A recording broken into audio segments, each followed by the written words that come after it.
The story begins with our hero getting a lot of praises from some women on how ambitious he is.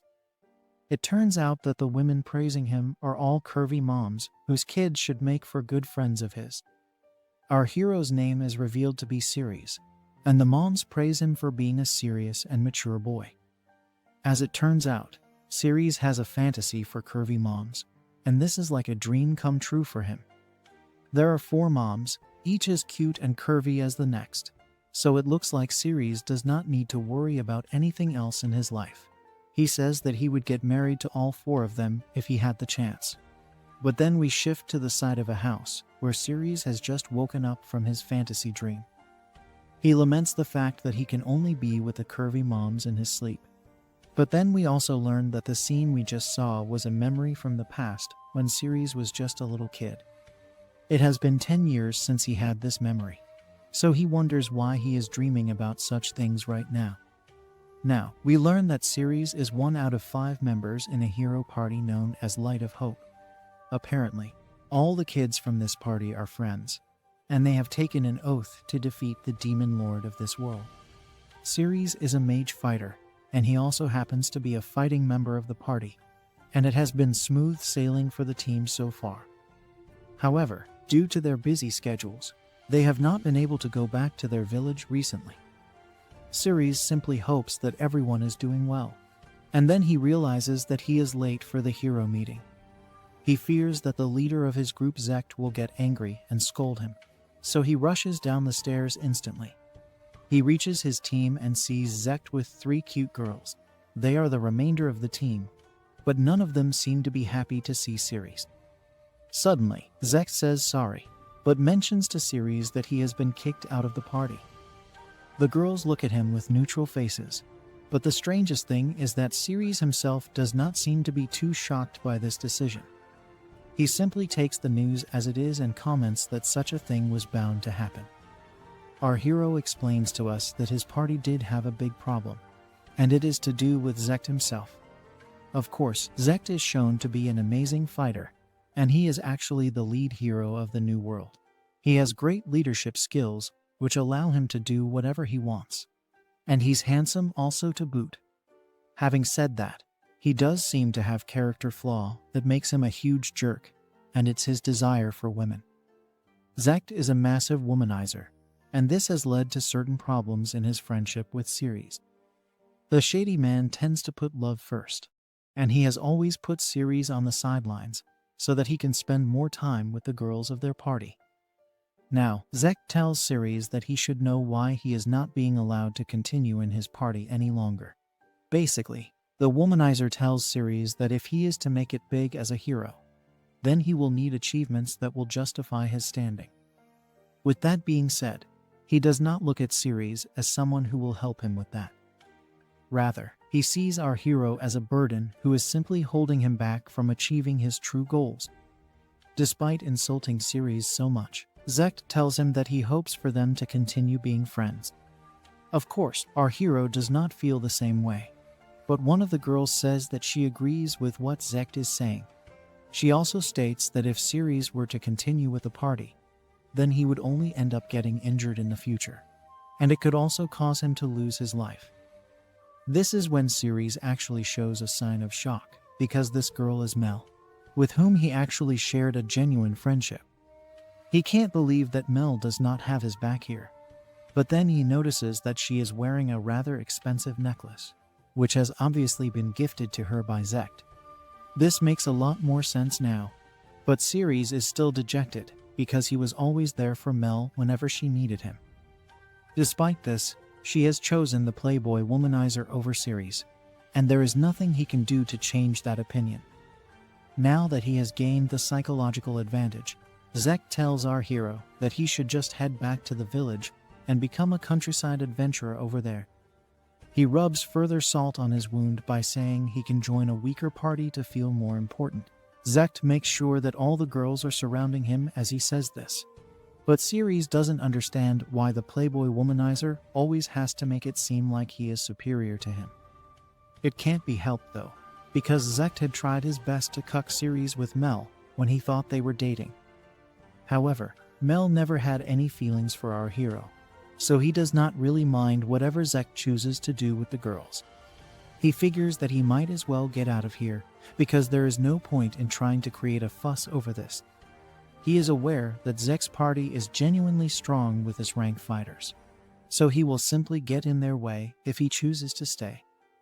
Having said that, he knows he can always join other S-class parties. As a matter of fact, he will have plenty of parties to join, even if he drops down to a class. Despite all the shamelessness on display from Zeact and the girls, Siri's still maintains that he really meant it when he called himself their friend. He would have just preferred it if Mel and the others were more honest with him, but such is life. With that, Mel tells Siri's that is goodbye from her side, and he also says that he hopes everything turns out well for her and Zeact.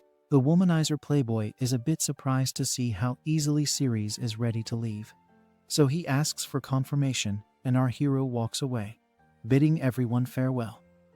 As he walks away from his so-called friends, Siri's tells us that they were all very important to him, but not from a sense of love. To put it simply, he felt for them the same way a father would feel for his kids. This is when Siri's reveals that he does have a secret which he has not revealed to anyone yet.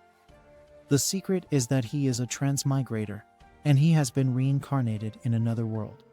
What's more is that he was a father aged 42 years old in his previous life. Siri's was a high-ranking worker at a trading company, and he also was a loving father and husband.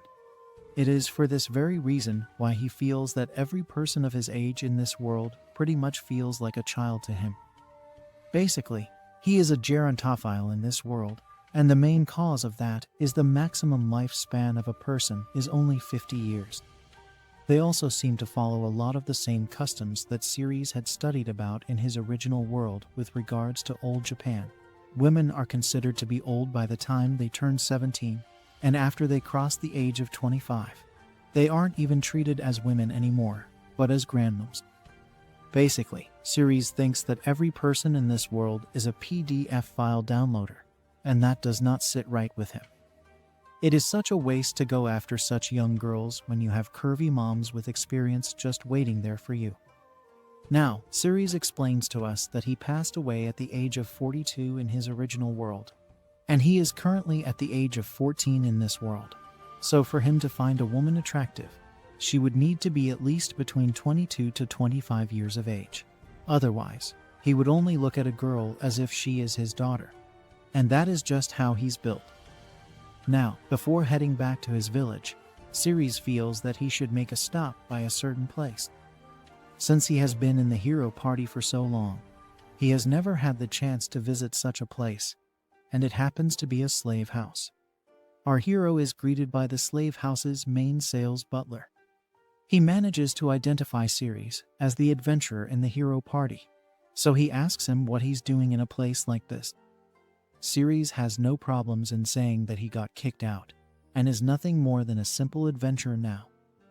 The butler apologizes for his question, and then asks our hero what he would like. Siri's says that he is looking for a slave girl, so the butler says he can choose from their huge selection. This slave house has everyone right from elf girls to even former nobles, so Siri's will be spoiled for choice. However, this would only work if Siri's was into the younger girls, so he asks the butler to show him some of the cheaper slaves who can be used for household work.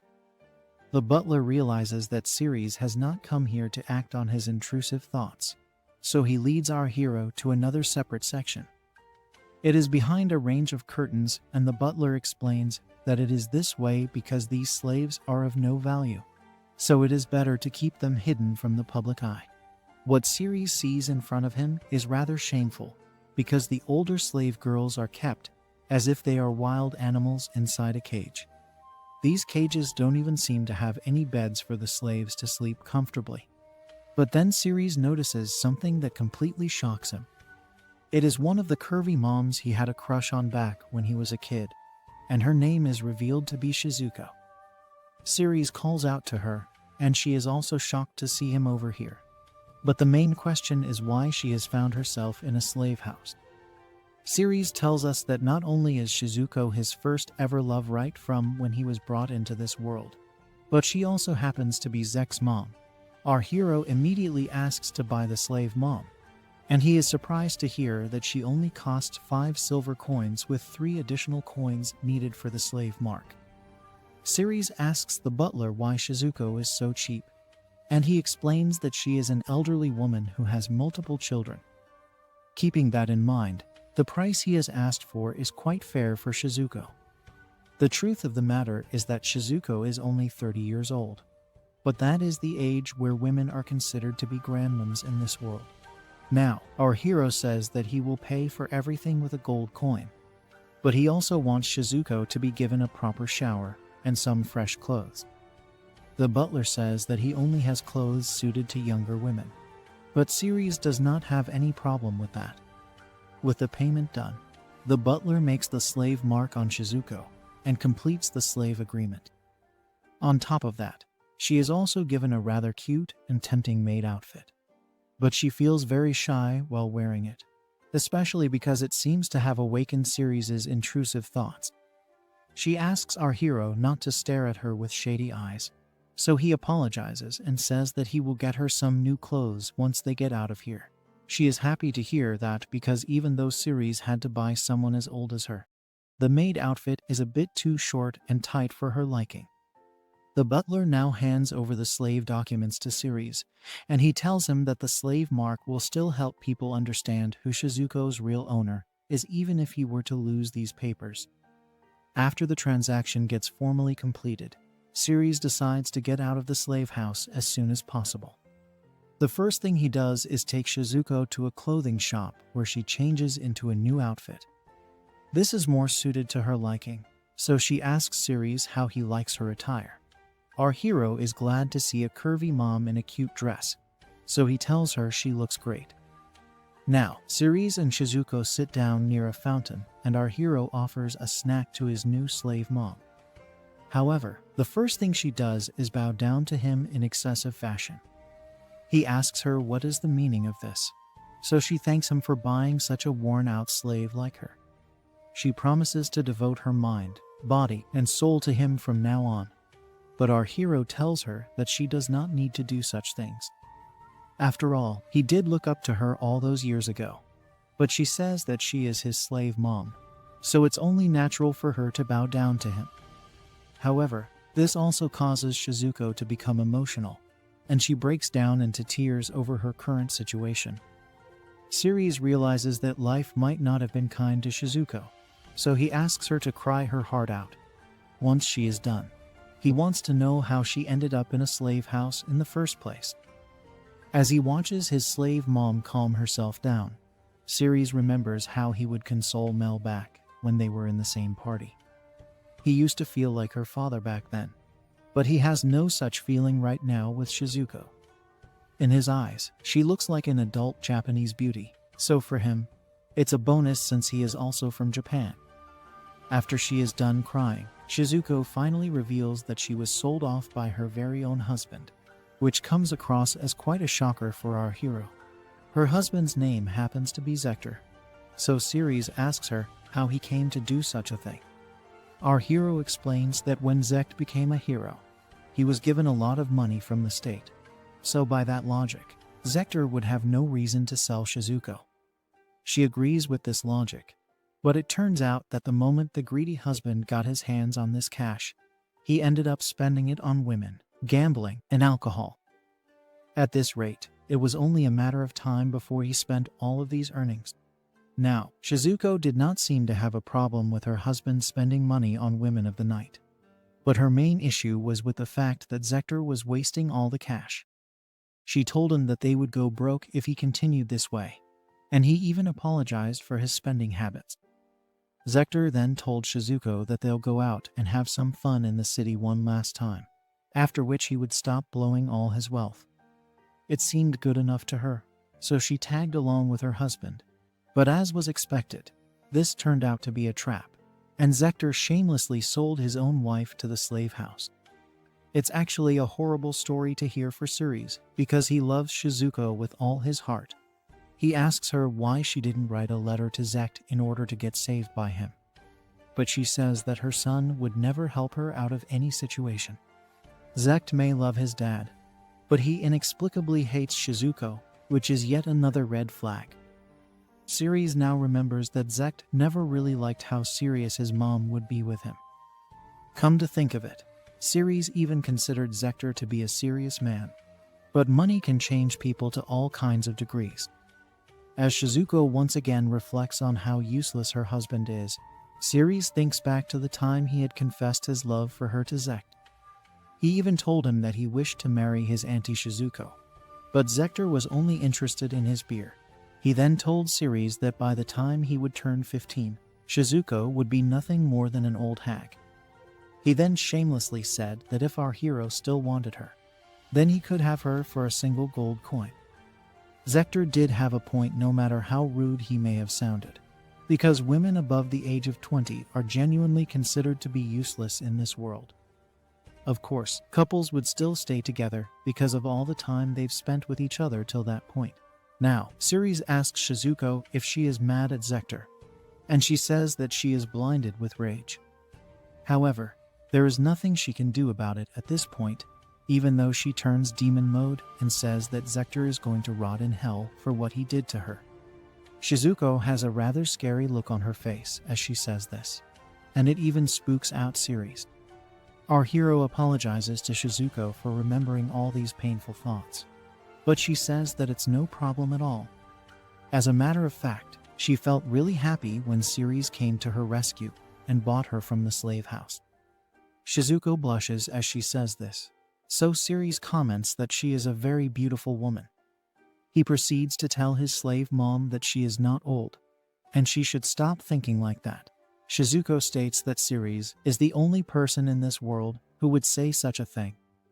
Of course, this makes sense because there is a man who's 42 years old trapped in our hero's body, which technically makes him 12 years older than Shizuko. However, there is another reason as well for his continued support towards the slave mom.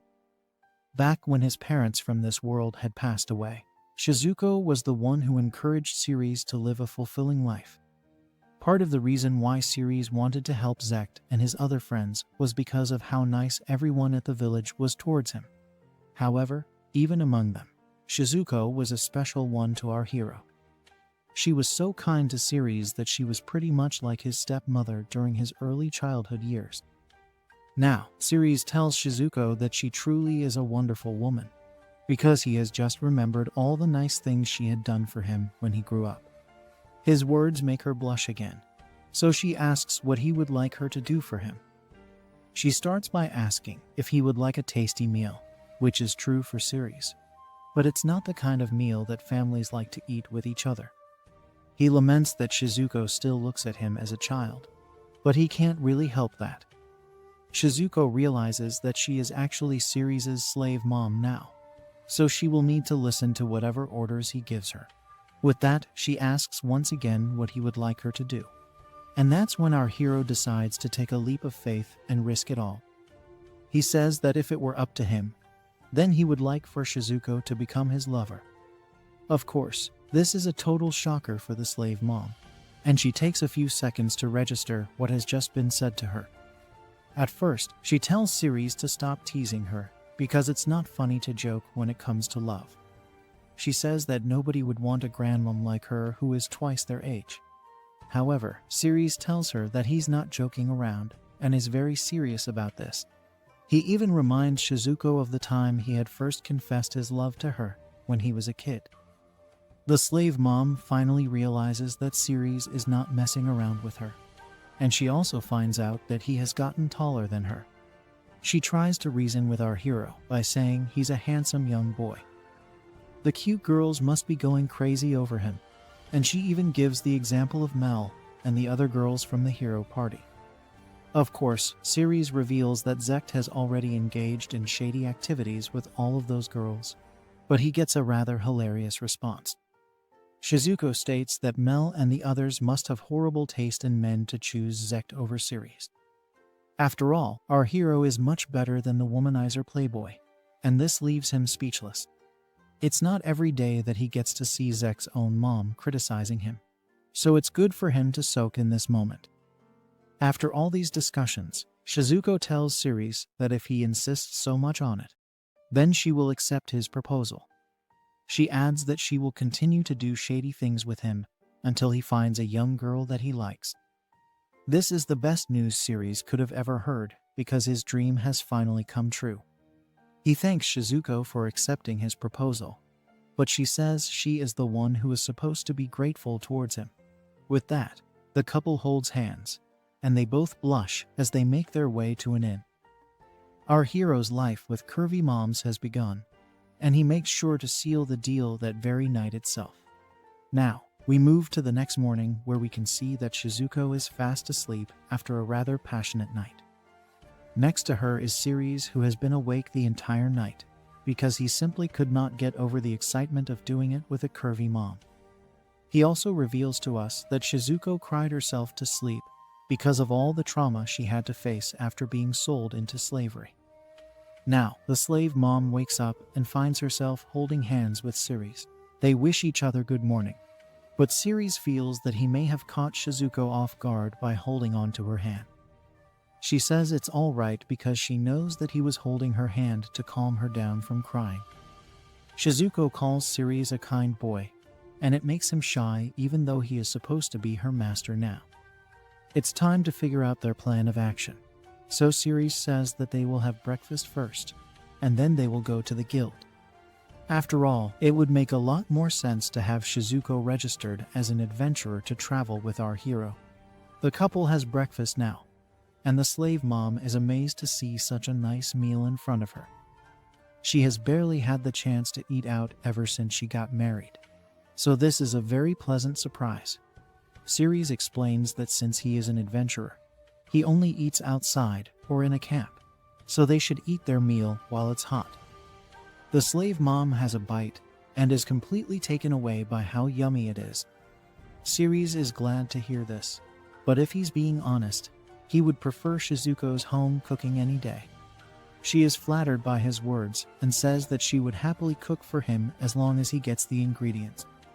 Our hero takes a look at his slave mom and says that she is a skilled cook as well as great with household chores.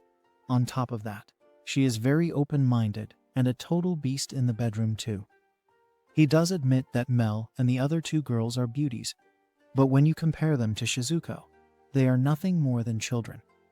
Ceres can never get tired of being around his slave mom, and he genuinely believes that she is the best.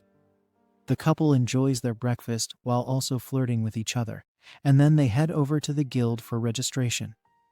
Ceres is welcomed by the girl at the reception, and she even refers to him as Lord Ceres. He tells her that he wants to register an adventurer and also apply for a new party. This is a bit surprising to the reception girl, and she asks if Ceres wants to start his party with the woman next to him. She is referring to Shizuko, so our hero says yes. But the reception girl looks at the slave mom and asks if an old bag like her should be doing such things, and that too with Lord Ceres. Our hero panics because he knows that Shizuko will not take this lightly, and we can see it immediately in the ominous aura being emitted from her body. She tries to fight back her emotions and says that since she is a grandmom, the term old bag is suitable for her. Now, in a shocking twist, Shizuko says that if she is to go on adventures with her master, then it would not make sense for her to register as a new adventurer. She would much rather apply for the reinstatement of her status, which means that she used to be an adventurer before. Ceres wants to know more about this, so Shizuko reveals that she was an adventurer for sure, but she quit before she got married to Zector. As a matter of fact, neither her husband nor her son even know about her life before marriage. Both those men are full of ego, which was the main reason why Shizuko kept shut about it. The reception girl still does not seem to believe what the slave mom is saying, so she says that she will check the blood registry just in case of a possible scam. For that, they will need to extract some blood from Shizuko. But that is not needed when the reception girl's dad comes out to show himself. He says sorry for the way his daughter has treated Shizuko, and we learn that her name is Sally. The dad then asks the slave mom if she wants to return to work, and she says yes with a giggle. The dad's name is Buri, and Shizuko playfully teases him by saying she has been blessed with a good partner despite her age. She asks him if he does not think she should go back to her old job, but Buri says that Shizuko should not tease him this way. After all, he is the guild master now, so he needs to be treated with some respect. That's when Shizuko reveals that Buri's real name is actually Beldar. But the only thing on Siri's mind is how absurd this whole story is turning out to be. Shizuko asks Buri if he can give her back her previous status and rank, to which he says of course. After all, he is not going to miss out on the chance to welcome back the black-haired healer. This is a rather unique nickname, so Siri asks why his slave mom has such a unique status. That's when Buri reveals that Shizuko was a very famous adventurer back in the day. She was known as the master healer, who was leaps and bounds above the rest of the healers. Now, Shizuko drops the biggest reveal on her master by saying she actually used to be an S-rank adventurer. Our hero is stunned to hear this, because he would never have imagined in his wildest dreams that the curvy mom he just clapped last night also happened to be an S-class adventurer. He can understand that Shizuko is heavy on family matters and also a beast in bed. But the fact that she also has strong healing powers is a whole other flex. Of course, it also raises the question as to how she let herself become a slave so easily if she had such powers the whole time. Now, Buri states that since it's been a while from when Shizuko last completed a quest, he can't just give her back the S-tier ranking. He asks if she will be fine with the A-tier ranking, and she says yes to it. Buri gets all the basic work done, and then he has to tend to other matters, so he leaves the rest to Sally.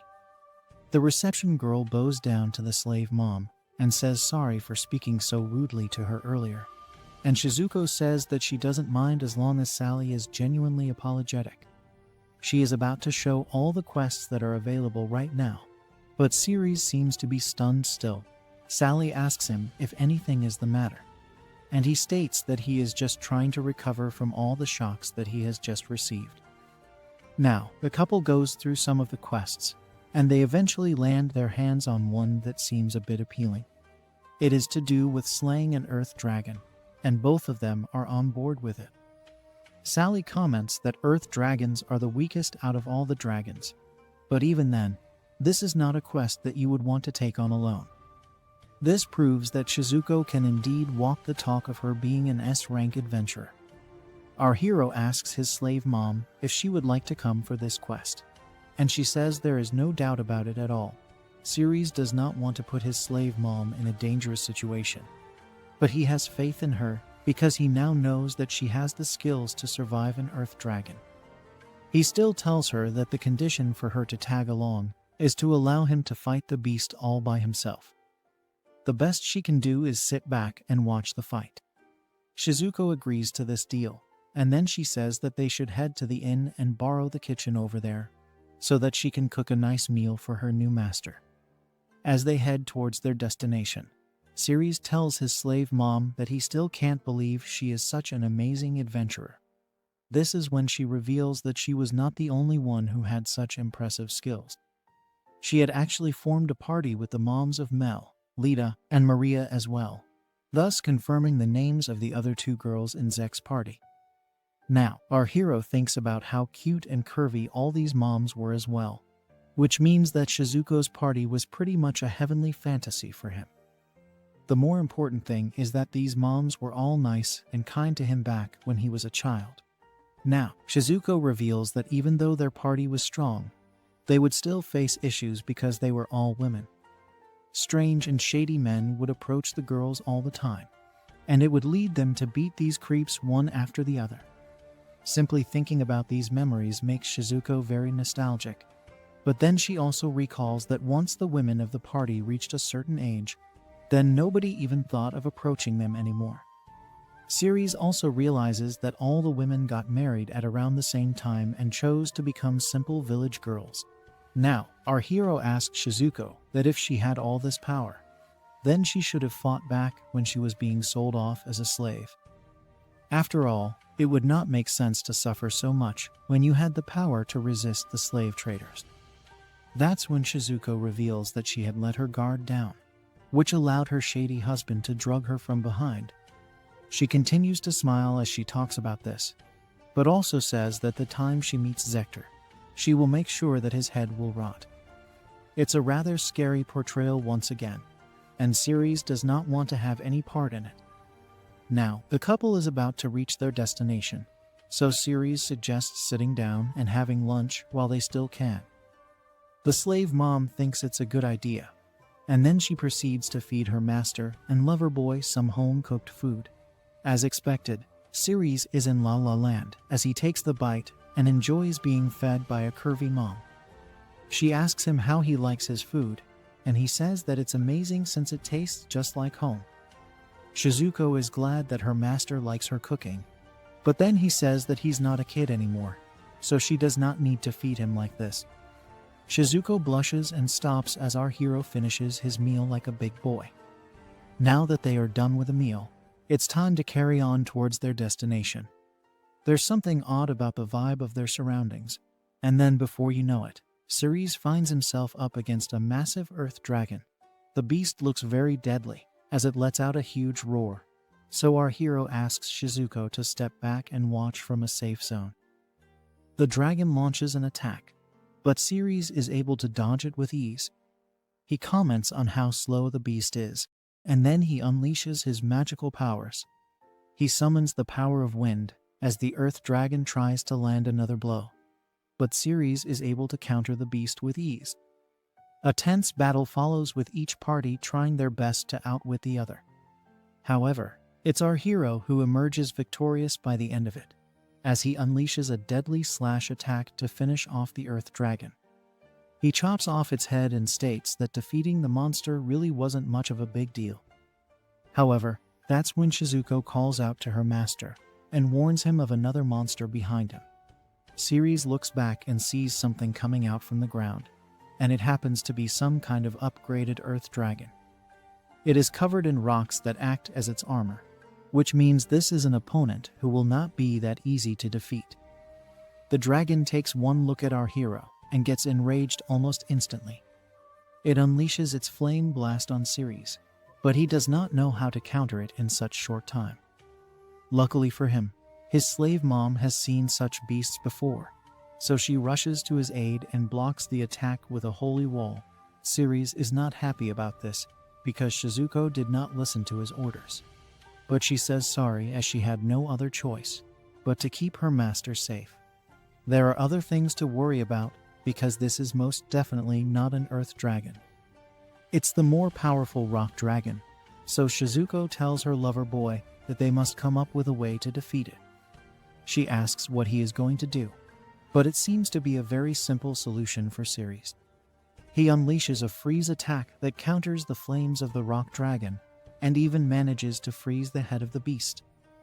This allows our hero the time he needs to charge up for his attack and run at the rock dragon. He then jumps high up into the sky with his sword and launches a finisher move on the beast. He hits the precise spot on the rock dragon and is able to chop off its head from its body. With the danger averted and the beast defeated, Ceres can finally breathe a sigh of relief. Now, he opens up an interdimensional bag and decides to fit the heads of both the dragons into it, as he will need to show proof back at the guild. He and Shizuko go back to Sally and inform her that they ended up hunting 2 dragons, which means that a fresh assessment will have to be made. Ceres takes out both the dragon heads, but he spooks out Sally with them, and she says that such items should be taken to the warehouse, not the guild reception. Now, the couple goes to the warehouse, and they show the heads to Bury. He can see that the bigger head belongs to a rock dragon, so he asks our hero how he was able to hunt it down. Rather than hearing some grand plan, Bury only watches on nervously as Ceres talks about how he jumped at it and slashed its head off to claim victory. As a result of this quest, Ceres and Shizuko end up earning a lot of cash, and they are both glad about the bonus riches. However, our hero is still upset with his slave mom for not listening to his orders and staying back while he fought the dragons. She says that she got worried her master would end up getting hurt. which was why she jumped in to protect him right then and there. Siri smiles at this and tells his slave mom that she needs to let go of the fact that he's a child. He is the one who will be protecting her against evil monsters, and she should know how much of a man he is since he's already clapped her in bed.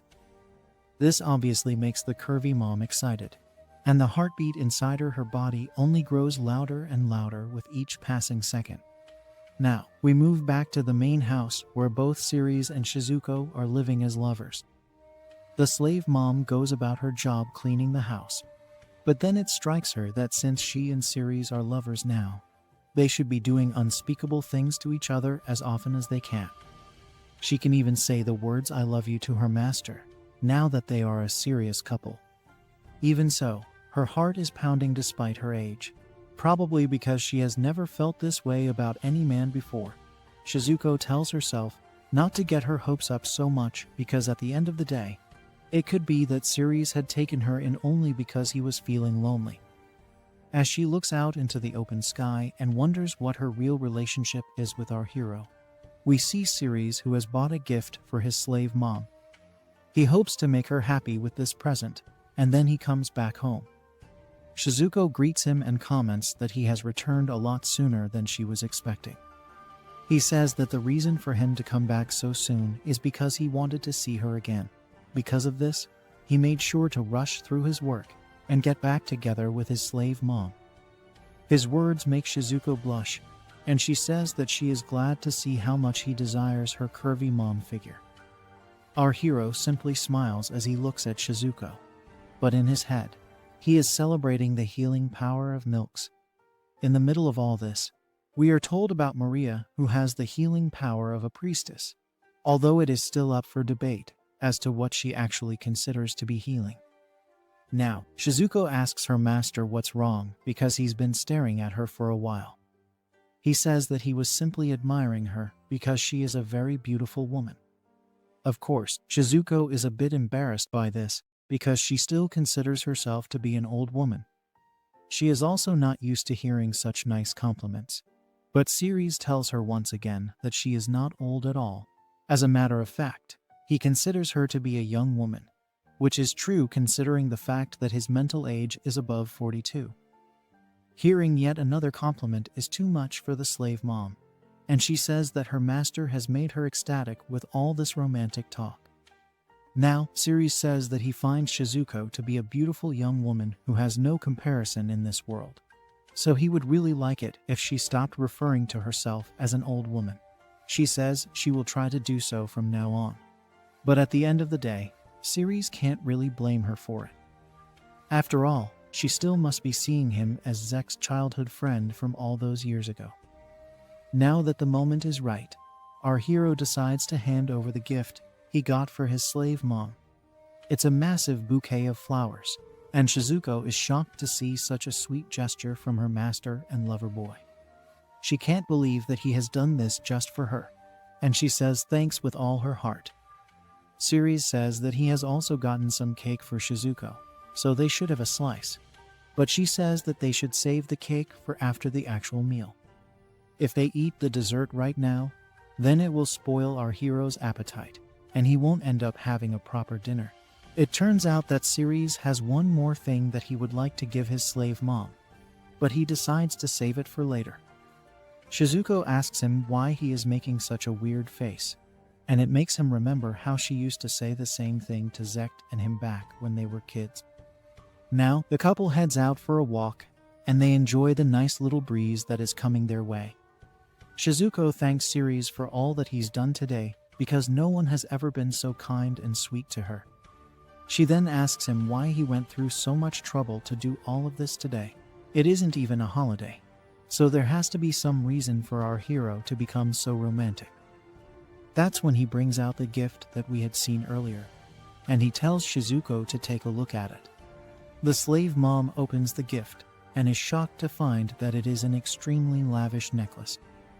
However, at the same time, she feels like she can't accept this because she didn't even have a ring from her previous marriage. She tries to deny the gift, but our hero is not having any of it. Shizuko reminds him that this is the kind of ring people give to younger girls. and he says he is well aware of this. Despite all the gestures, Shizuko worries that if she accepts this gift right now, then Ceres will end up regretting it later in his life. However, before she can present another argument, Ceres tells her that he loves her with all his heart. The curvy mom can't help blushing, and she tries to resist Ceres once again by saying she is no good. However, he does not care what society has to say in this world, because he only wants her and no one else. Ceres goes on a romantic rant as he talks about how he wants to be the closest to Shizuko when she is smiling, and wants it to be this way from now on until eternity. The curvy mom is getting a bit too emotional as tears fill up inside her eyes, so she asks our hero if this is really what he wants. She is basically worried that he will regret this later in his life, but he says that such a thing could never happen. He has loved her right from when he first laid eyes on her. And even though that may sound very romantic, it's still a bit weird because he was just a child when he did fall for Shizuko. Having said that, our hero has now fully won over Shizuko, and she says that she will give this a chance now that she is sure of his intentions. Now, Ceres makes sure to put the necklace around his new lover girl's neck. Shizuko is bursting with joy, and she asks him if the necklace looks good on her. Obviously, he says that it looks great and complements her beauty perfectly. Now, we move back to the house where Shizuko is seen taking a bath. She knows that there's no running away from her relationship with Ceres now, but she still can't believe that he was serious enough to get her such a fancy necklace. It once again boils down to the fact that she has never been treated this way before, especially because her ex-husband never bothered to get her even a single thing for the sake of her happiness. Shizuko thinks back to the times when Ceres would tell her things such as "I love you" and "I want to marry you." However, all of this was back when he was just a little boy, so she did not think much of it back then. There was no way for her to know that our hero was actually being serious all the way back then. The curvy mom even thought that this was a way for Ceres to deal with the loss of his own mother. After all, such incidents can make a boy very lonely. But as it turns out, this was not the case either. Shizuko even remembers Ceres getting along with the other moms and saying similar things to them as well. But his feelings for her were real all along, and she did not pay it much heed. Now, she knows how it all began, and she is ready to take things to the next level. The curvy mom knows it's clapping time tonight, but she is a bit nervous because she does not know how she will do after so long. She also feels like she has put on some weight due to her age, even though she has the body of a human goddess. Shizuko is also not sure of mingling her whole body with such a young man, because such acts are not considered to be normal in this world. Anyway, she will just have to put her faith in her lover boy and see how things go from there. The curvy mom now thinks about herself from 10 years ago, and she was really cute then, but is also very cute and curvy now. Of course, Ceres was only 4 or 5 years old back then, so she should not focus on such things. It would not be nice to make our hero wait any longer, so she decides to get out of the shower and go for it. Now, Shizuko steps into the master bedroom, where Ceres is eagerly waiting for her. She apologizes for making him wait, and says that she is done with her shower now, so he can go ahead. Our hero is nervous as well, but he knows even he needs to shower before getting down and dirty, so he steps into the bathroom. While he gets ready, Shizuko sits on the bed and reminds herself once again that this will be the most important night of her life. An extremely passionate night awaits the couple indeed. We see the curvy mom in bed, wearing nothing but a towel as she waits for Ceres to come to her side. Soon enough, he also shows up and apologizes for making her wait. But Shizuko gets panicked when her time arrives. Her heart beats nervously, and then she even prays to Ceres' mom's soul, apologizing to her for what she is about to do. As they prepare for an intense night with each other, Shizuko tells our hero that it's been a while since she has done this properly, so she would like him to be gentle with her. Of course, she feels that it is also his first time getting this serious, so she asks him if he needs any guidance. However, he shows himself to be quite the expert as an extremely passionate session follows. Despite exploding together, our hero wants to go one more time, which totally takes Shizuko by surprise. It's so good for the curvy mom that she believes she can't live without Siri's anymore. After all, he has shown her so many things tonight that she never even believed she could experience. After going hammer and tongs the whole night, we move to the morning where we see Shizuko lying in bed. As she tries to figure out what happened the previous night, she finds herself with Siri's right next to her. He wishes a good morning, but Shizuko asks him if she fell asleep after passing out from all the exercise last night. He believes so, and then she asks how it was for him to get with her. Our hero simply says that the curvy mom was so cute while sleeping that he couldn't take his eyes off her. This obviously makes her a bit conscious, so she says that they both should get ready as it's already noontime. However, he holds her hand and asks if she would like to act on her intrusive thoughts again. After yet another unforgettable session, Shizuko tells our hero that she was amazed to see how much he wanted to please her as a woman. She gets dressed and comments on how he has completely drained her, so he says sorry for letting out the beast. Of course, she does not have a problem with this at all, but it leads Siri to wonder if he has always been such an excited man. He then tells the curvy mom to rest for a bit, after which the both of them go to get some breakfast. We see that our hero has made some yummy omelets and even drawn hearts on them. So Shizuko states that he really knows how to please her. They decide to eat before the food gets cold, and then they discuss what they should do next. Shizuko says that Siri can count on her support at all times, and he can do whatever he pleases. Of course, hearing such things only makes his intrusive thoughts erupt, but he has to be focused, especially after going 3 rounds with the curvy mom. Now, we learn that there are only 30 people in the world who have the S rank. Since Shizuko is already an S rank adventurer, he could easily live a quiet life with her as his wife. However, he is also aware that he could land up into trouble for this with Zeact and his dad for obvious reasons. Shizuko states that if he is having a hard time figuring out what to do, then she would like to propose paying a visit to their village. After all, she would definitely like to inflict some punishment upon her shameless ex-husband. She smiles a lot as she says this, but our hero knows better than to allow a scorned woman to unleash hell upon the man who wronged her. He leaves that topic aside and says that he was actually thinking of going to the Jamuna village and living there quietly. Shizuko is fine with this, and says that she would also like to meet the other curvy moms Haruka, Seo, and Misaki. Of course, even Siri's would love to do that, as he has his own shady intentions in mind for them. He wonders if these moms are still the same as they were when he last saw them, and Shizuko says that they most definitely are. Haruka is busy helping her husband Kazuma, who is only interested in cooking for his restaurant. Seo continues to be a household slave for her oppressive farmer husband Kaido, but she considers this to be her job. Then there's Misaki, who is quietly working in the household and general store of her selfish husband Shido. From the looks of it, all these curvy moms need a hero to rescue them from their boring marriages, and Siri's looks like the right man for the job.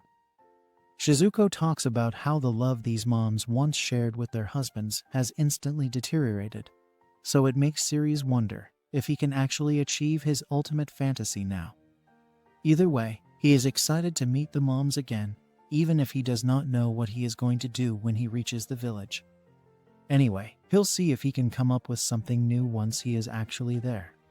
On this note, his intrusive thoughts come to the fore once again, and he asks Shizuko if they can engage in unspeakable acts again tonight. She is amazed by the stamina and vitality of his youth, but it's not like she's going to say no to him either. Now, we shift to Zeact and his girls as they realize that they have run out of money. This is a bit of a shocker to them, and Maria even suspects that Siri may have run away with it. However, the girls realize that our hero would never do such a thing, and they will just have to deal with being broke.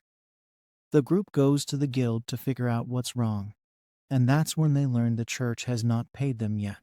Zeact figures he'll go and sort this out.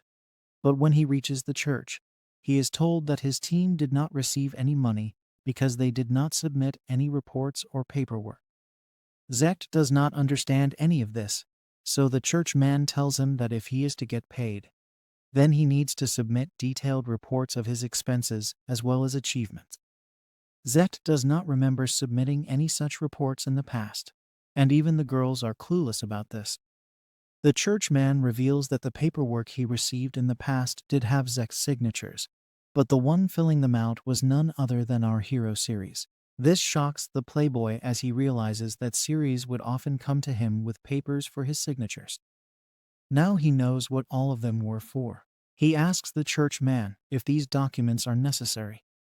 The church man says that there is one other alternative, but that is the minimum monthly allowance. It's a lot less than what the team would get before, but they have no other choice since they don't have any papers. Now, Zeact turns to Mel and asks her if she would take over from Ceres regarding the reports. She wants to know why she has been chosen for this task, so everyone tells her that she is the smartest among them all. She is a sage after all, so a lot of papers are dumped right in front of her. Lita tells her that such a task should not be that tough. But Mel is upset, so she says that it is indeed difficult. She can't do this as well as the other chores. But Zeact argues that Ceres could handle both responsibilities with ease. Of course, Mel is nowhere close to our hero, so she tells Zeact to have Lita or Maria handle the paperwork if he's so confident about it. The playboy panics and calms her down by saying she will need to work only on the reports for now. Later in their tent, we see Zeact eating some stew, but it looks like something that has come straight out of the trash can. He complains about it and asks Lita why she couldn't make anything better than this. Lita is not pleased to hear this, so she tells Zeact that he can have Maria cook the food if he is not too happy with her. Maria instantly says that Lita is a better chef, and Zeact agrees instantly because Maria tends to burn anything she cooks. The girls all remember Ceres and his yummy food, such as omelette with rice, hamburgers, and Neapolitan pasta. Zeact knows that such food will be available in the city, but only at the fancy restaurants which they can't afford now. However, desperate times call for desperate measures, so Zeact says that everyone will be eating out tomorrow. This sounds nice for people who actually have money, but a few days later, we see the whole team looking famished and unkempt. Zeact laments that he and the girls can't keep going like this. They are losing money and getting dirtier by the day, so something needs to be done about the situation. Zeact takes a look at Lita and notices that her hair looks a lot better than Maria's or Mel's. He asks her how she is able to do this, but she states that she simply ties her hair from behind. Also, Ceres used to take care of Mel's and Maria's hair since they had no idea how to manage it themselves. Zeact gets annoyed because our hero has been mentioned yet again, proving how useful he actually was to this team. In a moment of frustration, Zeact says that he and the girls should go to the church and have them take care of them. However, Maria is completely against this idea because the church members lead a very frugal life. They rarely ever eat meat, and everyone has to take care of themselves anyway, so the team is better off as it is right now. Zeact eventually agrees that they won't go to the church, and then he is asked why the team doesn't just go to the guild to earn money from adventures. Zeact says that will not be possible because they take money from the church and the country. Due to this, they are not allowed to go out and hunt monsters, and it leads Zeact to wonder how Ceres was able to do everything that he and the girls aren't. He laments his current situation, but there's not much that he can do about it. Now, we move to our hero and his lover mom Shizuko, who looks super cheerful right now. Ceres tells her that they will get some money after their meal, and then they will leave the city. Shizuko is completely fine with that, but Ceres doesn't understand why she is so cheerful. The curvy mom says that it's because she has him by her side, and then we see how our hero takes care of Shizuko. It turns out that he shampoos her hair every morning with a hair cleansing potion. He then combs the hair as he dries it out, almost as if he is a professional salon person. In this world, there is no husband who would do such a thing for his wife. But even then, Zeact and the girls ended up throwing Ceres out of their group. Shizuko does not like to make fun of other people's kids, but maintains that if Haruka were to see Lita like this, then she would have definitely slapped her. Even she herself would like to give Zeact a good thrashing for being ungrateful, and Ceres agrees that he wouldn't mind doing the same thing. Shizuko compares her current life to her past life by saying Ceres and her take turns while making meals. But when she was with Zeact and Zector, they would keep harassing her to make food, even when she was down with an illness. Our hero, on the other hand, says sweet things like he wants to see Shizuko smile, and he wants to cook for her. Such a drastic change makes the curvy mom so happy that she wishes to dance around randomly because of her comfy life now. There's also the fact that she and Ceres engage in the most unspeakable acts known to mankind day and night. So life is full of pleasure now. Shizuko even goes as far as to say that if she had to choose between Zeact and Ceres, she would easily choose Ceres without even having to think twice about it. She is his lover mom after all, so it's a no-brainer. Now, we move to the forest where Ceres has taken down multiple monsters at the same time. Shizuko is amazed to see how strong our hero is, but he says that it's easy for him because he's used to hunting down monsters by himself to survive. This is a bit surprising to Shizuko because Ceres used to be a part of the hero party, so there was no need for him to hunt for his earnings. However, he explains that since he is a magic warrior, he did not get aid from the party and had to pay for his own expenses. The curvy mom can't believe this because Ceres was not only helping Zeact and the girls defeat the Demon King, he was also doing requests on the side to pay for himself. Our hero says he didn't have any choice, and then Shizuko realizes that he must have been doing chores as well. Realizing that her lover boy has had such a tough life, the curvy mom brings his face close to her soft pillows in order to soothe his mind. Shizuko then asks Ceres what's the strongest monster he's hunted, and he says he's gone up to the dragon class. This includes wyverns, earth dragons, rock dragons, and even water dragons. Shizuko asks Ceres that if he's able to hunt down such beasts, then he might actually be as strong as Zeact if not stronger. Our hero is not too sure because he would never take part in the big battles. If he added to Zeact and the girls during these fights, then it could have caused a lot of issues for them. So he decided to stay in the sidelines and handle the small fry. Shizuko now realizes that while the four chosen ones get great powers, she had also heard of a hero so strong that even dragons would not be able to lay a hand on him. In her opinion, Zeact and this hero should not be so different, and it looks like she's referring to Ceres, who is still lost inside her soft pillows. She is saying this because our hero seems to be stronger than S-class heroes. However, it does not matter how strong you are, you can still suffocate inside soft pillows. So Ceres asks Shizuko to let him breathe for a bit. He then suggests going to the guild to give their report, so the curvy mom does as he says. The couple meets Sally, who gives them their reward, but then she also tells Ceres something important. It seems that he is still registered to the hero party, but this does not make sense as he had already left the group and made a new party with his lover mom. Sally admits that this was a mistake on her part, and she apologizes for it. Basically, she made a separate force for Zeact's party, but since the guild treats each group independently, this should not be a problem for Ceres and Shizuko. Ceres asks what will happen to his lover mom because he did not tell her son Zeact about this. Sally explains that these things won't be an issue because Ceres is the leader of the separate group. Shizuko is simply a member of the separate group, and that's it. Ceres asks if he can still use the hero party's privileges, and Sally says yes as long as he and Shizuko remain members of the party. The curvy mom wants to know if she is also a part of the hero's party now, but Sally says that technically, she is the subordinate of Ceres in the hero party's separate group. Also, Ceres has been granted a new title called Dragon Slayer, so he can call himself that from now on. Shizuko congratulates him on this, and then she asks Sally if any other hero has ever hunted a dragon.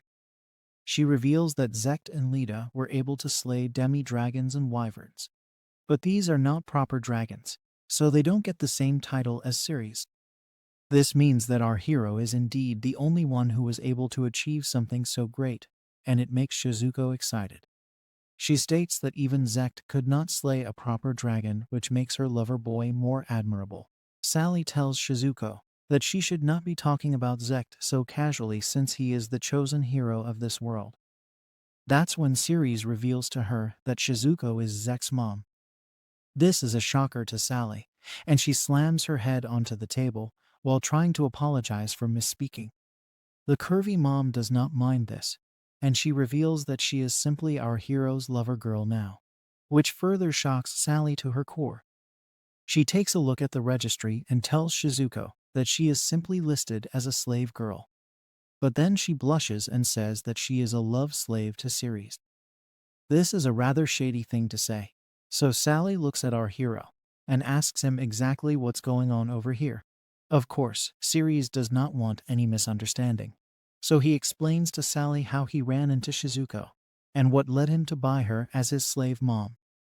Sally can't believe what she has heard, and she lashes out at Zector for abandoning his wife like this.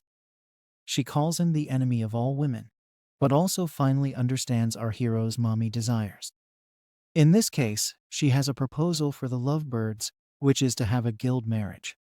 Ceres is not too sure of what this means, but Shizuko does, and she blushes because she is much older than our hero. Ceres wants to know how a guild marriage works, so Sally explains that it's simply a registered marriage through the guild. This would make it easy to contact Ceres if there are any issues, and the guild will also be able to keep a track of his accounts as well as Shizuko's. This is not very different from family registries in our hero's original world of Japan, and he would definitely like to make things official. He asks Shizuko if she would be interested in doing the guild marriage because he would surely love to. The curvy mom asks him if he is absolutely certain of this since she has a lot of years on him, and there's no walking away from such a marriage. As expected, Ceres is fine with it because he was the one who fell for her first. With that said and done, our hero and his lover mom officially tie the knot and get married. Shizuko has gone from a slave mom to a wife mom now, and Ceres is happy about it, although he does feel that Sally may have hustled him for some money by making him pay for the registry as well as the rings. Everyone celebrates their union and wish the best upon Ceres and Shizuko as they walk down the aisle as husband and wife. It's a very happy moment for the both of them. And then Ceres buys drinks for everyone on the house. This leads to even further celebrations as Sally starts handing out the drinks to everyone at the bar. Shizuko couldn't be happier about this because she has finally found the perfect husband, who at one point was pretty much like her stepson. Then she reveals that she had kept a promise with the other curvy moms back in the village. This was basically to share all their sorrows and all their blisses together with each other. This means that Ceres will probably have to take in a total of 4 mom wives. But that will not be a problem for him since he is a mommy lover. Now, Shizuko and Ceres reach the village of Jamuna, and it brings back some fond memories for our hero, as he was born here. The people of this village raised him after he lost his parents, so he is looking forward to his time here. His mom wife, on the other hand, is not too thrilled, and he was expecting this because Zector lives here as well. He is the same man who sold off Shizuko in the first place, so it's normal for her to feel a bit sad. Ceres goes to meet the chief, who is a bit surprised to see him. He was under the impression that our hero was out on a mission with Zeact and the others. Now, Shizuko comes in as well, and this shocks the chief even further. This is because Zector had told everyone at the village that she had passed away. As expected, Shizuko has a frown on her face, and Ceres does not like seeing this, so he asks her if she would like him to have a word with her past husband. Shizuko says she can handle it, and then the couple explains everything to the chief. He realizes how traumatic it must have been for the curvy mom, and he calls Zector a lowlife for doing what he did to her. He would have chopped off his arm and thrown him out of the village as well. But it looks like Zector is not here anymore. We learn that he did not pay his taxes, and it led to the feudal lord taking him away. Shizuko pauses for a second, but then she activates demon mode and starts laughing over what has happened to Zector. The chief asks her to get it together, and then the curvy mom admits that she lost her composure for a bit.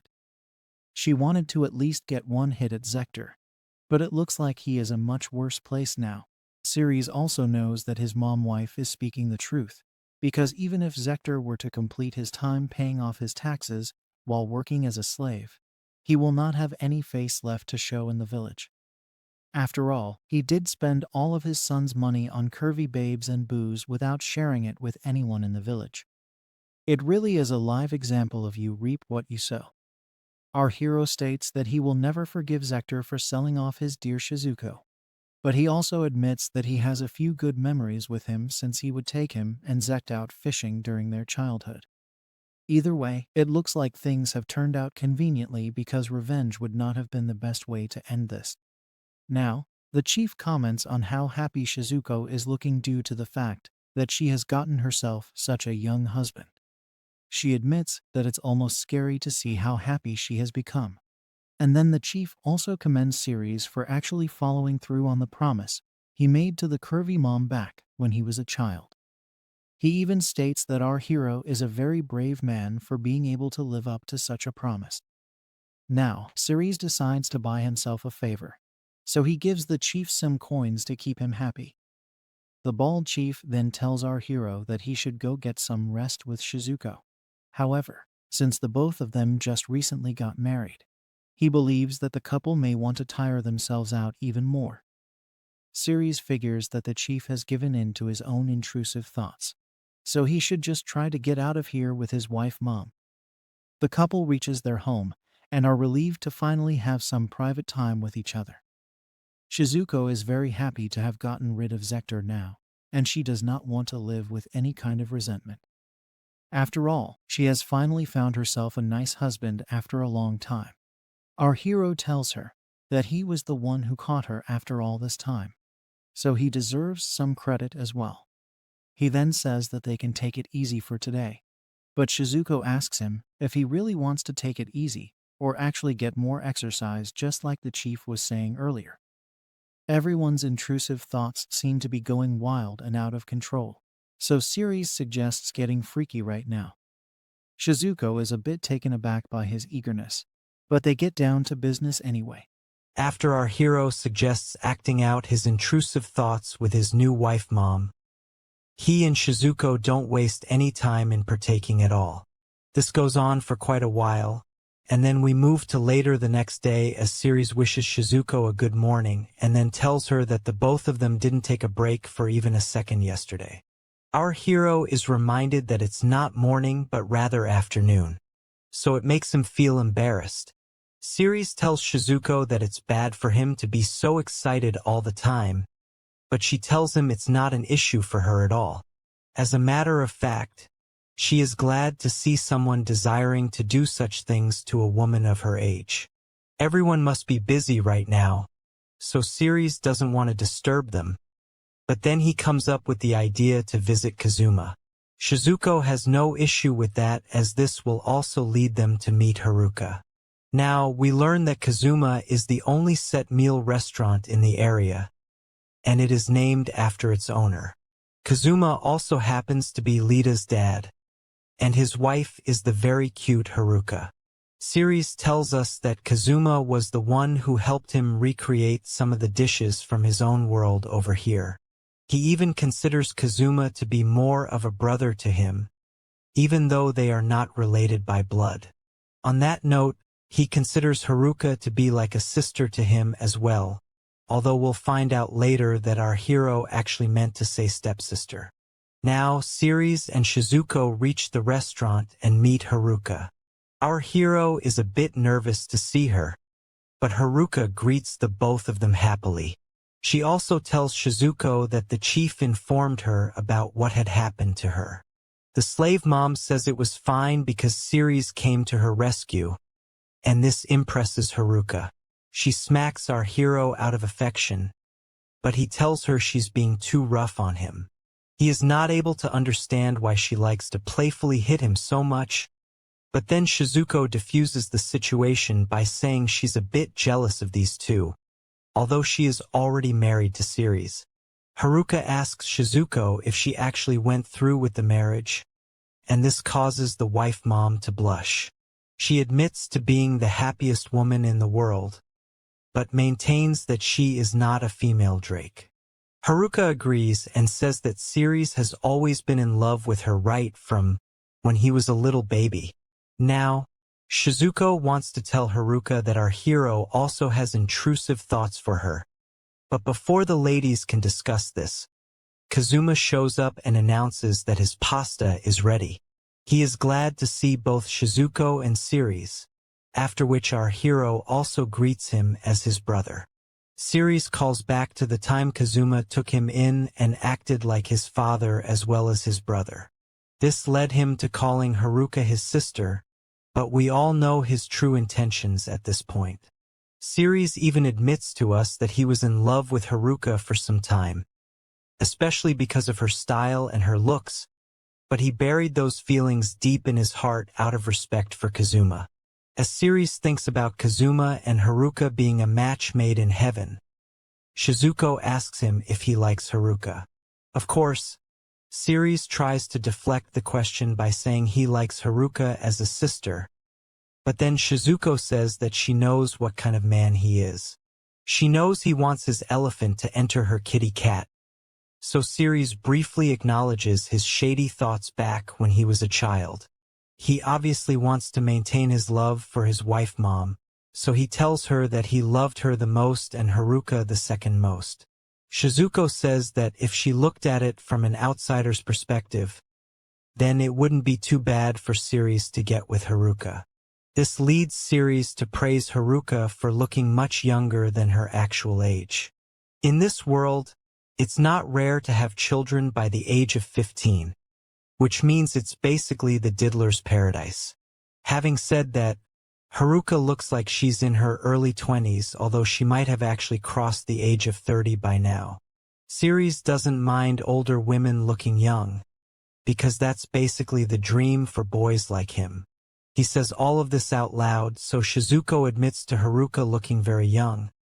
But it is obvious that she is feeling a bit insecure of her own age now. Our hero calms her down by saying even she looks quite young for her age, and most importantly, it's not just the looks that have drawn him towards Shizuko and Haruka.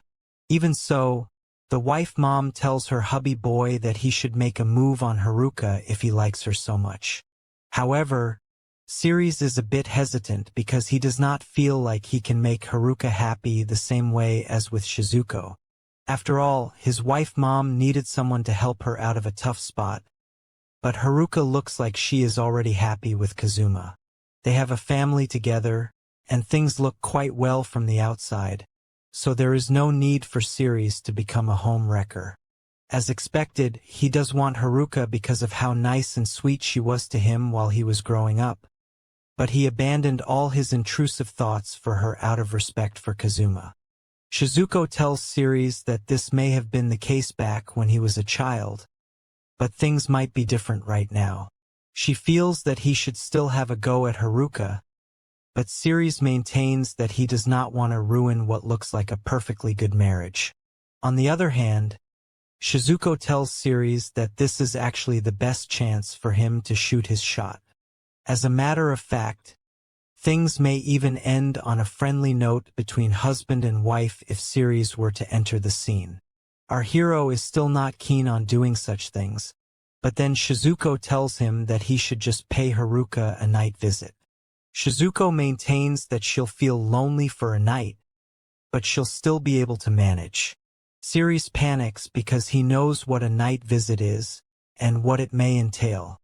Shizuko states that night visits are a tradition of this village, and they are not as shady as our hero may think it to be. Of course, it does involve acting out your intrusive thoughts, but Shizuko states that as long as you follow its rules, you're fine. Ceres is shocked to learn that such acts can have rules as well, but his wife mom tells him to relax. Our hero still feels bad for Kazuma because he is the husband of Haruka. But Shizuko feels there won't be any issues as such. As long as our hero follows the rules, he will be in the safe zone. Now, it's time to learn about these night visit rules, so Shizuko walks us through them. The first and most important rule is that the woman in question should be older than 24 or at least be widowed. The second rule is that the man should approach the woman while she is asleep, and he should sit by her right side on his knees till she wakes up. The third rule is that the man should not speak to the woman unless she speaks to him first. The fourth rule is that the man must not shame the woman if she has accepted his advances. And the fifth rule is that he should not curse her if she rejects him. The sixth and final rule is that if the woman has rejected the man, then he should just give up and leave. Ceres thinks that these are so easy that they should not even be considered as rules. But Shizuko tells him that he has to follow them strictly, otherwise he will get into big trouble. He is also scared of making Haruka mad, to which his wife Mom says that it is very much a possibility. At the same time, she hopes that this night visit will make Haruka happy as well. Our hero has no idea what she is talking about, but then Shizuko tells him that she will not be coming home tonight, so he should make his preparations accordingly. It's night time now, which means it's time for action. Ceres still can't believe what he is about to do to another woman, and that too with the support of his wife Mom. He wonders if it's okay for him to be this shady, especially since he has only just married Shizuko. However, if she has insisted so much on it, then there is a great chance that the night visit will work. Ceres sneakily makes his way to Haruka's room while continuously thinking about Shizuko's angle. But if it means he gets to have two curvy moms by his side, then he will not resist the temptation. He enters the room and sees the cute Haruka fast asleep, so he sits by her right side and on his knees. He had thought that Kazuma would also be in the same room, but that isn't the case. Anyway, the night visit has officially begun, so Ceres has to wait patiently till Haruka wakes up. It takes a lot more effort to do this because he is checking out her curvy body while not being able to do anything. Suddenly, as his legs start to go numb, Ceres notices that Haruka has woken up and is looking at him with a lot of confusion. At first, she asks our hero what he is doing here, but it doesn't take long for her to figure out what's really going on. Haruka takes a look at Ceres once again, and asks him if he knows what it means to be sitting on her right side. Of course, our hero can't stop blushing and he tries to explain his actions to Haruka, but then he gets slapped harder than he has ever spanked Shizuko. Haruka is upset, and she calls Ceres a fool because she thinks he is trying to play the fool with her. Such jokes are very bad, and in Haruka's opinion, they deserve a kick to the face, which is exactly what she does to Ceres over here. Our hero asks her to calm down, but she maintains that she is calm, thus proving that no woman is ever calm. Haruka demands an explanation for this behavior, so Ceres slowly blurts out that he likes his big sis. He gets yet another slap, and then Haruka asks him if he means it as siblings. She doesn't like getting hurt by tasteless jokes, and it shows in her face. Ceres feels bad about what's going on, so he decides to confess the truth to Haruka, but at that very moment, Kazuma enters the room to check on his wife. He is surprised to see Ceres over here, and our hero believes that he will soon be breathing his last. This leads to a round table conference, but without the round table and the chairs. Ceres has to come up with something now, but he is told to speak carefully, otherwise it may harm his relationship with Haruka as well as Kazuma. It's now or never for Ceres, so he finally confesses that he actually likes his big sis. However, after seeing her with Kazuma, he decided to give up on that dream. Haruka wants to say something, but then Kazuma cuts her off because the men are speaking right now. Both Haruka and Ceres are a bit surprised to hear this, but Kazuma becomes a wingman and tells our hero that he should not give up on the woman he likes. There's a lot going on inside his head, so Ceres tries to understand what Kazuma is trying to say. He replies by telling Ceres that he should just be open and clear with him. He wants an honest answer, so our hero tells him that he did not go after Haruka because she seemed to be very happy by his side. As a matter of fact, whenever he did look at the both of them, he could only see smiles, which made him jealous of the couple. Kazuma now understands Ceres and his feelings, so he tells him that he also wishes for our hero to get with his wife. However, he asks Ceres if he is fine with Haruka despite the fact that she is Lita's mom and is pretty much the same age as his late mother Maruna. Kazuma looks extremely serious right now, which is why Haruka is not able to understand her husband's passion. She asks Kazuma why he is being this way, but by then, Ceres reveals that age has got nothing to do with love. He does not wish to give up on loving Haruka either, although he might be confusing love for another word. Haruka also starts blushing now, so Ceres shoots his shot by saying he will offer his love to her if she accepts him. He still says that he does not want to make Kazuma sad, but instead, it looks like Kazuma is the one who wants this to happen the most. He tells Ceres not to think about him and only focus on how he feels about his wife.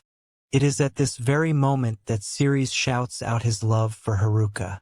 This stuns her for sure, but then Kazuma dulls the situation by telling our hero that his wife will only pile on years from now on. Sure, she may look young right now, but there's no telling what might happen a few years down the line. This is not putting Haruka in a good light, but Kazuma maintains this statement because he wants to know if Ceres can still take care of her after she stops looking young. The men get into a passionate shouting session, and Ceres once again proclaims that he will love Haruka right till her final breath. Now that Kazuma has all that he needs, he asks his wife what she feels about the whole thing. This only makes her more nervous, and she eventually asks Ceres why he chose her out of everyone. She had even changed his diapers back when he was a baby, but it looks like this is some kind of alternative grooming.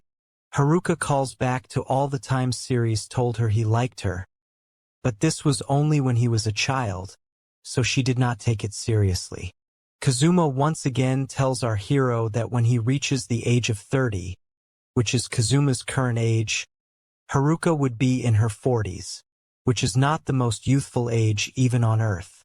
Kazuma adds that his wife will start looking like an old hag by that point, but the person reacting to this the most is Haruka, and that too with anger. There seems to be a reason for all this madness, and it happens to be Kazuma checking Ceres' true loyalty. Our hero proudly says that he will still love Haruka despite any age issues she might face later in the future. This is enough for Kazuma to hand over his wife to Ceres without any hesitation. He pushes Haruka onto Ceres, which would be shocking for anyone normal. What's even weirder is that he asks Ceres to prove his love for Haruka by showing it to him right now. This takes our hero back by surprise, because he is not too sure what Kazuma means by such a statement.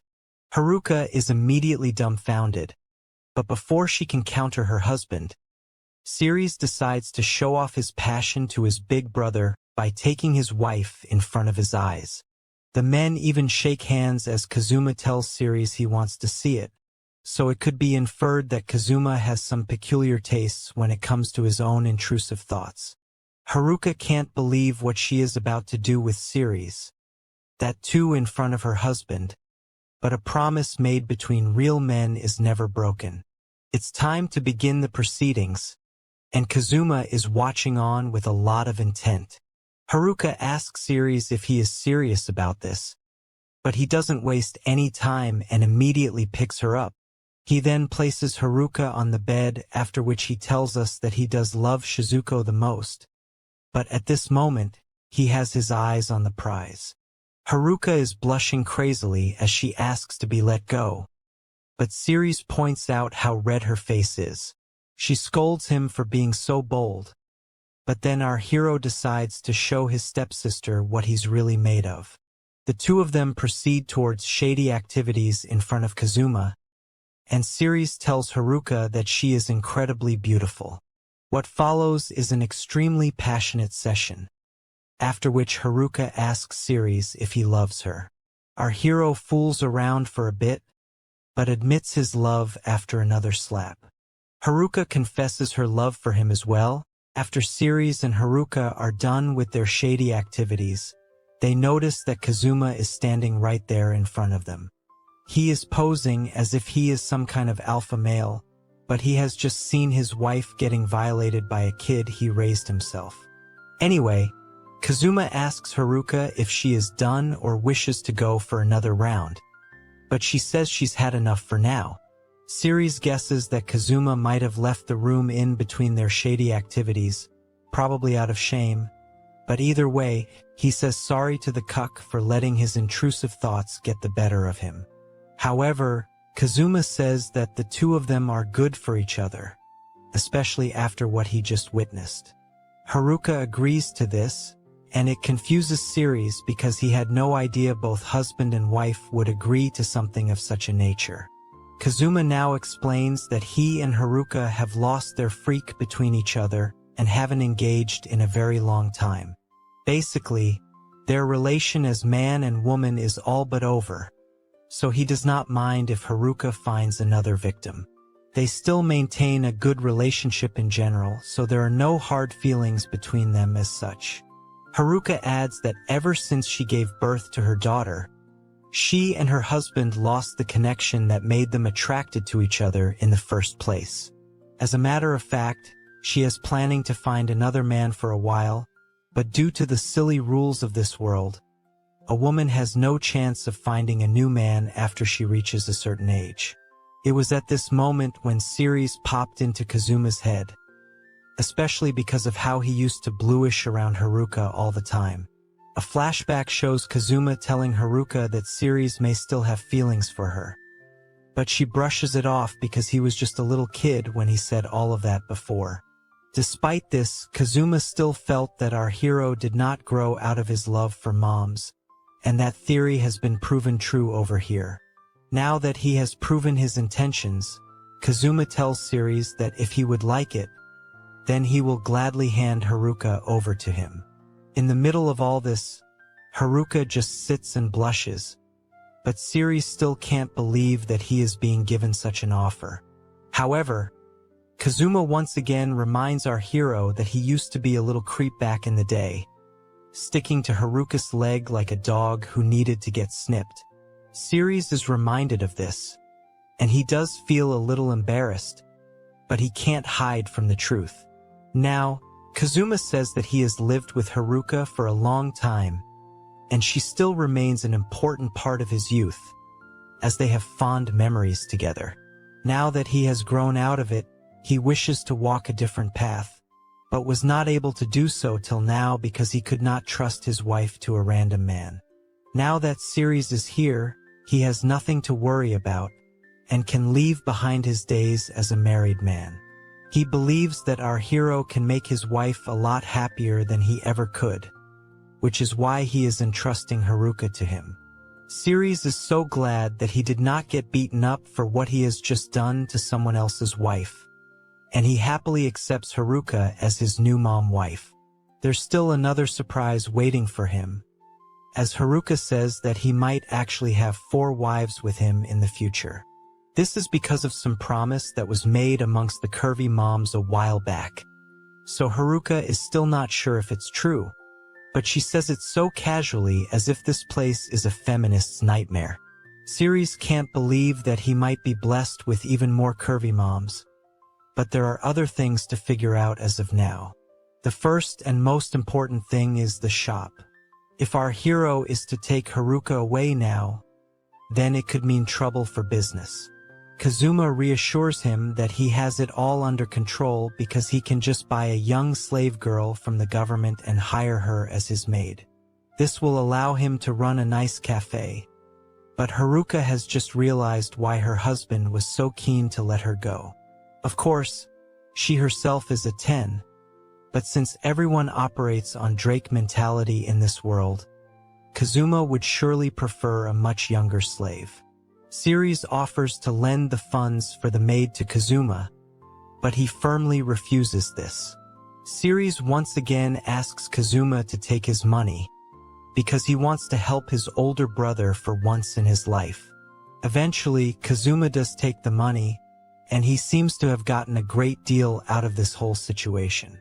Now, our hero leaves with his new wife mom, and he promises Kazuma that he will take care of her, no matter what. There are sparks flying everywhere between Ceres and Haruka, after which they decide to find out what Shizuko is up to. Haruka wants to meet up and talk with her fellow mom buddy, but Ceres says that he was instructed not to come back home today. Now, we move to Shizuko, who is having a nice drink to herself while also wondering if her lover boy has managed to get with Haruka yet. Now, Ceres takes Haruka on a detour and leads her to a familiar spot. She is hit with nostalgia as she sees the area, and it makes her recall when she used to watch over the kids back when she used to have days off from the shop. All the kids used to be a hassle for her, but Ceres was relatively easier to manage despite his intrusive thoughts. This leads Haruka to tell our hero that he has changed quite a bit, and it surprises him. The wife mom asks Ceres if this place full of memories was the only thing he wanted to show her, but he says there's more.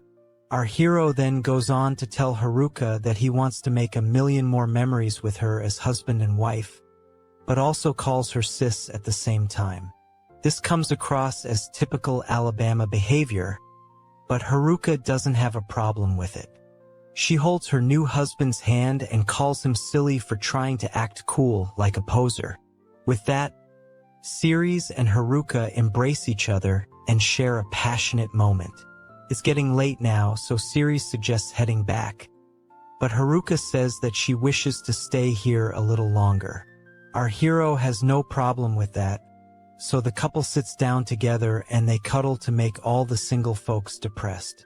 After all this romance, it's time to take a look at the miserable bunch of heroes led by Zeact. We see Mel, who is having a hard time with all the accounts, and she claims that she can't take it anymore. It's a huge pain to her, but Zeact says that she should not be complaining as she has been exempted from all the other work of the party. Mel has to write periodic reports of the party's adventures to the church in order to get an allowance from them. This involves what kind of materials they intend to buy and what their future plans are as well. It makes Mel wonder how Ceres was able to do all of this without any problems. On top of that, the church gets mad at Mel if her handwriting is bad, or even if the party has no future plans. Clearly is a lot for the spoiled brat to handle, and it shows. Now, Lita shows up and tells Zeact that she needs to do some maintenance on her sword. Due to this, she will not be able to handle the laundry, so she asks him to do it. However, Zeact gives the convenient excuse that he is a man and would prefer not to wash a woman's delicate clothing. Lita then taunts Zeact by saying he has it good. When he asks her what she means by this, Lita states that his holy sword does not need any maintenance at all. The only thing that Zeact needs to do is clean it, which is a rather easy task. As far as Lita's sword is concerned, she needs to maintain it regularly, otherwise it quickly loses its edge. As a matter of fact, the other day, she almost lost her life because she could not cut off an ogre's arm. The attention now turns to Maria, who already says she doesn't want to do anything despite no one asking her to. Zeact tries to reason with her, but she says that she will not have anyone else's work pushed onto her. This becomes a bit too much for Zeact to handle, so he finally admits that their current situation is all his fault. He realizes that the most important person in the party was not himself or the sage, but rather Ceres. Having said this, Zeact asks the girls if they believe they can get Siri's back. Mel wishes that they didn't have to rely on our hero so much. But Lita says that no one is better at maintaining swords than Ceres. Maria adds that Ceres was the only one she could trust with shopping because he would never buy anything that was not necessary. This is more than enough for Zeact to declare that they need to get Ceres back. Little does he know that Ceres has been maintaining his own sword a bit too well with his mom. Lita asks Zeact what Ceres might ask as compensation for his return, but the thought didn't even come across him till now. She reminds him that despite all the efforts our hero put into the party, Zeact shamelessly kicked him out because he wanted to have fun with the girls without any interruption. Zeact is hit with a massive wave of guilt, and he tries to console himself by saying he didn't do anything so cruel. Maria calls him out for being ignorant and reminds him that he made Mel take off the necklace that Ceres gave her as a gift, just so that he could put his own necklace on her. On top of this, Zeact made sure that our hero say this while he was getting kicked out of his own party. It's quite obvious that such an act had hurt our hero's feelings. So Maria asks Zeact how he would feel if someone did that to him. The shameless hero finally has a moment of realization and admits that he would have punched Ceres if he had done the same thing to him. Despite this, he also recalls Ceres being nice to the party even after being kicked out for no good reason. Zeact's head drops down in shame, and even Mel feels bad about what they have done to Ceres. Lita states that all of them had gotten carried away at the time, and Maria declares that they will need to give our hero something grand in order to make up for their gross negligence. Zeact says that the girls should know exactly what needs to be given back to Ceres, which is a woman and a place to be. He considers giving Mel back to Ceres, but that would not even be close to enough to make up for what has unfolded so far. Zeact thinks about offering Lita or Maria as well, but then he remembers the shady acts they do to him, so he can't possibly let that go. After all, a man rarely stops being a man unless he has gone mad.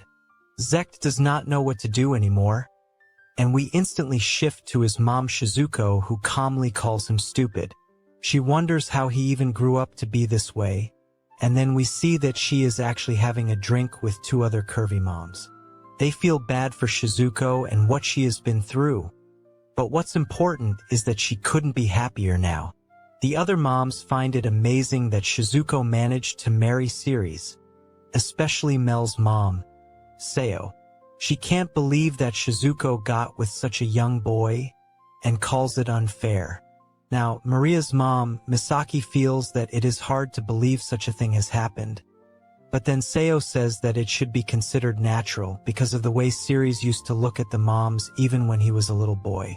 Our hero has always been in love with older women, and it shows, although if we consider his mental age, then he is the one who is older than all of these curvy moms. Seo seems to have had enough beverages as her face shows desire for Ceres. Misaki sees this and says that Seo would normally never get involved with anyone with such a big age difference. Seo counters that Ceres has always acted like a gentleman around her, so she would never let such an opportunity pass by. She remembers that he had told her he loved her back when he was just 5 years old.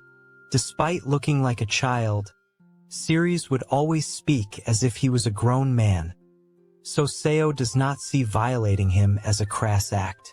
Misaki once again tries to sway her away by saying Ceres might have just wanted the love of a mother. That is true, but it's not the kind of love that Misaki is referring to.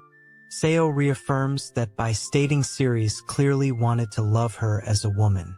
Of course, due to their age difference, she did not respond to him back then. But now, she definitely sees and treats our hero like a grown man. Seo looks at Shizuko now and tells her that she must have felt the same way, which was what led her to get with Ceres in the first place. Shizuko shyly agrees with Seo and admits that even though Ceres was weird as a kid, she always treated him like a son back then. It was only later when she realized that she should have treated him like a stepson. Seo believes that this was when Shizuko started falling for our hero, and then she decides to ask a very blunt question. She wants to know how things are in the bedroom, but Misaki once again tries to deflect her question by saying all of the moms here are basically like grandmoms as per the rules of this world. She believes that a young stud like Ceres would never be interested in the bodies of old women like them. However, she does not know that moms like her would be instant hits back in our hero's world. Shizuko backs up this claim by blushing and saying Ceres is an absolute beast. Both Misaki and Seo watch on in disbelief as Shizuko tells them that Ceres does not let her go until the sun rises up. Our hero is indeed a man of culture, but Seo does not believe this, and she tells Shizuko not to lie so much just because she loves Ceres. Misaki adds that her own husband tells her she is not worth engaging with, but that is only because he is a fool.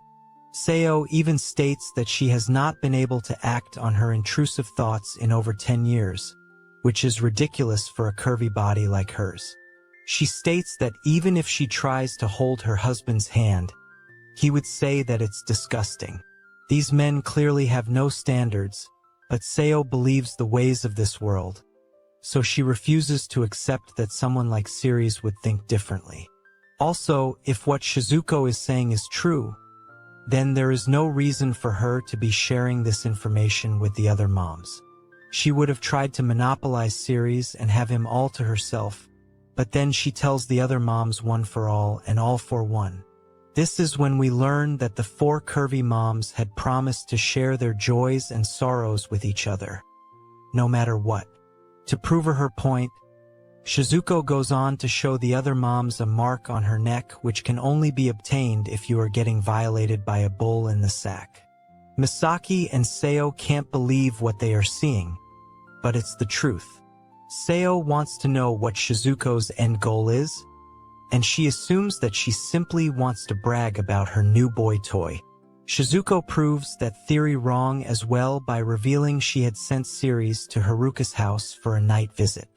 Seo can't believe this, because Haruka is supposed to be in a good relationship with her husband. Shizuko says that Kazuma might be a nice man, but he is no longer interested in Haruka as a woman, so it's fine for her husband to get with her. Seo is speechless, and then Shizuko says that Ceres does see all of them as women. This is why she wants both Seo and Misaki to abandon their husbands for Ceres. The curvy moms are shocked to hear this, but Shizuko tells them that this is their chance to go back to being women again. Of course, there are consequences to their actions, but the reward seems a bit too good to be true. They wonder if such a thing can even be possible, but the blush on their faces say it all. They tell Shizuko that if she is lying to them, then they will definitely get back at her for giving them so much false hope. Shizuko says that she is not lying at all, and counters by stating the other moms have to join her back as adventurers if what she is saying turns out to be true. This is when we learn that Seo used to be known as the teary-eyed ice princess who would freeze anything that stood before her. Misaki used to be called the berserk black knight who would chop down demons into minced meat. On this note, Shizuko tells the moms that it's time for them to go wild and relive their youth, but they tell her not to mention the nicknames they came up with when they were young and did not know any better. Now that all the intentions are out in the open, Seo wants to know what Ceres has to do with them returning as adventurers. Shizuko says that if the moms would like to discuss this, then the chat will become a bit more serious, and she is not sure whether she wants to do that. However, Misaki says that she will go and prepare some tea so that the moms can talk this out properly. Shizuko apologizes to her because the moms are having this conversation in her house as well. Misaki doesn't mind at all as long as it's just them over here, so she goes ahead and fetches the tea. Now that everyone is set, Shizuko finally reveals that she is really angry with her son for being a useless jerk. The moms ask if this has to do with Zeact kicking Ceres out of his party. to which Shizuko says yes. After all, our hero only ended up following that group because the moms told him it would be a good idea. Despite this, the party pushed all the household chores onto him, and even made him work to earn his own living. Despite such an unfair deal, Siri still went ahead and did everything without any complaints. However, Zeact was still shameless enough to kick him out of the party for no good reason. Neither Seo nor Misaki knew about this, as can be seen in the grim look on their faces. Misaki can't believe that Maria has been giving so much trouble to Ceres, and Seo is also upset with Mel for not supporting Ceres. As a matter of fact, she has already decided to give her daughter a good scolding for her actions. Shizuko says that even she has been thinking about what she should do to punish Zeact, and it turns out that one such way is to have all the curvy moms marry Ceres and leave the village. If they happen to do this, then their kids will not have any place to come home to. Seo wants to confirm that Shizuko is asking her and Misaki to leave their husbands and become wives of Ceres. The wife mom states that this is indeed the best way out, and while the promise was an important reason for her to reveal the truth, she also wanted to punish Zeact. Misaki says that if she leaves, then her husband will simply buy a slave girl and turn her into his second wife. If that is the case, then Maria will not have a place to stay anymore, and the same applies to Mel as well. The moms still wonder if this is enough to affect their kids. But then Shizuko says that the main topic is yet to be discussed. She wonders if Ceres is actually stronger than the actual hero, since he already works harder than him. If such a thing were to be true, then it would completely ruin the reputation of Zeact and his harem. Misaki asks if Shizuko wants to know for sure about this by having her gal pals assist Ceres as adventurers. However, Seo is not sure if they are up to the mark for such a mission, because all of them are quite old as per the standards of this place. Shizuko simply laughs at Seo's statement and calls her timid. Once again, she refers to her as the teary-eyed ice princess, and it embarrasses Seo greatly as she does not want her past to be brought up again. Shizuko then turns to Misaki and calls her the Berserk Black Knight, which makes her really awkward again.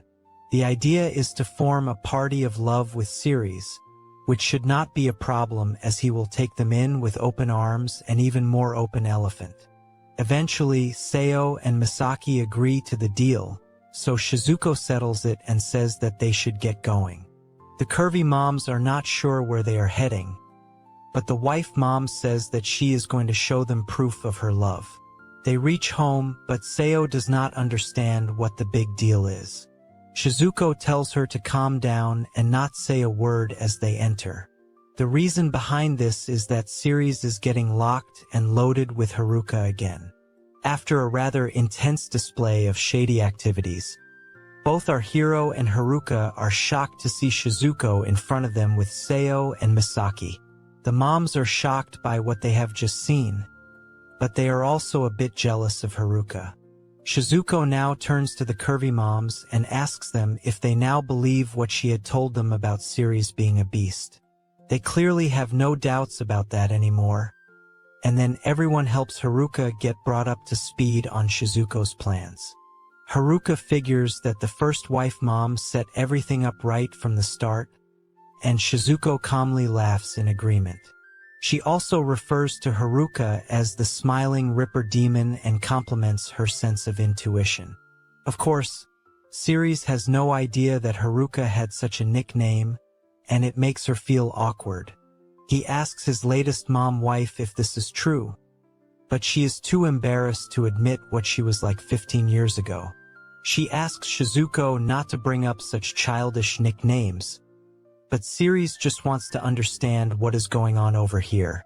Of course, Seo is only fantasizing about doing shady things with Ceres, especially after seeing Haruka in action. Even Misaki is proud of Ceres for growing into a passionate young man, but Haruka is not too comfortable with these judgments. Now, Shizuko explains her deal to our hero and then asks him to take in both Misaki as well as Seo as his new wife moms. Ceres is in a bit of a spot because on one hand, he would gladly take Misaki and Seo as his new wives, but on the other hand, he is not too keen on the plan to take revenge on Zeact and the others. He does admit that he was angry when he got kicked out of the party, but at the same time, he also felt a sense of liberation. After all, he was only a part of this party because the moms had asked him to protect their kids.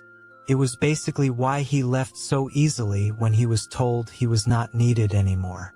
Revenge has never really crossed his mind, so he isn't too sure about turning over to the dark side. There's also the fact that he can use all the privileges of the hero's party, so he tells the moms that he will gladly accept Seo and Misaki, but he is not too sure of the revenge aspect. While he does appreciate the sentiment behind what Shizuko is doing for him, he does not wish to punish anyone. The first wife mom says that what Zeact did to Ceres was indeed very wrong, so he should definitely think this through. Our hero states that he has thought it through, and he simply does not hold a grudge against anyone for what they have done to him. Shizuko asks him again if he is sure of this, especially after all the treatment he had to go through.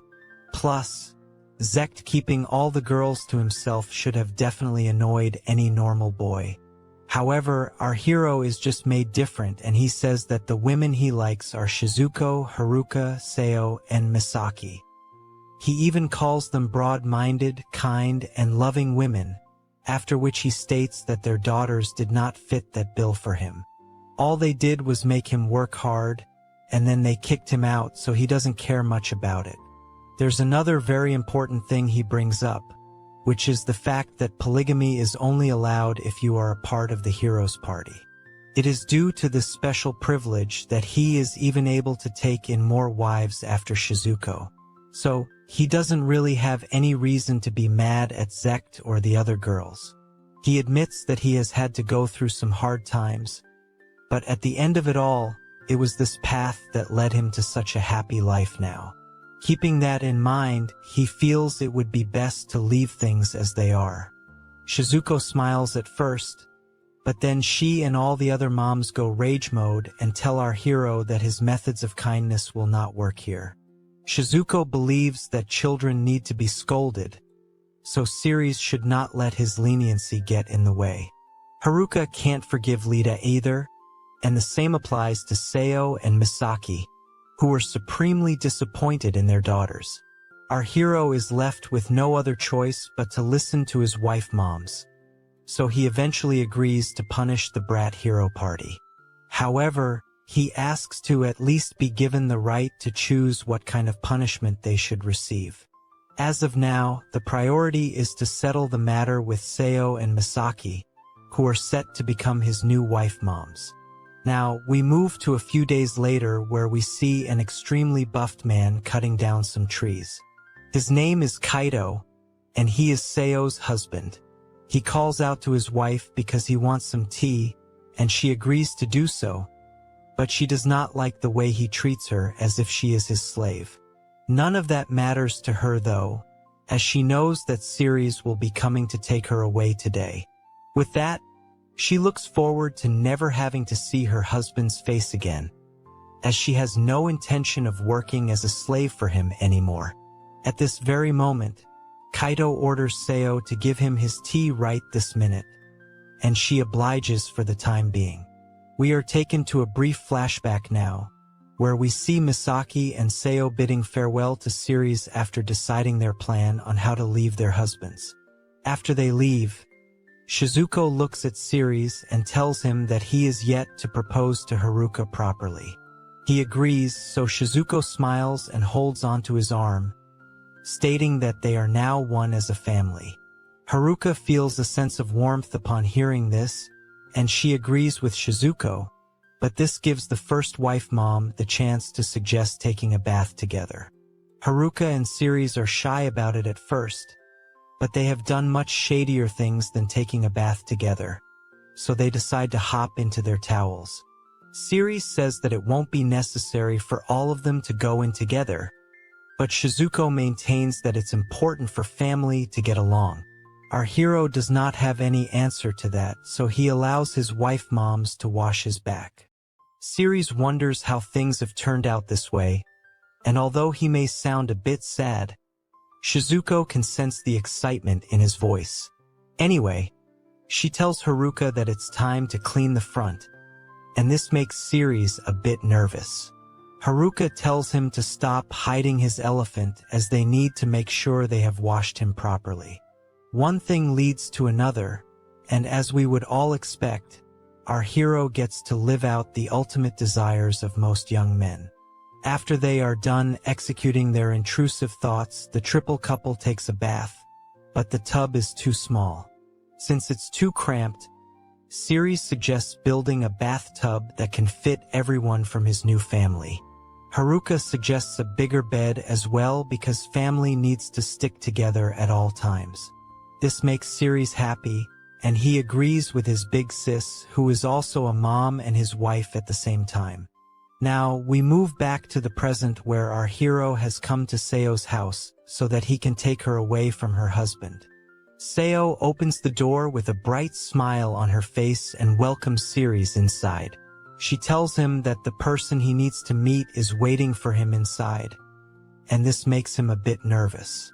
He goes on to sit down in front of Kaido, who is striking a pose like a boss. He comments on how Siri has finally made it here, and we can see that a proper feast has been prepared for him. Our hero is still standing, which makes Kaido angry, so he scolds him and orders him to sit down this instant. Siri wonders if he is actually welcome in this place, but then Kaido says it's time to start with a drink. Our hero thanks him for his hospitality, and then the men have a drink. Kaido comments on how Siri has grown into a full man from a little brat. He responds by thanking him for the help he provided during when he was a child. Kaido says that he only taught Siri how to work the fields and the livestock, so all his adventuring skills are due to his own hard work. However, Siri says that Kaido is wrong about his because whenever an adventurer would come to town, he would always tell them to teach our hero a thing or two. Kaido is not sure if such a thing had happened, but Siri remembers it well. Our hero thanks Kaido for every single thing he's done for him, but the buff builder says that this is only sentiment speaking. At the end of the day, he is just a stubborn father who is hated even by his own daughter. Of course, if we were to compare Kaido to the bosses Siri had to deal with in his past life, then he would be cute at best. Of course, our hero has a lot on his mind when it comes to sentiments, as he had lost his family in this world at an early age. He then tells Kaido that he considers everyone in this village as his family member. Kaido is not interested in small talk, so he tells Siri that they should get down to business, which in this case happens to be his wife. Siri firmly says yes, and even Seo can be seen peeking from the background. Kaido says that if it is Seo that Siri wants, then he can have her, which is actually a very straightforward offer. Even Siri did not expect things to go so smoothly, but then Kaido explains that his wife really does not have any fond memories of him. When they got married, Kaido's dad was still alive, and even though he was going to pass away soon, he kept nagging at Seo to have a girl who could provide a strong and healthy heir. This had become a lot for her to deal with as a new wife, and after Kaido's dad passed away, it was on him to look after her. He did so for a bit, but the damage was already done, and there was no turning back from there. Kaido had only become like his dad, scolding Seo and making her life miserable, so it only makes sense for her to hate him. Siri also knows that Kaido runs his mouth a lot, but at least he never raised his hand on Seo, for whatever that is worth. It's just a case of two people not being able to connect with each other. And Kaido is fine with Siri taking Seo because he knows he's been after her since he was a little boy. Siri decides to offer some money to Kaido for his wife, but he does not want it as he is fine with the arrangement Mel has. He actually wanted our hero to marry Mel, but that will not be possible now, which is why he is offering his wife instead of his daughter. Now, he looks at Seo, who says sorry to him, but he asks her what she is apologizing for. He did not protect her from his father, and only annoyed her further, so he is the one who should be saying sorry. Now that the deal is done, Ceres asks Kaido what he is going to do now. The buff builder simply says that he will go get himself some young brides now that he has gotten rid of Seo, whom he refers to as a depressing hag. As expected, she is not too pleased to hear this, but Kaido continues to say he will find himself a few young slave girls, thus proving that he has graduated from the Drake Academy of not-so-fine grooming. Seo can't believe Kaido is being so shameless, especially after all the big talk about apologizing to her. He says he does mean what he said about that, but that's all there is to his words. If it were up to him, then he would definitely choose a young bride over an old hag like Seo, which is not exactly the best judgment of looks. Ceres tries to calm down Seo, but she erupts in anger and says that she hates Kaido for making her life miserable. The buff builder couldn't care less, and tells Ceres to take Seo away from his sight as she is souring his mood. Seo hurls abuses at her husband, but our hero simply tells her that they should go be happy with each other now. Later, we see Seo cleaning herself up, and then Ceres asks her if she is good to go. Of course, she is feeling a bit low because she had this whole plan in mind wherein she was going to dump her husband. However, he has made it look as if he is the one who has kicked her out, so he is indeed an alpha male unlike Haruka's husband who liked to watch. It's frustrating for her, but our hero reminds her that she has a happy life ahead now, and that is all that should matter. She agrees and apologizes for making Ceres wait, but then her attention shifts to her broom. Ceres wants to know what it's doing in Seo's room, so she explains that she used to practice magic with it back when she was little. Seeing the broom brings back some memories, and it also gives Seo an idea. She asks Ceres if he would like to go for a ride, and this shocks him because he had no idea his latest wife mom could fly. This should have been common sense, considering that she is actually a wizard with a magic broomstick. With that, Seo takes off with Ceres on the broom, just like an R-rated version of Harry Potter. Our hero is amazed because even Mel is not able to fly. Seo explains that her daughter is a sage, so her spells are very potent, but the problem is that she does not know how to control her power.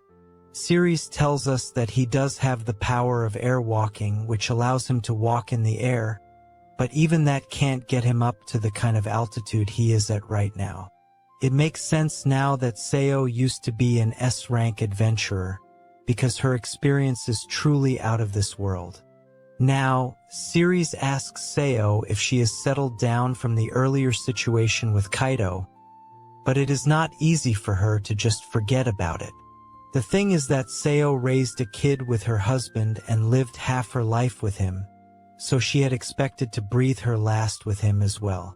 Since she is old right now as per this world's standards, she felt that she had run out of options, due to which she resigned herself to this fate. Kaido treated her like a slave each and every day of their time together, and since he is older than her, it meant that Seo would have had to take care of him if he fell sick or became too old to walk. Luckily for her, when Shizuko said that she could live a happy life with Ceres, Seo felt that she could get her freedom back again. Of course, she is still a bit upset about the way things eventually turned out for her, but if she and her husband did not really need one another, then it was for the best that they split up.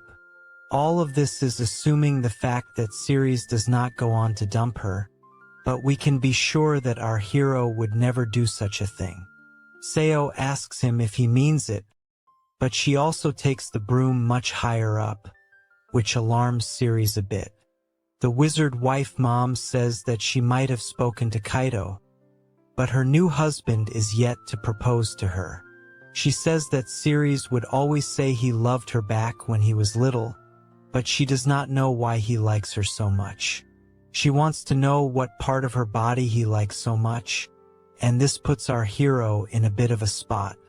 She breathes into his ear as she asks this, so we can imagine what it must be doing to our hero's intrusive thoughts. He eventually grabs Seo's thigh, and this catches her off guard, so the broom begins to descend. The both of them are falling at a really fast rate, and Ceres tries to get Seo to act on it, but she is too busy enjoying the touch of a man after such a long time. Eventually, the new couple crashes into a forest, but luckily for them, the trees cushion their fall. Ceres asks Seo if she is all right, and then we see that he is actually on top of her. As expected, sparks are flying everywhere and Ceres activates the mom-loving beast within him. Seo looks at her new lover boy and tells him that this will be the only time they will get to be with each other alone, and without any of his other wives, so it would be best for them to do the nasty over here. Our hero did not expect to hear this at all, but from the look on Seo's face, she is definitely ready to let it all out after their crash landing. Ceres clearly can't hold back any longer, so he is ready to rip out the elephant, but Seo asks him to wait for a moment because she does not want any of the forest's monsters to come and bother them. She unleashes a magical barrier, although she admits that Shizuko is better at this kind of thing. The barrier holds, and Seo is confident that the small fry will not be able to break through it. With that, it's time to let their intrusive thoughts run loose, and Ceres gets straight down to business on Seo's soft pillows. What follows is a rather intense sequence of unspeakable acts, and it ends with a mutual finish. After they get done and dressed up again, Seo asks her new lover boy to keep this particular session a secret between the two of them. He has no issues with that and says that it's time to head home. But then Seo takes a look at her broom and notices that it has broken off, most definitely from the crash landing. Seo says that they will have to walk while also keeping an eye out for monsters as the magic barrier will run out soon. The moment she says this, we can see that a couple of monsters have already arrived at the scene. Ceres gets ready to defend his new mom-wife, but before he can pull out his sword, Seo decides to unleash her own spell, called Ice Bind. She follows it up with an impressive icicle wave, which is more than enough to take down the wolf monsters over here. Our hero is amazed by what he has just witnessed, but Seo simply smiles and tells him they need to get going. Ceres notices that Seo is using short chant magic to deal with monsters quickly, and then using deadly magic to end them for good. She remains cool even during the heat of the battle, and is extremely used to fighting, which is a good thing. The scary part, though, is that all four of our hero's wife moms are probably on the same level. As he says this, we see a giant demon monster show up, but even he is no match for Seo, who uses a spell known as Absolute Zero. Ceres is surprised by such a powerful spell, as is the monster who is frozen at this point. Seo then reveals that this spell is an original creation of hers which was named by Shizuko. Basically, she lowers the blood temperature of her target to -200 degrees, which is more than enough to freeze them for good. Ceres doesn't say this to her face, but he admits that Seo is way too overpowered to be living as a slave wife. On top of that, she is able to pull all of this off without even needing a staff to amplify her power.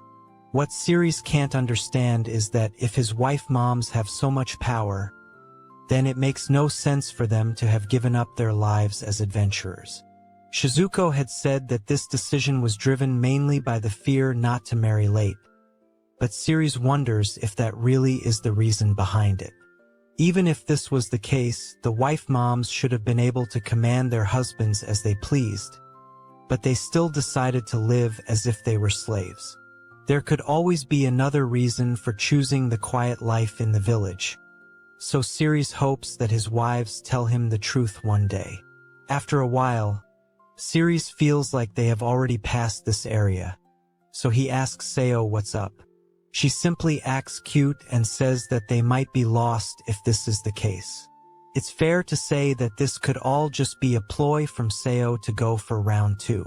It doesn't take a genius to figure this out, so our hero calls out Seo in an instant, telling her that she is simply fooling around. Seo says that she only wanted to fool around with her lover boy some more, plus he has not technically proposed to her yet. Siri's admits his mistake and states that it would be low of him to expect such a lovely woman to say that to him. Seo is taken away simply for being called lovely, and then we see Siri's holding on to her from behind. He then says that he loves her and wants her to be with him forever. She says yes in an instant, and then jokes about stealing her daughter's boyfriend. However, our hero tells her that he and Mel were not that close to begin with, so she has nothing to feel guilty about. Later, they reach home, and Seo happily greets everyone with a wide smile on her face. She tells Haruka and Shizuko that she will be in their care from today onwards, but she is a bit too chirpy for their liking. Haruka calls out Seo for acting suspicious, and even Shizuko says that she will find out from Siri's later about what they did to take so much time in coming here. Of course, there is still a lot of work left to be done, and it starts with having to get Misaki from her husband Shido too. Siri's enters their store, which also doubles up as a foodstuff spot. He says sorry to Misaki for making her wait so long, but she does not have an issue with that. Now, he meets with Shido and tells him it's been a while since they last saw each other. Shido greets him with a smile and says that Siri's is being a bit too stiff around him. He asks if our hero would like to have a drink, and then he shows a bottle of brandy, which he has been saving for this very moment.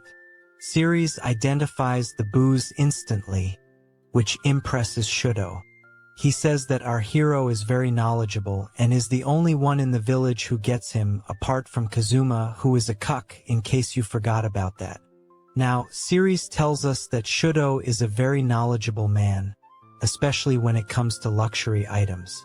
He's smart to boot, but the main issue is that he is an overly rational oddball.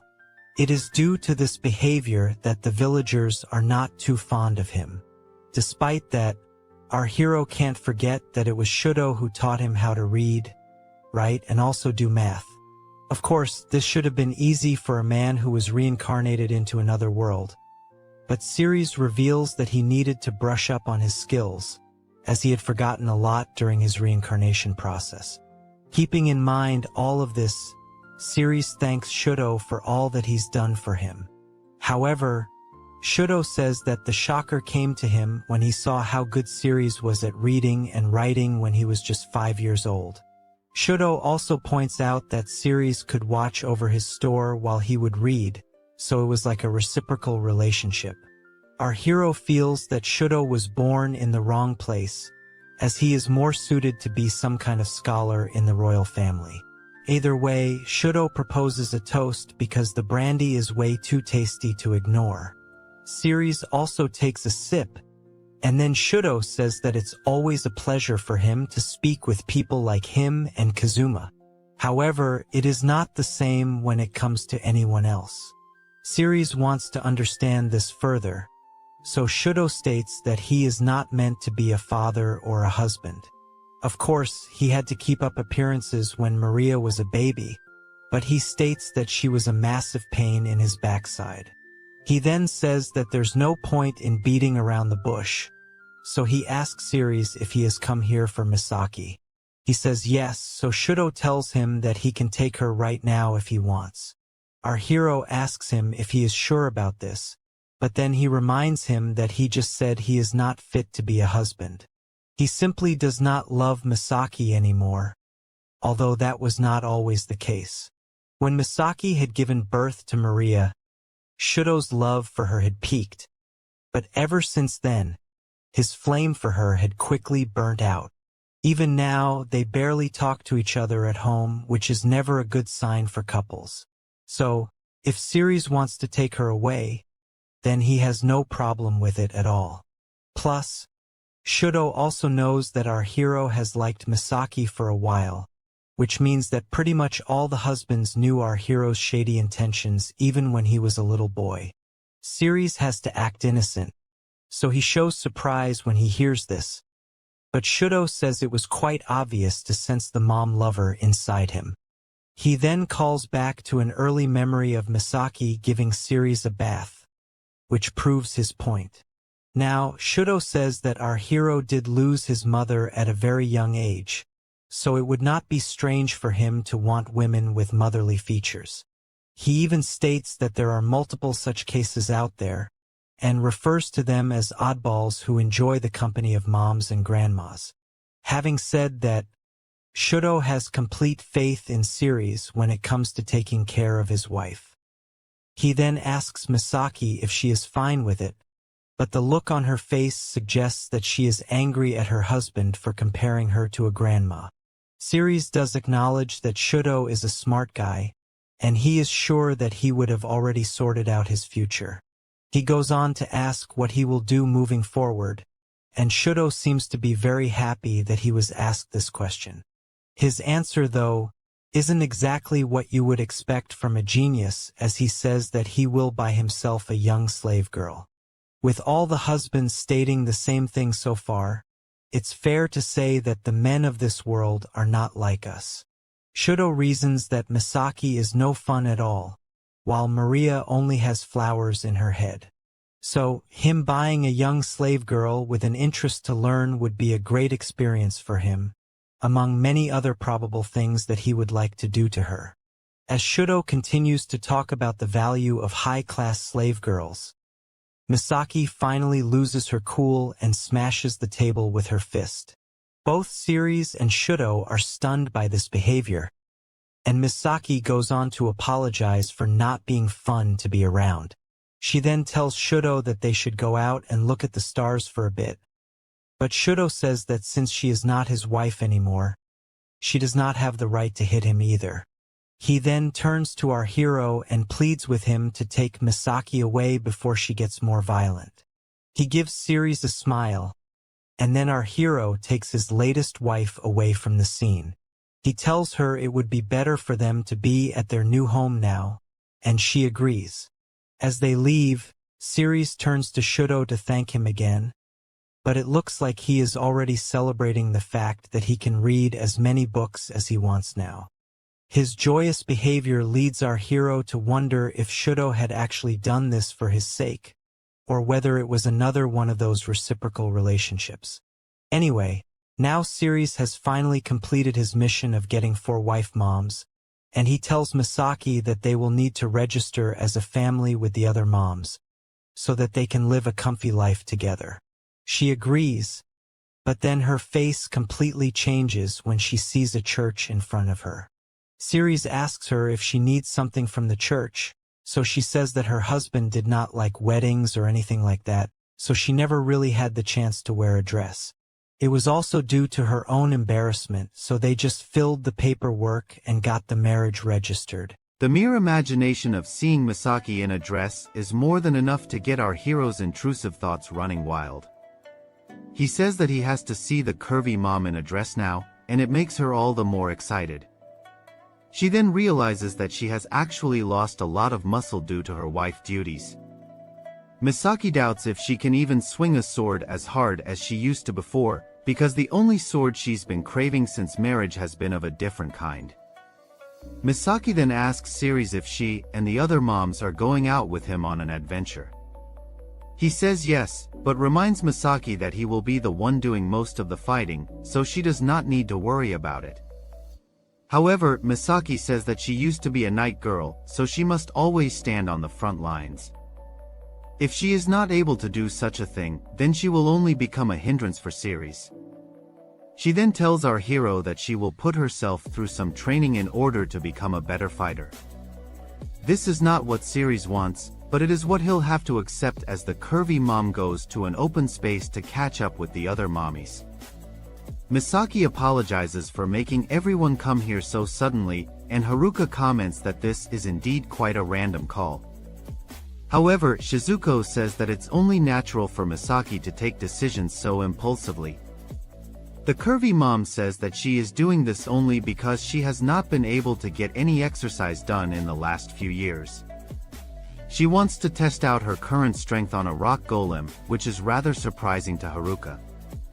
Shizuko has no problem with this, so she decides to give Misaki a defensive buff in order to ensure her safety. Seo stands by and says that she will be cheering for her mommy friend while sipping on some tea. Now, the rock golem shows up in front of the curvy mom, and it is quite dangerous indeed. She swings her sword with all her might and manages to make some sort of impact on the beast. However, it's only a bit tougher than a scratch, and Shizuko comments that Misaki would have been able to take down the monster with only a single blow if she was in her prime. The rock golem is in no mood to play, so it launches an attack on Misaki, but she is able to block it with her massive sword. However, this feels extremely heavy on her, which means she is quite rusty and needs assistance. Haruka can't just stand there and watch her friend struggle like this, so she prepares for battle and asks Shizuko to perform a defense buff on her as well. The mom wife does as she says, and then Haruka springs into action to help the Berserker Black Knight. She tells Misaki that it's time to show the monster how two vanguards work together, and confesses that she just needed an excuse to move her body as well. She lands a swift strike on the rock golem, and this motivates Misaki to do better in order to impress her new husband. Shizuko comments that Misaki is the one who likes to lead the fighting straight on, while Haruka likes to disrupt the opponent's actions with her skills. While Haruka keeps the rock golem distracted, Misaki goes on a trip down memory lane. She tells us that her marriage was never smooth sailing right from the beginning. It did not matter what she did, Shido would just not pay attention to her, although working out to become a muscle mommy may not be every man's cup of tea. Seeing her husband's indifference made Misaki question why she rushed into getting married in the first place. She had actually loved her time tending to the store with Ceres for company. After all, our hero would entertain her all the time by saying how much he loved her. He also said that he would come to take her for himself once he was all grown up, which goes on to prove that our hero does follow through. Anyway, Misaki says that she must become a strong woman who is deserving of Ceres' love. This is all it takes for her to get motivated and unleash her entire body strength into one finisher move. It totally destroys the rock golem's leg and impresses the other moms. Shizuko says that this was a very strong attack, and Seo says that the Berserker Black Knight may finally be getting some of her strength back. The curvy mom poses with her giant sword and says that no matter what the attacks may be, she will take them head on. She is also ready to take on Ceres and his feelings for her, which will definitely involve Head in some other way. Now, we move to our hero who has gone shopping for his latest mom wife.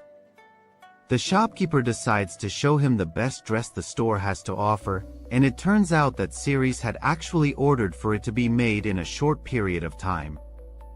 He thanks the shopkeeper for doing such a great job and tips him extra for his efforts.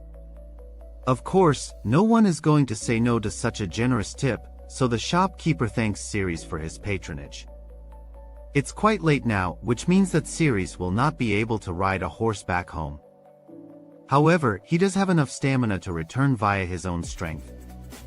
With that, he uses his air walk move and glides through the sky while thinking about Misaki. He says that the curvy mom is very kind and motherly, which reminds him a lot about Shizuko. However, there's something about Shizuko's aura that makes her look like a reincarnated person from long ago. Then we learn that the wife mom actually had a Japanese ancestor, which explains her Japanese name as well. Misaki does not have any kind of Japanese ancestry, and still, she has a classy appearance that gives off the vibes of purity and beauty. As a matter of fact, Ceres feels that she is a Yamato-nade Shiko, who has such an open mind that she will accept anything with merit. Our hero believes that Misaki is not a healer, so she won't really get rid of any injuries, but she does look like the kind of mommy who would give you a nice hug in those soft pillows after a hard day's work. Now that he can take in such a cute and curvy babe as his wife, Ceres is ready to do whatever it takes in order for her to be true to herself. On that note, our hero tells Misaki to wait for him because he is going to be the husband she never had. Now, we move back to Misaki, who is busy training with her sword. She comments that her weapon is in shambles, but that is expected because she has spent so many years without maintaining it. Suddenly, she hears Ceres from behind and asks him where he had been all this time. He says that he had to take care of something, but more importantly, he has a request for Misaki. He wants her to come alone by herself to the church later at night, probably because this father wants to see her sin. Misaki is a bit confused, but Ceres tells her that she can take her time. Misaki wonders what all of this was about, and to top it off, her lover boy looked very tired too. The curvy mom does not want to waste any more time, so she leaves her work and goes straight to the church. The door is unlocked, which comes as a surprise to her, and then she enters the church. Nobody should be here at this time, so Misaki calls out to Ceres, hoping to find some answers. As she continues to call out to her new husband, the curvy mom stops in her tracks and is amazed by what is in front of her. It is none other than the beautiful dress our hero had bought earlier, and Misaki can't help but to keep gazing at it. The curvy mom is totally won over by this gesture, and she can't believe that she is back to wearing a dress at her age, although such attire is the standard for women her age back on Earth. After she is done getting ready, Misaki stands by herself as Ceres slowly enters from the back door. He calls out to his new wife mom, and she turns around to ask him how she looks in her new dress. The curvy mom is nothing short of stunning, as her soft pillows and curvy curves would even make comic guzzlers lose its sense of thought. Ceres is of course extremely pleased by what he is seeing, and his intrusive thoughts could probably put Diddy to shame right now. Our hero tells Misaki that she looks splendid, and she thanks him while blushing uncontrollably. Ceres says that he also wanted to get her a necklace as proof of their engagement, but he did not get the time to arrange for it. Misaki says she is extremely happy with what has already been done for her, but she wants to understand why Ceres is doing so much for a mommy. Ceres says that all of this is simply because he has always loved Misaki ever since he was a kid. Helping her out at the store gave him some of his most enjoyable memories, especially whenever he would get to see Misaki's lovely smile. Our hero has rizzed up his latest wife mom to a whole other level, and it brings tears to her eyes.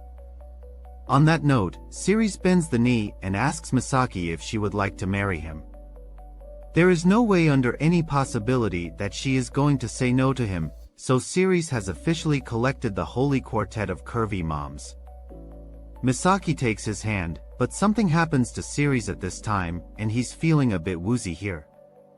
Eventually, our hero drops to the floor as he realizes that he might have used the air-walk move a bit too much while coming back home.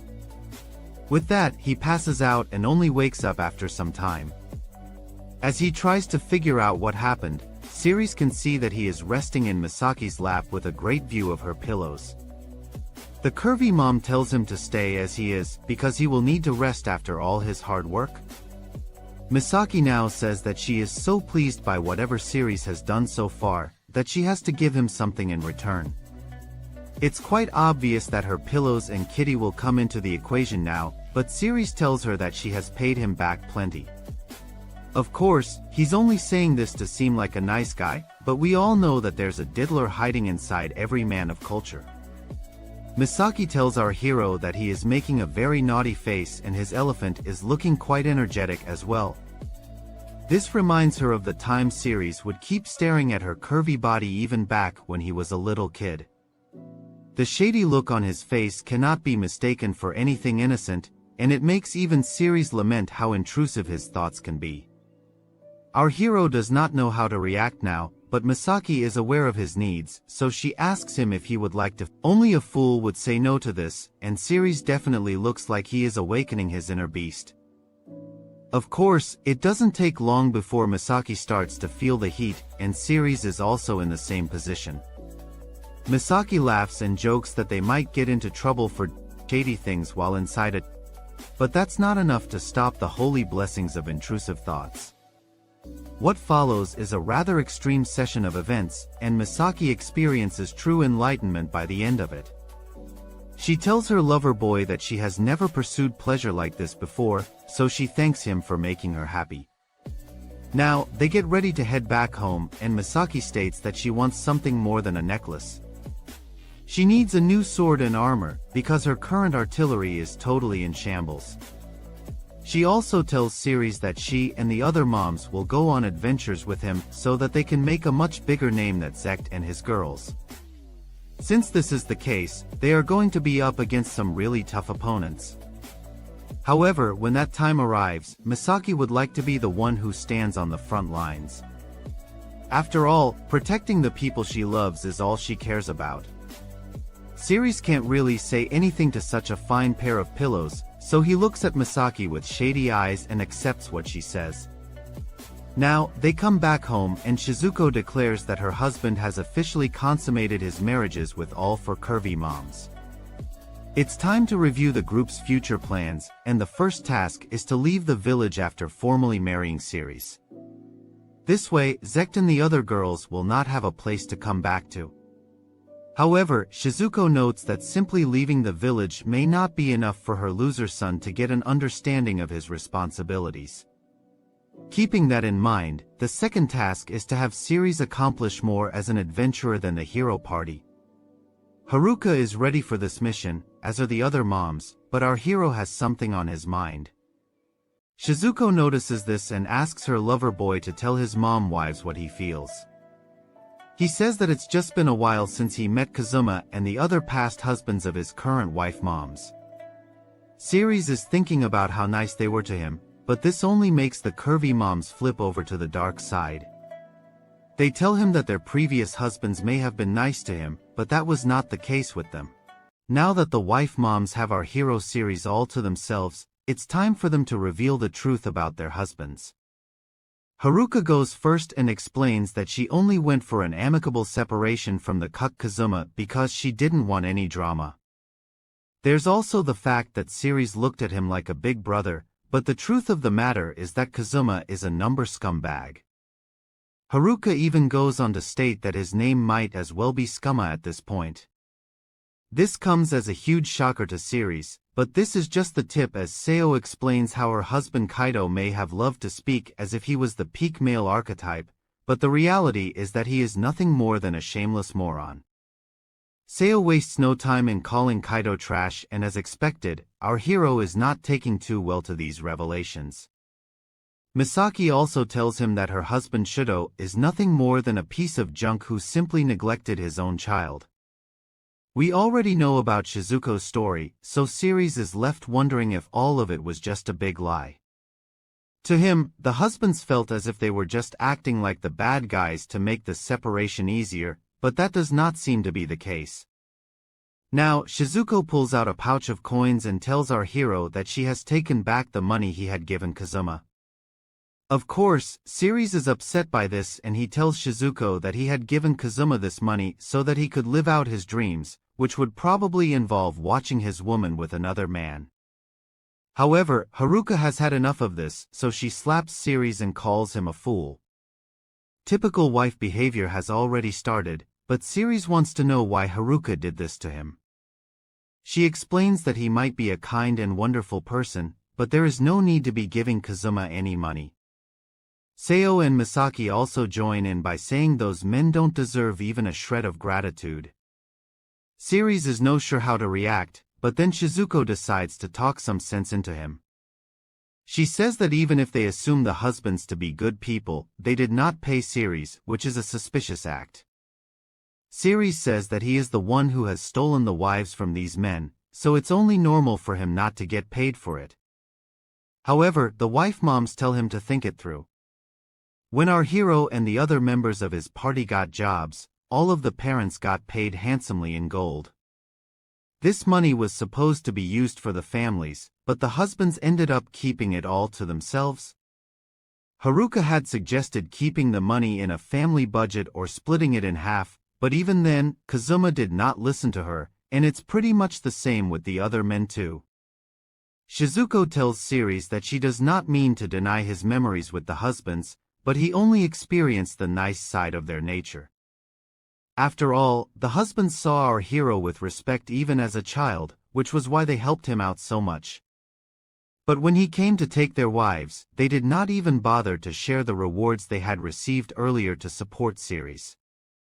Our hero has a hard time coping with the truth because he does realize that what the husbands did was not right.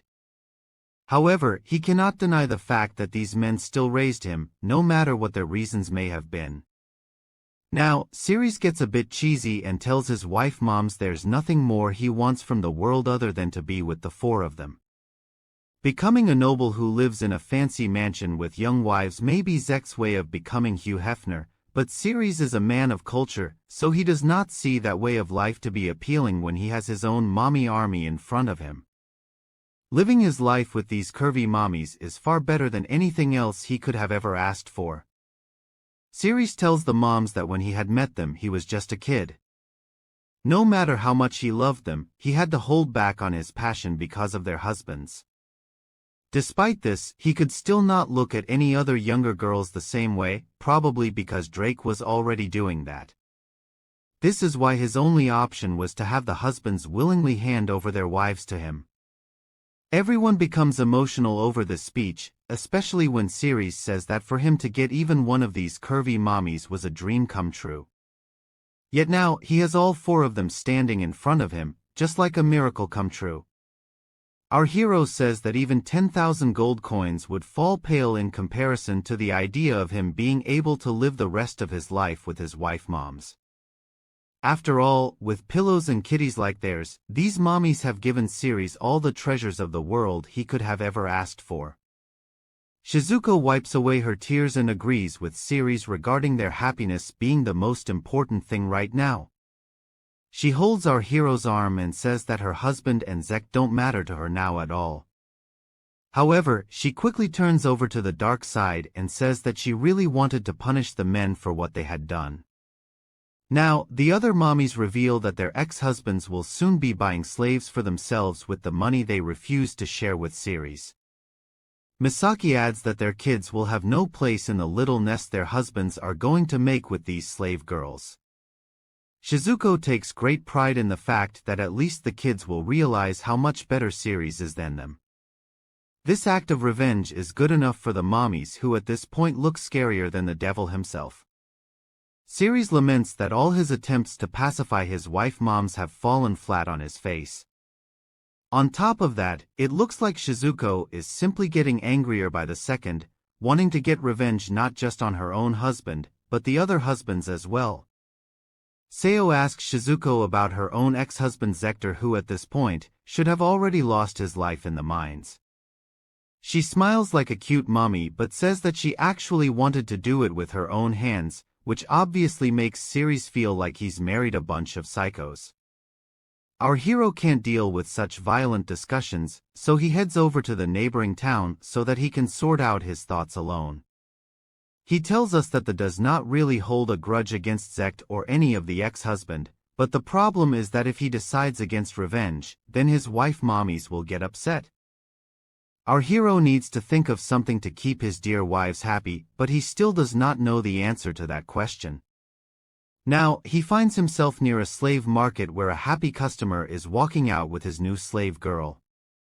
Ceres figures that the ex-husbands will also be buying young slaves like this, and they will make sure to match them to their personal tastes. That's when Ceres realizes that he can still convince Shizuko and the other mommies to take the peaceful way out before their ex-husbands buy new slaves.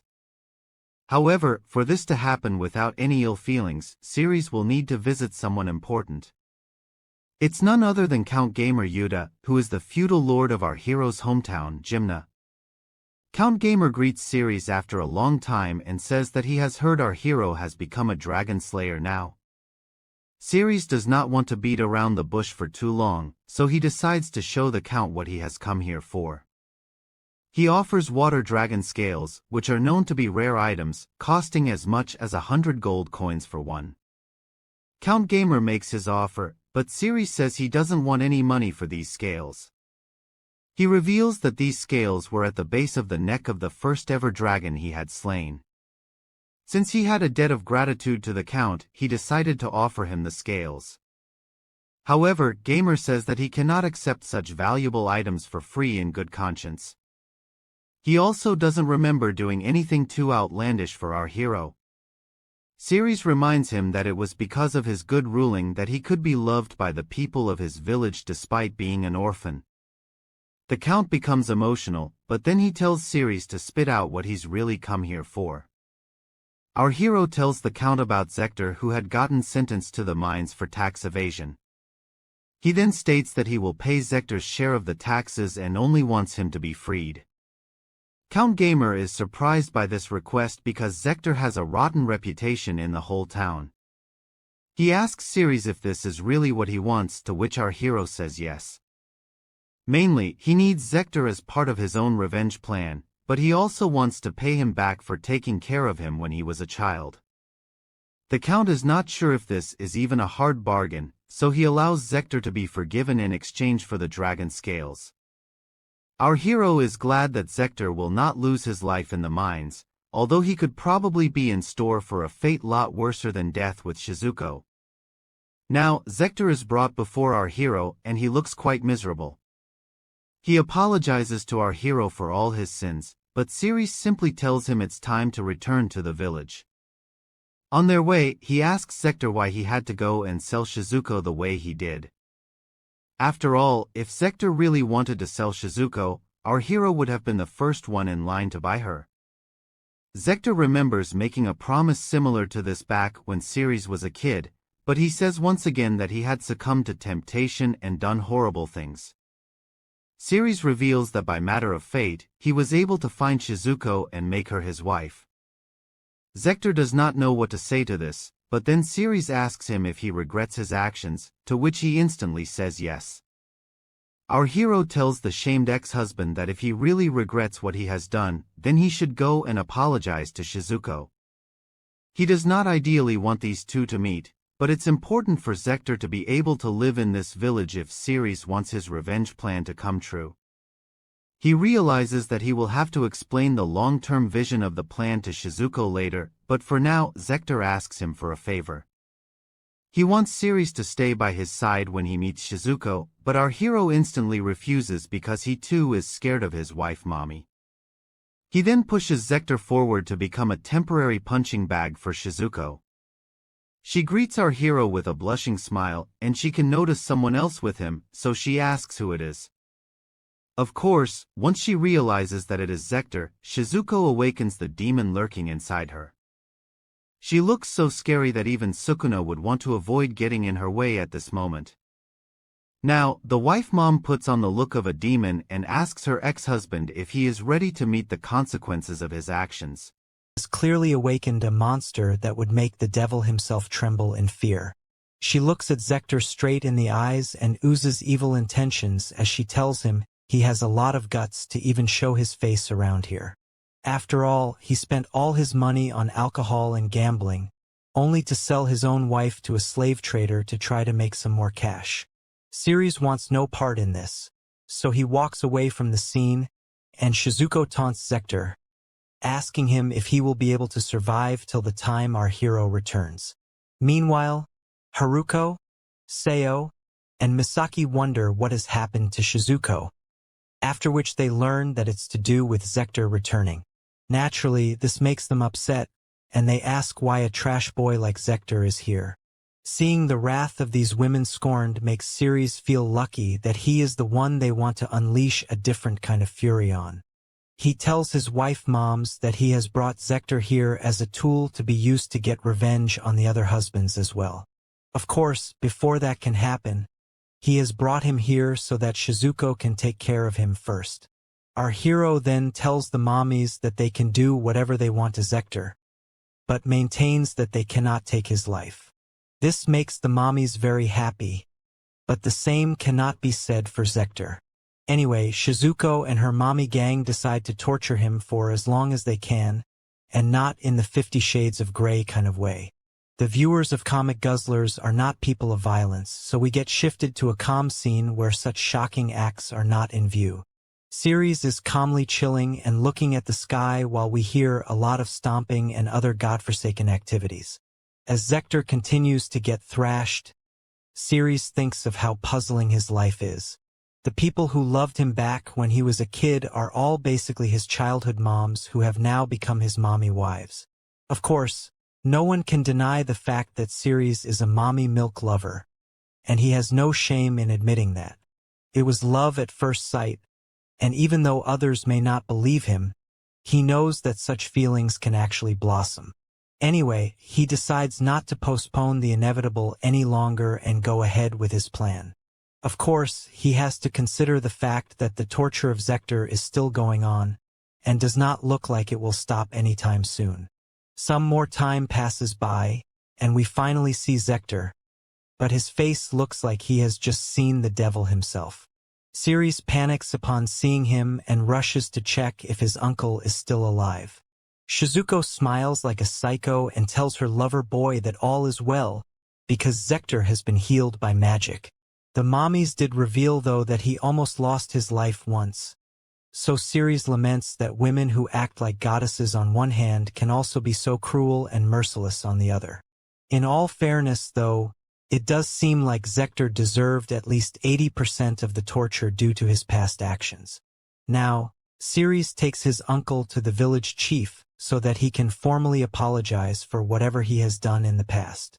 The village chief accepts the apology and then lets Zector live in an old house.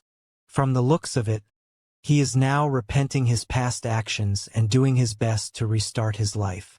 Our hero then goes to his mommy wives and tells them that he is going to the city tomorrow in order to take revenge in his own way. He promises to come back after he is done with his preparations, and he also tells the mommies that they can trust him. We quickly move to the next day now, where Ceres has taken the other husbands to some kind of camp where they will get to meet slave girls. The useless husbands don't quite understand why our hero is doing this for them, but he simply tells the orc man to open the store and display his goods. This orc man is an adventurer who owns a harem of slave girls and also happens to be the middleman when it comes to selling them off to shady men with intrusive thoughts. Kazuma tells Ceres that buying a slave will cost the men a lot of money, but he tells him that he is worried about all the men remaining single for the rest of their lives. This is why he would like to give them presents as a token of his gratitude for being allowed to violate their wives. While this makes the other husbands very happy, Zector says that it would not be a good idea to include him in this as well. However, Ceres tells him that he used to be a nice person before his intrusive thoughts took over him.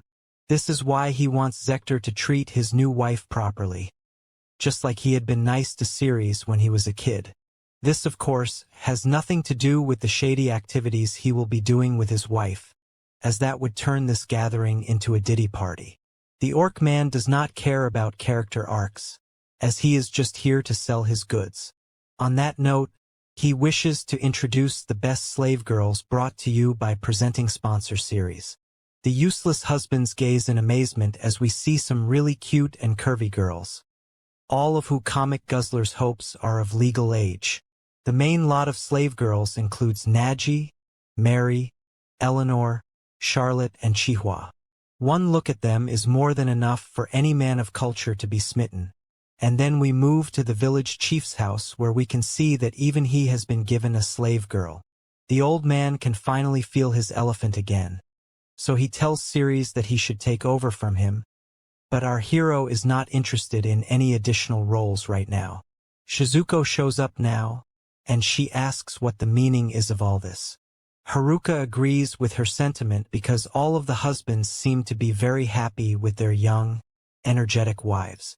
Our hero has to sit down and explain the whole thing to his mommy wives, and he starts off with the village chief. Choosing an elf girl for him was mainly to make Zeact sad because a hero cannot marry or have any kind of relationships with a demi-human. Plus, heroes can't really own slaves, so even if Zeact wanted to do so, he couldn't. By making the village chief have such a babe, Zeact would only get upset and jealous over the whole thing. Shizuko may understand this part, but she still does not get why Zector has been given such a cute cat girl. The story for this is a bit funny, so Ceres tells Shizuko to buckle up for the truth. Basically, Zector's new wife comes from the most jealous race of demi-humans. Due to this, it can be said for sure that cheating will not be an option for the cheating husband. Shizuko gets it because from now on, if Zector is caught lacking, then he will be given tons of punches and kicks from his new wife.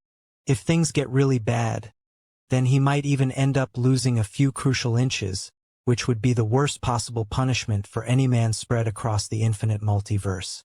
In order to understand why the cat girl is like this, we see her talking to Ceres and telling him that she simply wishes to be in an environment where she is loved the most. It might be odd to become a Talon, but she can't help her instincts, which is why she has found herself in the slave trade. Now, our hero states that the reason he has chosen someone as crazy as the cat girl is because he wishes to get revenge for Zector selling Shizuko away. With him never being able to cheat again, it seems like a fair enough atonement for someone who just can't help his intrusive thoughts. Even though Ceres feels bad for his childhood friends, who are quite beautiful as well, he has to make sure they are brought into line. Now, Ceres asks the mommies to imagine a scenario wherein Zeact finds out his father has married a cat girl who is the same age as the girls he himself is getting with. This would be rather disgusting from multiple angles, and God forbid if Zeact ever walks in on Zector getting all of that kitty cat. It will be a bit difficult for Zector to remain faithful, but Ceres still has faith in him to do better as a human being. Now that Shizuko's situation has been addressed, Haruka comes to Ceres next and tells him what he intends to do with the couple Kazuma has created. Ceres says that he has chosen a maid who used to work in a noble family as Kazuma's new wife because she would not be his ideal person. This is due to the fact that Kazuma is the type to enjoy girls who behave like younger sisters, which is a bit creepy to be honest. Kazuma prefers girls who can take on multiple tasks, such as cooking, cleaning, and accounting. Eventually, he will get very annoyed by the maid girl, and will have no other choice but to start taking on more work for himself. This solves Haruka's issue too, so now it's Seo's turn. Her husband Kaido has been given a former mercenary as a new wife, who had told Ceres she only likes to fight and use her body. This woman is more aggressive than Kaido, and can even break his limbs due to her knowledge of various fighting styles. Kaido will not be able to resist this woman, and will eventually have to be more understanding of her needs. This means he will have to become a calmer man, unlike what he was with Seo. She gets it now, and states that Kaido must always be in a family that has fights. Ceres says that Seo was very kind and obedient as a wife, which made Kaido look down on her a lot. However, with a skilled fighter in his house, there will be a lot of talking that will be done with fists and not in a shady way. Due to this, Ceres hopes that Kaido's oppressive nature will improve in general, thus making Seo happy. Now it's time for Misaki, who has realized that even her husband would have been given some kind of oddball as a wife. Our hero states that Shido's new wife is the daughter of a former nobleman who is very knowledgeable, but most importantly very evil, so Shido will not be able to match her personality. Since Shido is not the strongest man in the world, he will not be able to use his strength either, which means he shall essentially become her slave boy. As a matter of fact, she has even been given the nickname of the evil daughter, which serves as a sufficient explanation. Misaki realizes that Shido's life shall now descend into chaos, which does put a subtle smile on her face. Ceres knows that Misaki is very pure and direct, unlike Shido who is biased, thus making them incompatible with each other. He remembers the evil daughter telling him that she is a torturer and likes to use substances too, but will probably not resort to lethal poison, with a huge emphasis on the word probably. Due to this, Shido's pride will get crushed, and he will hopefully become a bit humbler and more open. The mommies are quite taken aback by Siri's and his methods, but he says that he is mainly looking towards bending everyone's nature. That isn't all either, as the mommies ask about the kids as well, all of whom have betrayed Siri's in some way or the other. However, at this very moment, the mommies realize something very important and striking about the girls who have been chosen as the wives of their past husbands. They look awfully familiar because these girls are the same age and have similar faces to the daughters of the husbands. This means that if the girls do come back home, they will most likely find their fathers getting their freak on with girls who look just like them. This is quite disturbing when you look at the psychology of it, but that just goes on to show how twisted our hero actually is in the head. Moreover, the daughters won't be able to come home with pride if their real moms are not there anymore. And even though the husbands may not know it yet, they will soon realize what kind of trap they have fallen into. This is definitely enough of a punishment for them and their daughters, plus Zector has already been beaten down enough to have been given a lesson in becoming top husband material. Siri tells his mommies that they will leave the village together now, so that the daughters and son will not have anyone to go to. This means Siri and his mommy harem can peacefully live with each other at the capital. It's definitely an idea that works, and our hero has just shown his curvy mommies that his wit alone is enough to deserve an endless supply of milk. Shizuko is totally on board with spending life together at the capital, but Haruka says they will first need to find a room that can accommodate 5 people. Seo wants to get a suite, but Misaki says that will be quite expensive for them. Siri says it's fine because he will make money from hunting to support his mommies. He just hopes at the end of the day, all the shameless husbands will be forgiven for their sins. Haruka tells our hero not to act so cool all by himself, as even she will help him out. That's when Seo whispers into her ears that she definitely knows of one way that can help out a man of culture like Siri's. She is obviously referring to endless nights of shady activities and unspeakable acts that may. The men of culture at Comic Guzzlers would also agree to this, although even they might feel the use of the word mommy is being used a bit too frequently now. Haruka tells Seo that it wasn't what she personally had in mind, and worries that even if it's the mommy lover series, for moms might be a bit too much for him to handle. Of course, she does not know what lengths men of culture can go to in order to satisfy curvy babes, and Shizuko explains that Siri's can do it all as he is a young boy with a strong elephant. Misaki also holds on to him and states that she will sleep next to him every night. The women now argue over whether they should all sleep in the same bed with Siri's or if it would be better to do it turn by turn. It's the perfect situation for our hero, because all of us watching the video are simply saying it should have been me, not him.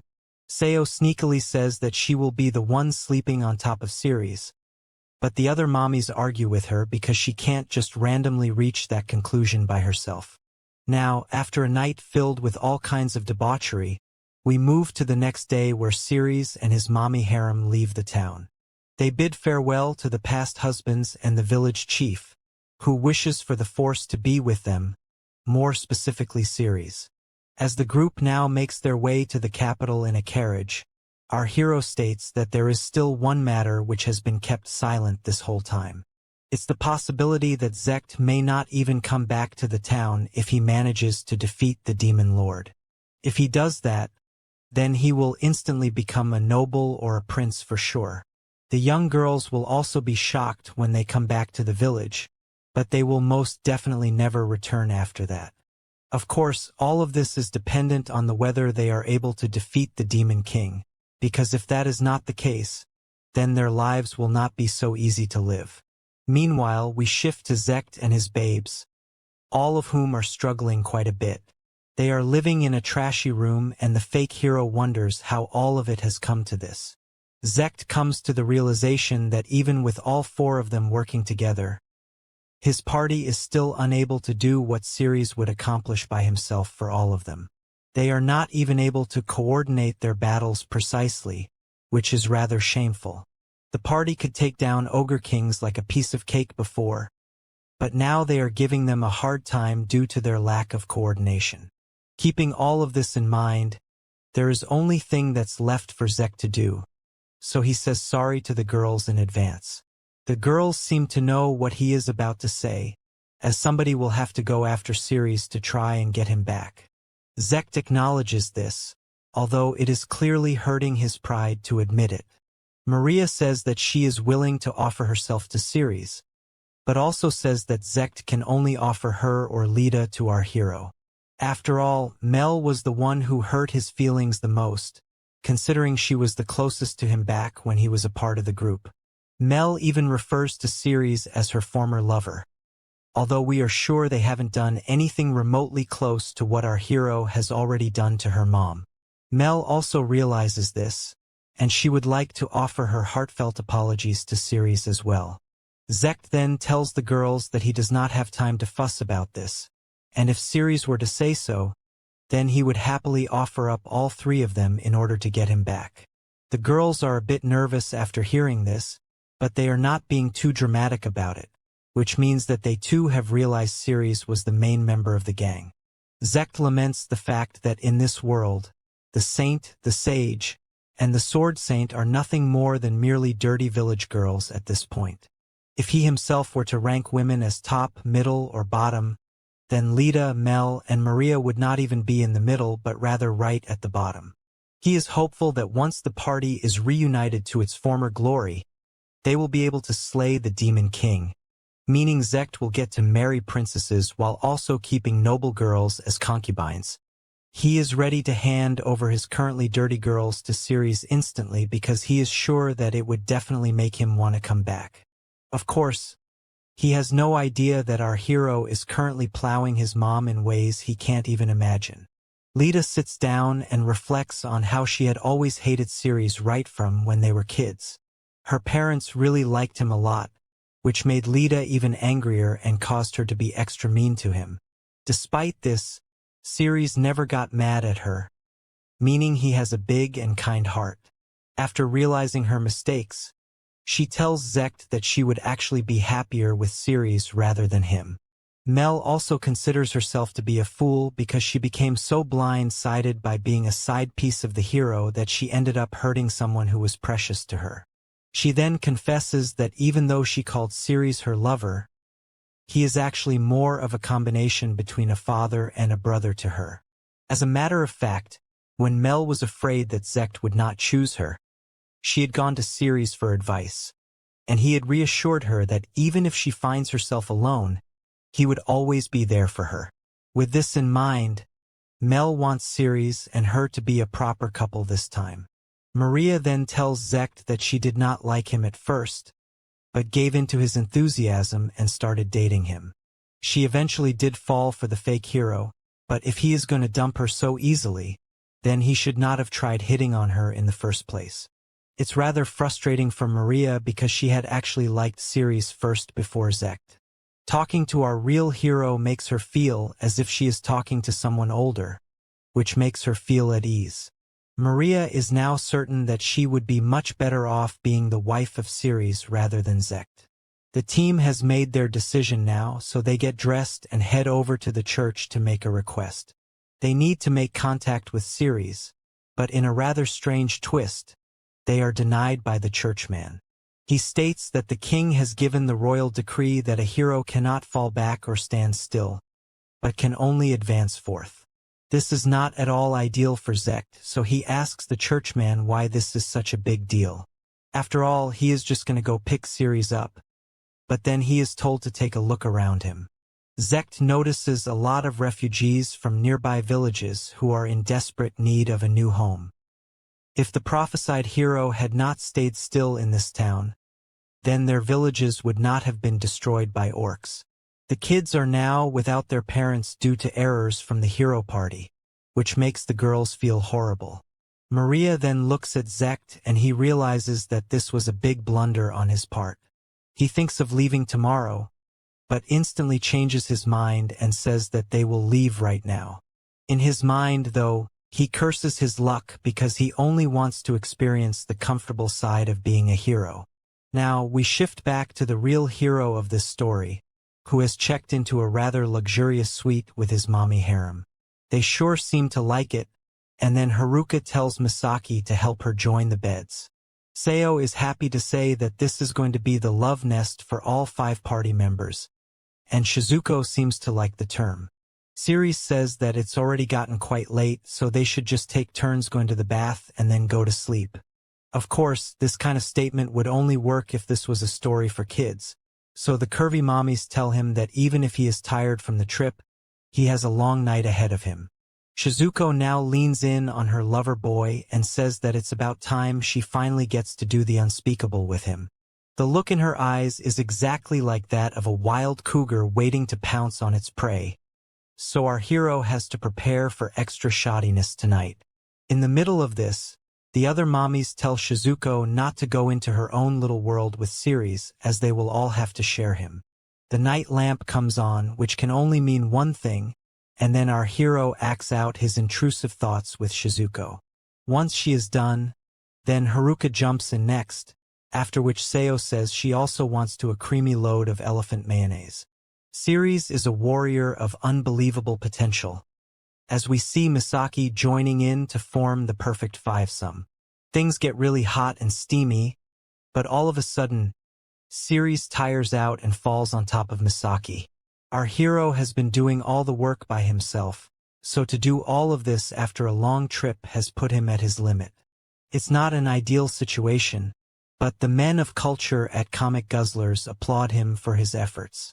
Several days later, we see the curvy moms chilling inside a hot spring, but Haruka wonders if this is really all right as they are not doing anything while Ceres is out doing all the work. Misaki says that it can't be helped since our hero loves them so much, but Haruka maintains that she wants to hunt with her lover boy. She knows that Ceres is currently hunting a dragon so that he can afford this kind of lifestyle for his mommy wives. The others say that Ceres would not want any of his loved ones to get hurt, and he'd rather be happy if they all stayed beautiful for him.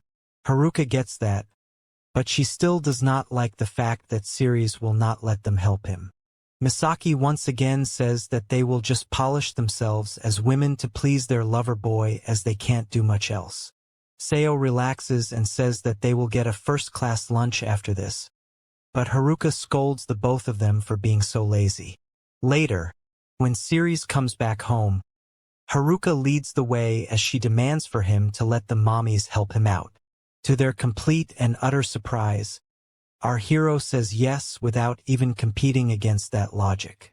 They do not understand how Ceres has become so accommodating all of a sudden, so he explains that he has saved up enough money through his efforts to buy them the necessary gear to fight. What exactly does our hero have in mind for his mommy harem? And how is Zeact going to react after he learns of what Ceres has been doing to all the moms? Like, share, and subscribe if you like wife moms and want me to continue the story. Give this video at least 40k views and I'll make sure to make the next part. Okay then, I'll see you in the next one. Hearing Ceres say this makes Shizuko ask her lover boy exactly how many dragons he has taken down all by himself. He says that he must have at least beaten all the dragons across the border. This included the Boulder Dragon, the Water and Ice Dragon, the Storm King Dragon, as well as smaller dragons and wyverns. Shizuko is shocked, as are Haruka, Misaki, and Seo, because they have no idea what they are going to do with so much money. Anyway, our hero says that he got someone to make hunting equipment for his mommies, so it's time to go pick them up. Shizuko gets a nice outfit with a staff, and then Ceres explains that he got a craftsman from a country called Kohani to make it. Haruka gets some cool equipment too, as do Seo and Misaki, meaning all the mommies are grateful to their boy toy. Misaki asks whether they will be hunting wyverns right now, but Ceres says that it's been a while since they went out hunting, so they should start with ogres. The team then heads to the mountains where we see a whole bunch of ogres charging at them. Our hero is a bit surprised because he knows Shizuko is supposed to be the healer mom, but she casts a strange spell that knocks out all the ogres in one blow. Ceres is shocked by what he sees, but then Seo explains that this is a spell Shizuko made all by herself. Normally, healers give life force, but Shizuko decided to pull an Uno reverse and take the life force from her enemies instead. Of course, this is a scary skill because drying up like a raisin is one of the worst ways to go. Seo says this as she now commands all the ogres as her slaves, so Ceres says that Absolute Zero is also one of the worst ways to go. Both Haruka and Misaki have fun going through the ogres as they smash their way through them with complete dominance. They get done quite quickly, and the moms are not happy that this didn't even amount to a warm-up for them. Seeing this is enough for our hero to conclude that his mommy babes are stronger than Zeact. Shizuko says that this is not true at all because they can't deal with dragons and giant monsters. As far as ogres are concerned, it's not a problem for them. But even so, our hero states that his mommies weren't even fighting at full force. So, not being good with larger beasts does not mean they can't hunt them. This leads him to the same question once again. Why did these muscle mommies quit being adventurers in the first place? Shizuko smiles and says that it's very simple. They all got tired of what they were doing. The mommies were supposed to be fighting for the people, but they ended up fighting with the people and they got scared. In the quest to become normal citizens, they all decided to quit being adventurers. Plus, there are lots of problems traveling as a group of 4 curvy women. After all, in a world ruled by men, it would be tough got 4 mommies to make their mark. Anyway, it's time to go home, especially because Ceres doesn't want to fight a king ogre after taking care of hundreds of regular ones. Seo is amused to hear this, as she points out to a raisin corpse and says this was the Ogre King. Shizuko took him down with just one blow, which shocks our hero even further. She smiles like an innocent mommy, but Ceres is now convinced that his babes could actually be stronger than him too. Their power freaks him out, so he figures he better not do anything to make them angry, although we're sure he's stronger than them if he has to be. Meanwhile, we see a monster reporting for duty and telling his master that they are being hunted down one after the other. He also mentions all the dragons that have been taken down, so the master asks what kind of army was able to do this. However, the monster reveals that the dragons were all taken down by just one hero, which shocks the master. He calls out to a villain, revealed to be the Black Dragon. He states that he can't allow such a person to roam around freely, so he entrusts the Black Dragon to take care of it. He also states that if there is no other option, then he should feel free to take our hero's life too. This puts a smile on the Black Dragon's face. As the Black Dragon walks down the stairs, he laments that his master, named Bauer, is getting old over the years. After all, he's asking someone as powerful as him to hunt down a mere mortal. This is the same beast who was able to slaughter the hero and his entire country around 1200 years ago. Keeping that in mind, the Black Dragon complains that he now has to go and squash little bugs. However, he can't go against his master because even though Bauer is old, he's still the ruler of Hades. Even the Black Dragon, who can take the life of the goddess, is no match for Bauer, which means we have finally got our main villain of the story. Anyway, the Black Dragon wants to be done with this as soon as possible because he wants to go out and get wasted, as he seems to be an alcohol enthusiast. Now, we move back to Ceres, who seems to know that someone has been following him recently. What's more is that the presence of this being is absolutely tremendous. Even though our hero is with his mommies, they can't feel any of the bloodlust that this being has for their lover boy. Ceres does not want his mommies to get involved in this mess, so he tells them he is going out for shopping and will be back soon. The mommies don't suspect anything, so they tell Ceres to have a nice trip. Now, our hero steps out into an open area and calls out to the one following him. The Black Dragon shows himself and is impressed that Ceres was able to identify him. Our hero says that it wasn't really that hard, considering how strong his murderous intent was. As for the terrifying aura he is emitting, Ceres wants to know if this man is one of the 4 heavenly kings, or perhaps the demon lord himself. These comparisons make the black dragon offended, so he decides to transform into his true body. He says that he is no schmuck, and is the strongest of the 5 great dragon lords, all of whom are royalty. He does not even want to be compared to demons because he thinks too low of them. Ceres figures that this is true because to a dragon lord, even the demon king is nothing more than a small fry. Our hero does not want any trouble, so he bows down to the black dragon and asks how he can be of assistance. The black dragon says he knows how Ceres has slain multiple dragons, so he commends his strength. Ceres says it's an honor to hear such words, but the black dragon is not here to be his cheerleader. With the greatest respect that he can give a human, the black dragon challenges our hero to a duel. He says that even though dragons respect the strong, Ceres has slain way too many of them to be let off easy, so a duel is the only compromise he can give him. Ceres tells the black dragon that a novice like himself could never match a duel master like him. The black dragon doesn't take too kindly to these words, so he says that they will fight in this forest mountain, where there is a crater at the top.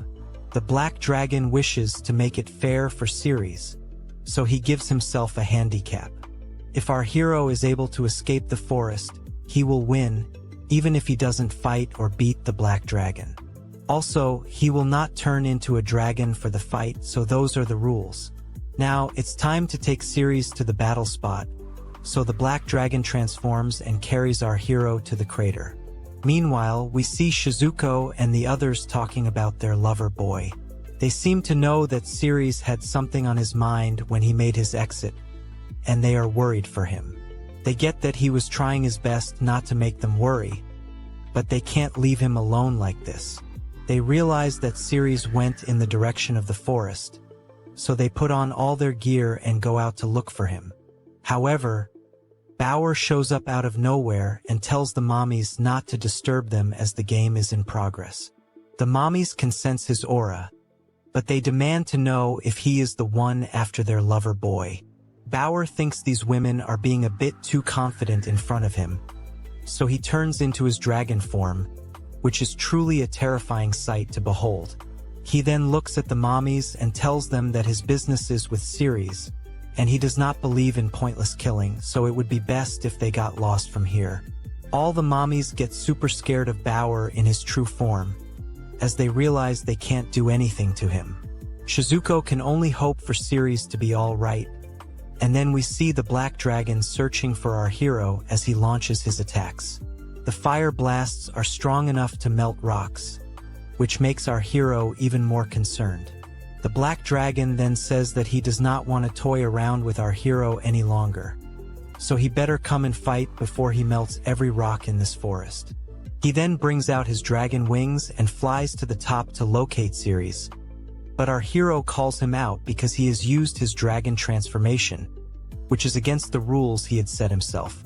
The black dragon realizes that Ceres is right, so he reverts to human form and says it was his mistake to do that. Our hero takes this chance to make a run for it, because the only way he can make it out is if he escapes the forest. However, the black dragon catches up to him in no time and says that he is way too slow.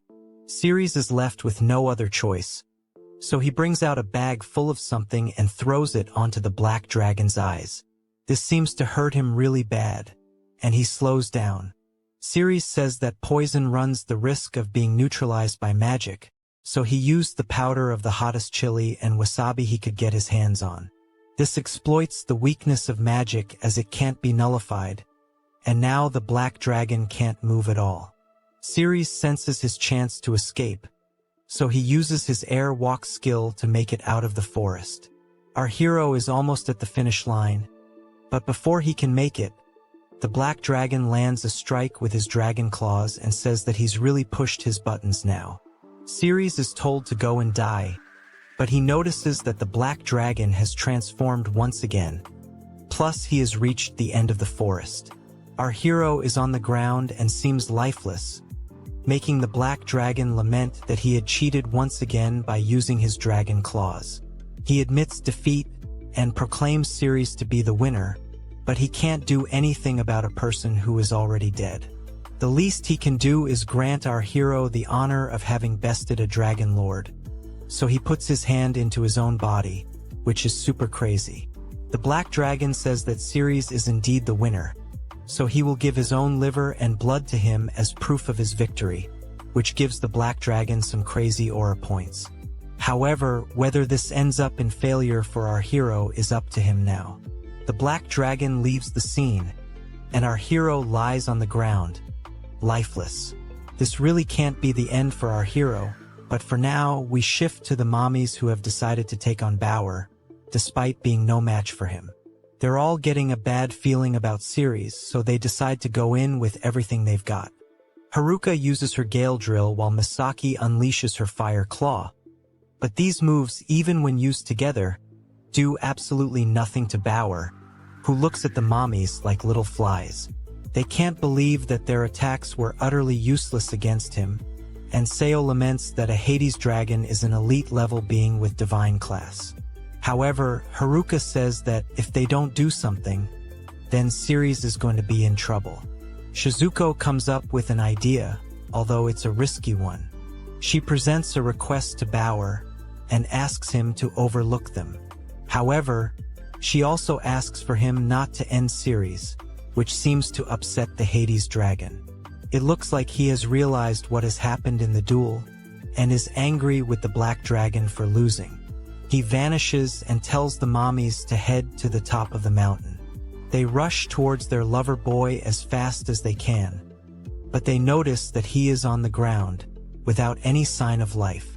They try to wake him up multiple times, hoping that their lover boy has not left them, and as it turns out, he does happen to speak. Shizuko and the others are relieved to see this. But what's strange is that even though his clothes are stained with blood, Ceres does not have any visible injuries or wounds. Ceres remembers that the black dragon had clawed him from behind and taken his life, but he does not understand how he has survived. He also recalls having a dream where he met his mom who had passed away when he was little. He also saw a man who looked like his dad, although it had been so long since he passed away that our hero couldn't even remember his face. Ceres told them that he married all of his mommies, which comes as a shock to them, especially because these are all the moms of his friends. Of course, the men of culture at Comic Guzzlers salute our boy for being the Ultra Giga Chad. Without knowing anything else, Ceres got sent away to a place where he was getting bowed down to and being called one of the rulers of the underworld. Basically, it looks like Ceres is dragon royalty now. This is all a bit too confusing for our hero, but the important thing is that he's back and he is sure that the dragons will not be coming for his life again. Our hero truly appreciates the value of life now, as he has experienced what it's like to lose it. The mommies ask Ceres if he can stand, and he does, but his clothes are all in tatters. His body is kind of muddied up too, so he says he will buy some new clothes and head home after taking a bath at the hot spring. The mommies are not fine with this because they feel they should just go with him. He says that he's fine and then he leaves for the hot spring. Over here, our hero comments that something strange is going on. His body has no wounds and he's feeling strangely hot from within. This is not like the fever kind of hot or even the intrusive thoughts kind of heated. As a matter of fact, it's more like Ceres is now filled with some kind of fighting spirit. The biggest issue, and by that we literally mean biggest issue, is that of his lower body. Ceres is in really cold water right now, but even then, his elephant seems to be active. The other me watch on, as something seems to be up with our hero's elephant trunk, but we don't know exactly what. From the looks of it, maybe his elephant has now turned into a dragon. Ceres changes into new clothes and heads back home, but he is worried about his lower body now. Ever since his battle with the black dragon, his elephant doesn't seem to be at rest, which means it has turned into a dragon. He knows that his mommies will worry for him if he's late, so it would be better to head home right now. Shizuko and the others greet their lover boy with smiles and ask if his body is fine. He says he's good now, but wants to know how the mommies were able to find where he was. They reveal that they ran into the Hades Dragon Bower while searching for Ceres, and he told them where to look for their lover boy before vanishing. This was strange indeed, but it's not like they could stand a chance fighting him either. Ceres is just glad that his mommies didn't get hurt or anything, and he also feels that the dragons won't come for him any longer. All of this is fine, but Seo notices that Ceres has been hunched over for a while. Our hero says that he can't calm his elephant down, which does surprise the mommies.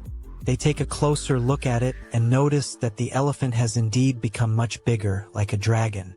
They don't know what's gotten their lover boy so worked up, but they promise to make him calm down as they'll be putting in a lot of work tonight. This is exactly why the men of culture at Comic Guzzlers come to watch Ceres. But he worries that he may let out the beast inside him.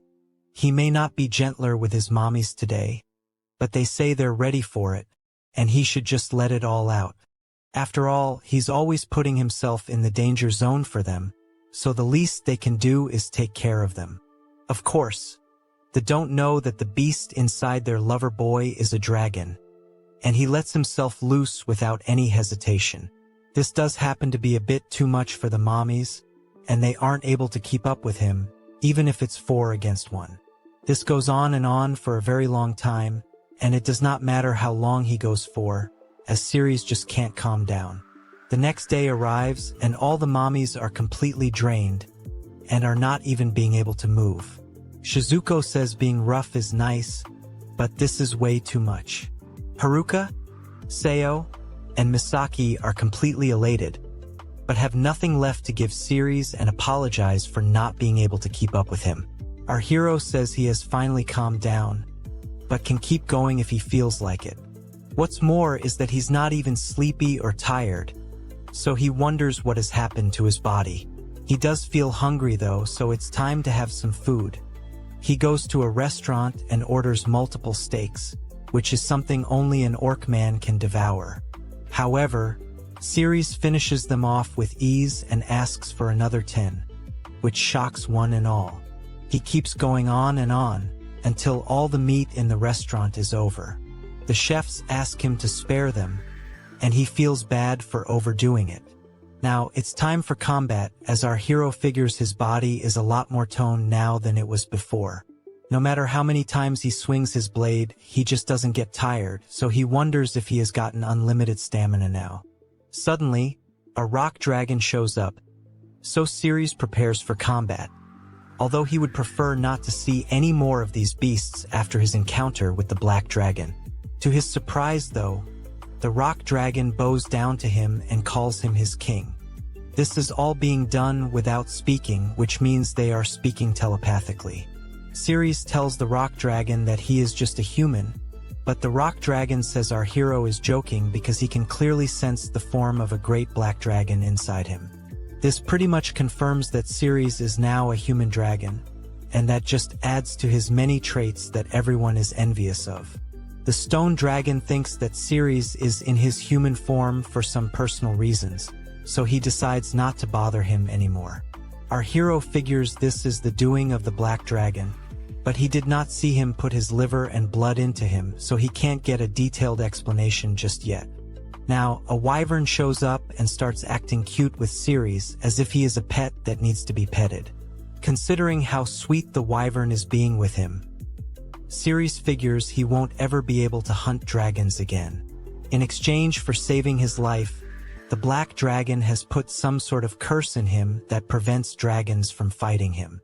Of course, this roughly translates to bro is now half dragon. Ceres needs more clarity, but he'll have to ask the black dragon for that. He has a stronger body and much higher stamina, which means he can use these to keep his mommy wives safe. Meanwhile, Zeact and his girls are told that a lot of dragons are coming towards them. This is bad news, and Zeact will have to beat these dragons. But he's never heard of so many monsters coming at the same time. The priest informing him says that it appears as though these dragons are running away from something. The current destination looks like the metro city of Bushia, and if Zeact doesn't stop these dragons, then the people of the city will all lose their lives. This is not an ideal situation, but the priest wishes Zeact and his girls all the best. He says that he is not in the best of form to take down a whole herd, but the priest is not having any of it. He says that if Zeact can't do it on his own, then he should take the help of the Lord of Bushia. He could also ask for help from the Adventurers Guild or the church, but if he can't do this much, then there is no point of him having the hero privilege. The priest rubs salt onto the wood by saying Ceres would never have hesitated this way. Zeact now has to do something, so he goes to the Lord of Bushia, who understands the situation. He is willing to lend as many knights and regular soldiers as Zeact would need. However, he would like a strategy for the fight because he can't just send his men in blindly. Zeact simply says that he has no clue and will leave the rest to the Lord to handle. The Lord asks if Zeact or any of his girls have any experience commanding others, but they clearly don't, so he decides to make the strategy by himself. The soldiers are ready, and the dragons show up in large numbers, which scares the girls. They tell Zeact that they are being too reckless, so they must retreat for now, but he says no to that idea. After all, he has his pride too, and will not budge when it comes to the front lines. Zeact says that a real hero is one who is brave, and mentions all his weaknesses too. He does not have the sword skills of the sword saint or the magic skills of sages and healers, but he does have bravery, which is what he will show now. A stone dragon approaches him, so he attacks it with his sword and manages to land a direct hit. He damages the dragon and feels good about himself, but this is quite literally the beginning. There are many more dragons attacking them, and the girls can only hide behind a barrier to keep themselves safe. Zeact laments that fact that he is brave, but his babes are nowhere close to that. But he doesn't have time to complain. Maria, Lita, and Mel are in all kinds of trouble, and we don't know how much longer the barrier is going to last. The dragons keep coming in large numbers, so the soldiers also spring into action, but they can't keep up. Zeact is all alone on the front line, which sucks for him as he has no one to back him up. He doesn't care though, and unleashes all his power on the dragons. He takes down quite a few of them, but also gets injured in the process. This causes him to lose his left arm for battle, and he figures it's all a lost cause anyway, so he wanders into the forest nearby and passes out while the fight is still going on. It's pretty messed up, and then we see Zeact waking up after God knows how long. He realizes that he fainted and has no sensation in his left arm at all. He worries about his girls, so he goes to check in on them, and is glad to see that they are still inside the barrier. Zeact thinks that this must mean good news, but it really doesn't. Once he reaches the city, he sees how bad the damage really is. There are dead bodies everywhere, and this includes the city's lord too. This is a huge mess for Zeact, and then a little boy throws a stone at him because he lost his mother to the dragons. Zeact is not called a hero anymore, but a devil, as all the townspeople look down on him for making a huge mess of the situation. One of these people even asks Zeact why he chose to fight the dragons, so he says that he could not communicate with them, so he naturally assumed that fighting was the way forward. However, we learn that the dragons were actually running away from something, and if Zeact had not fought these beasts, then no one would have lost their lives, although some of the city would have definitely been destroyed. Zeact says that the church had told him to do this, but the people mention that the church never instructed him to fight the dragons. This is when you really need a lawyer by your side. But Zeact is cooked once he realizes that the pastor did not explicitly mention fighting. The church never thought that Zeact could fight off the horde of dragons, but they also didn't anticipate Zeact thinking that he could actually do it. With that, the fake hero is told to get lost and never come back. Zeact is distraught, and he goes to his girls who are behind the holy barrier. He mocks them and orders them to release the barrier, but they are a bit scared of him, so they wait for a bit.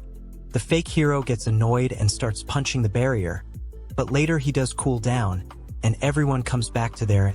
As the girls reflect upon today's events in their room, Zeact has a word with Pope Ramirez and apologizes for his actions. The Pope, however, does not blame Zeact despite the thousands of people who lost their lives because of him.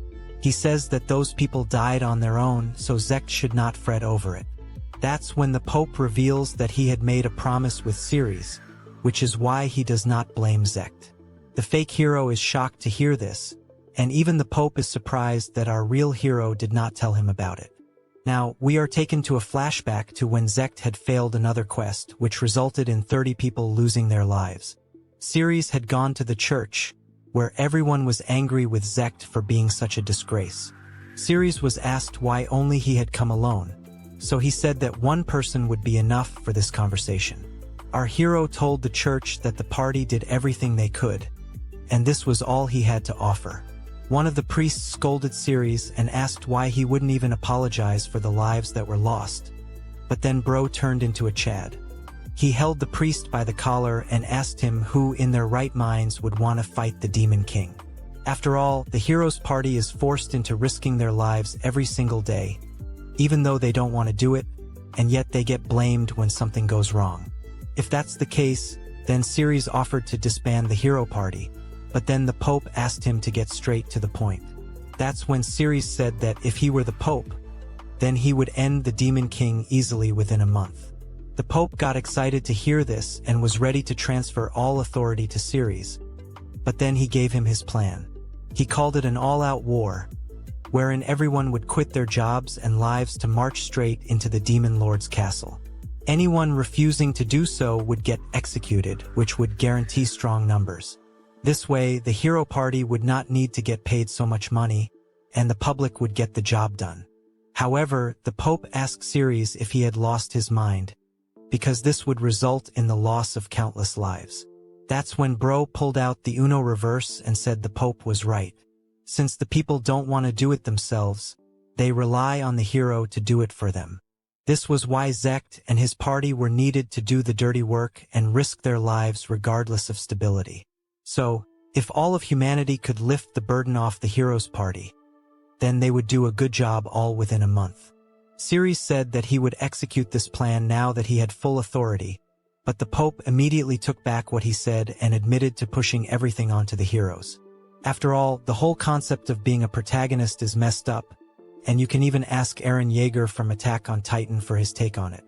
Anyway, now that the church got his message, Ceres left them and instructed them not to make a fuss if Zeact's party ever fumbled a mission. After all, nobody has the right to make a group of heroes responsible for their deaths. Now, we are back to the present, and can see Zeact completely in awe of what he has just heard. He never knew Ceres did such a thing, and the Pope reveals that some archbishops are against it, but even he could not argue against Ceres and his logic. This is why our hero is the real MVP. Zeact calls himself a fool for kicking out the best member of his party. But the Pope has said whatever he needed to say, so he bids adieu. Zeact is full of regrets because now he truly understands and realizes the mistake he made.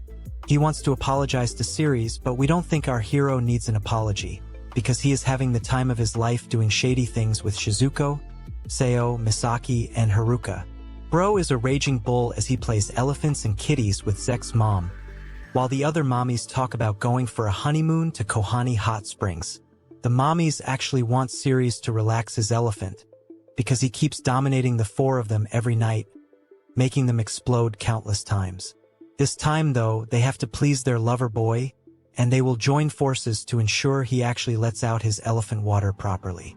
Now, we move to the next day, as Shizuko mentions how Kohani is a very exotic place.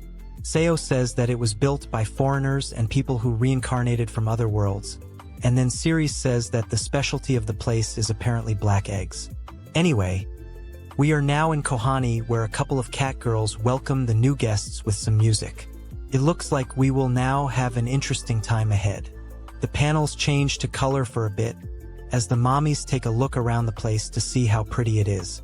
They also find the culture to be a bit strange because of the kimono outfits. Anyway, The two cat girls greet their esteemed guests and welcome them to the Kohani Grand Pavilion. Shizuko comments that the hotel is an odd-looking building, and Siri's believes this is the creation of someone who had also been reincarnated over here. Our hero notices that the cat girls are wearing really short kimonos, and there is nothing to cover their kitties. He tries to say this respectfully, but the cat girls tell him that this is the way things are at Kohani. Basically, such outfits are the standard over here, and Siri begins to feel shy because of all his intrusive thoughts. Now, the group comes across a tatami and take a look at it. This does seem to be a genuine Japanese tatami, so Siri is now sure this hotel and its attire are the work of a Japanese man of culture. The grand open-air bath has been specially reserved for our hero and his mommies today, but before they can enjoy a bath, Siri would like to explore the town. The cat girls tell the mommies that they should wear kimonos while sightseeing, but it makes them a bit awkward. As Siri checks the place, he comes across a massive black egg, which has become something of a meeting spot. Now, the mommies tell Siri that them being in kimonos is a bit embarrassing because they are a bit too old for it. They were spared the cat ears, but even so, walking around without any bottoms is a bit extra. Siri gives them a thumbs up and says that they all look amazing, and the men of culture at Comic Guzzlers also feel the same way. Funnily enough, Siri gets a nosebleed while saying it, which is understandable. The mommies are fine with it as long as it makes their lover boy happy, and now they think of where to go to begin their honeymoon. Shizuko wants to visit the famous lake at Kohani, but Seo wishes to go to a shop with beautiful marquetry boxes. Haruka is more interested in their stone oven pizzas and pastas, while Misaki would like to try out the kamameshi. This leaves Siri no choice but to split up his mommies on their honeymoon. He did not catch all the places that they mentioned, but then he finds Seo, who is looking at a pretty box. She finds the patterns to be mesmerizing, and our hero agrees, so he decides to gift the box to Seo. She is extremely happy with the gift, and later as they sit together, Seo asks Siri if he had ever given her daughter Mel a present. He says that he did gift her a necklace once, because she was crying that day over not being chosen as Zect's babe. Seo likes that her lover boy is so kind, but she also wants to know what he told Mel when he gave her the gift. Bro knows he better not hide anything, so he reveals that he had promised to be there for Mel, even when she would be all alone.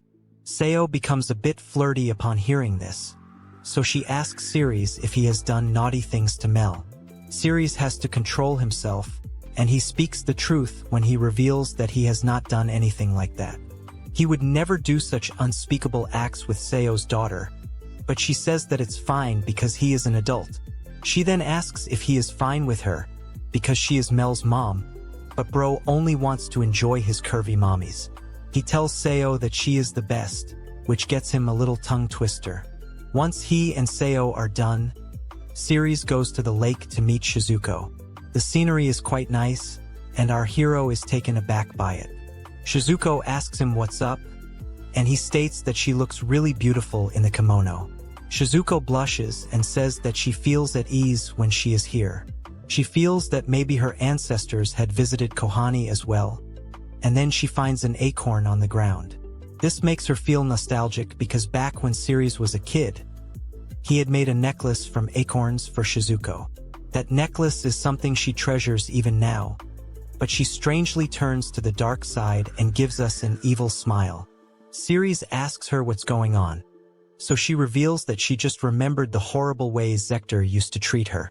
She is feeling so much hatred towards him that she wants to punish him once and for all, and not in the fun way. Siri does not want his mommy to turn into a villain, so he asks her what's wrong.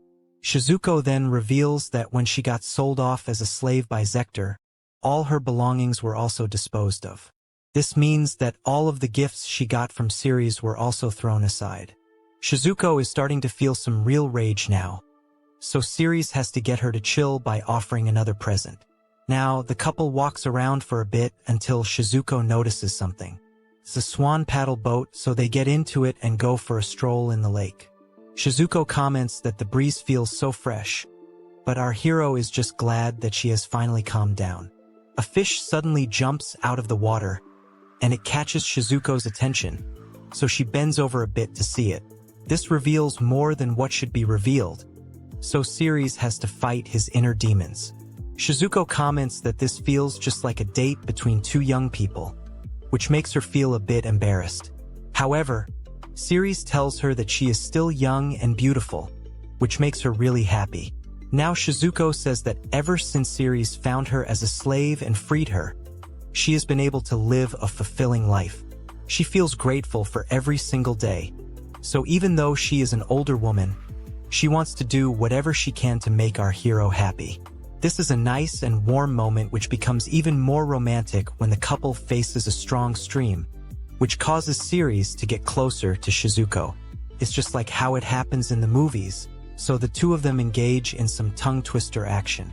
Later at the hotel, Haruka and Misaki tease Ceres about him getting cozy with Shizuko and Seo. They are clearly jealous, so our hero apologizes to his mommies and promises to make it up to them. That's a topic for another time now, as everyone decides to go and enjoy the big open-air bath. Since it's a private reservation, the mommies expect to feel like fancy girls. The mommies and Ceres separate for a bit now, probably because the men's and women's sections are different. We see our hero chilling in the hot spring, and he likes how relaxing this whole vibe is. However, he suddenly notices some more people coming here, which is a bit suspicious. However, it's not anyone else, but his 4 mommies, who have dressed into some really alluring attire. Ceres is confused because this is supposed to be the men's bath, which was why he chose to come here. However, the mommies soon realize that their changing room is also supposed to be connected inside. This is a mixed bath, and the dresses that the mommies are wearing look even better than S-rank cosplay. It sure looks like the people from the past did as they pleased with this place, but Ceres does feel a bit embarrassed by it all, even though he has seen every single body part of all his mommies. Anyway, it's going to be fun for him and his harem now. The mommies don't mind it being a mixed bath, especially because it has been booked privately. They suggest getting in together with their lover boy, which makes us once again say that it should have been us, not him. Ceres is blushing like crazy, so Haruka asks him if he is already feeling dizzy from all the steam. He says it's not the steam but actually the bathrobes his mommies are wearing, because they are pretty much as good as birthday suits. Seo says that the fabric is quite thin, but Shizuko makes a valid point that Ceres has seen everything already, so he does not need to be so flustered. Misaki also states that he has no cause to get so excited after being so familiar with their bodies. But Bro says that he will get a nosebleed no matter how many times he sees them. He is literally us, but Haruka finds it to be strange. Shizuko also adds that he's the only one who gets so excited because of old women bodies like theirs, which means he really must like his mommies. However, they have no idea how many men would go crazy for them back on Earth. Either way, Seo and Misaki state that their lover boy's shady intentions make them very happy as women. Bro is losing the fight to his inner demons, and he even tells his dragon to calm down, which is a fair nickname to give to his python at this point. After all, if he unleashes beast mode now, then he will probably turn into a raging bull.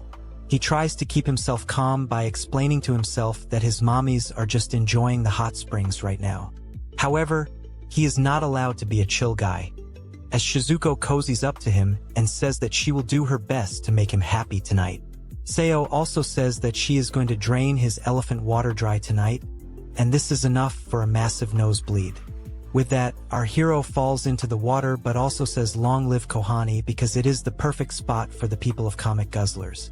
After some time, Ceres wakes up and sees his mommies in kimonos. They state that he really is a handful, and we see him resting in their laps. They tell him that he passed out from the heat of the steam, but we all know that's not really the reason of him losing consciousness.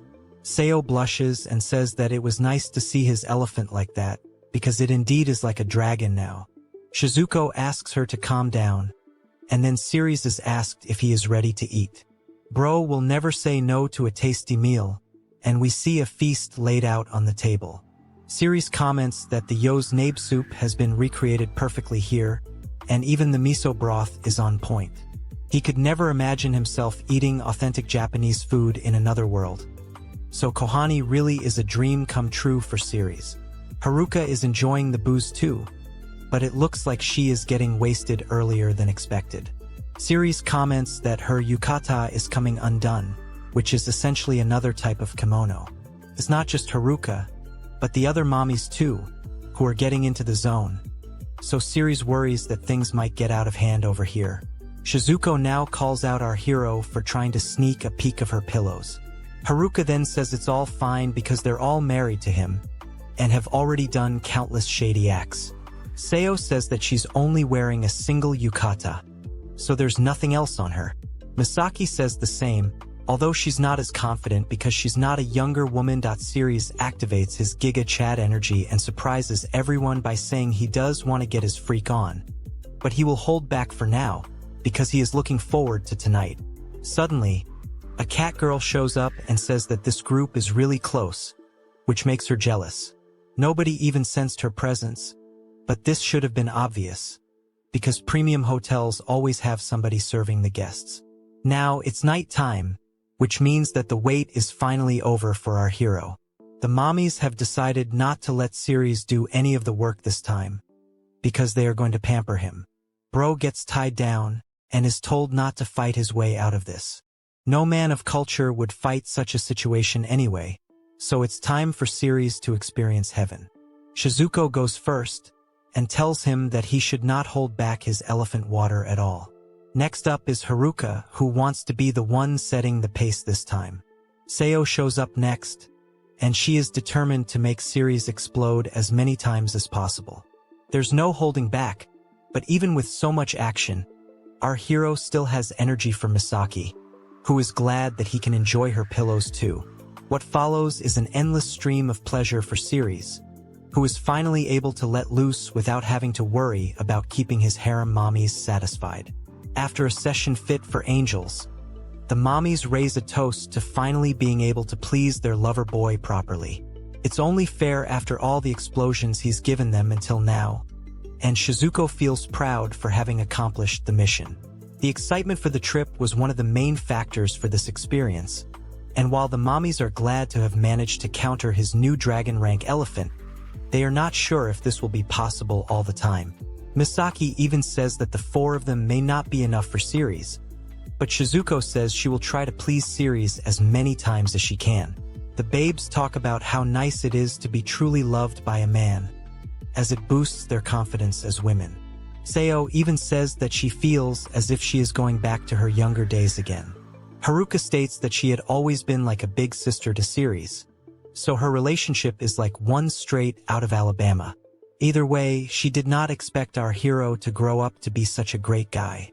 As they continue to enjoy their drinks, the mommies declare that all of them are really happy. This is why they want to protect Ceres no matter what happens. Misaki now tells Shizuko that her robe is revealing a bit too much, but she says it's fine because no one else is watching. Haruka says that her body is still warm from all the explosions they shared with Ceres, so the others tell her to be more careful, otherwise she may overdo it. Now all the mommies take a look at their lover boy, who has a very satisfied look on his face as he sleeps. They wish him a good night and sweet dreams, thus furthering the case for Ceres to be the ultimate winner in life. The next day, we see a carriage coming into town, and there seems to be a woman inside it. She asks the man with her if they are actually going to meet the Dragon Slayer boy. He says yes and also states that he loves older women. He adds that all four of our hero's wives are older than this woman, but considering that she is only 28, Comic Guzzlers does not consider anyone to be old. This woman is shown to be super curvy, but she wonders if she will be accepted by Ceres even after giving birth to a child. Bro doesn't even need to meet a woman to riz her now. Anyway, the carriage arrives, and everyone steps out to see what's going on, including Ceres.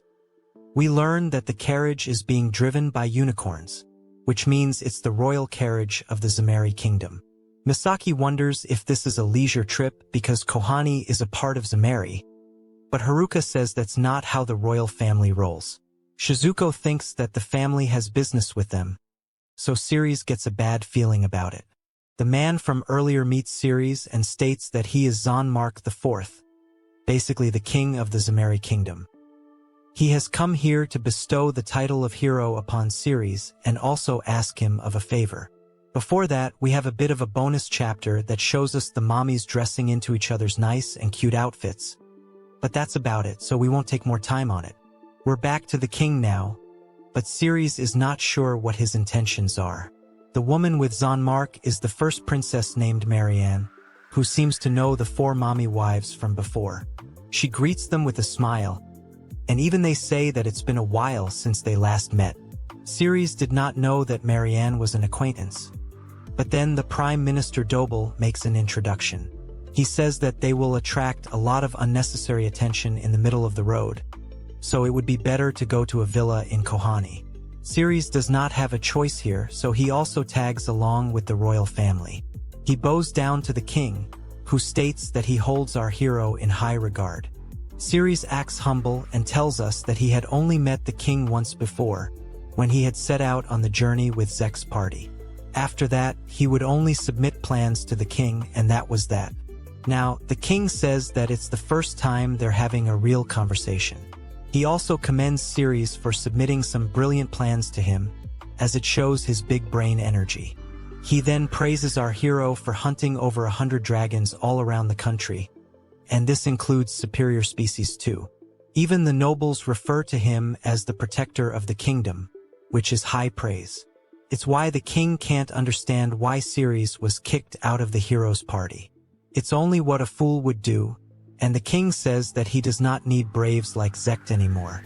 Of course, that was the norm earlier because this is a nation that produces braves, but now even the prime minister advises the king to bestow the title of hero upon Ceres.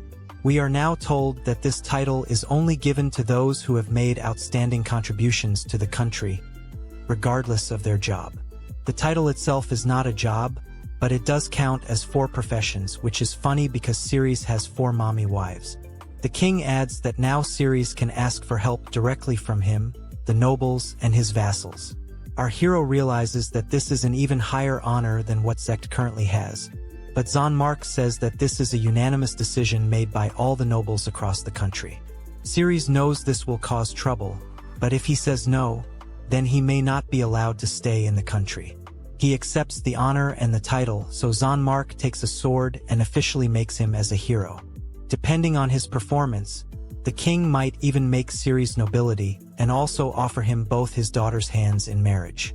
This is an absolute shocker, because Ceres never expected to be offered the hands of both princesses.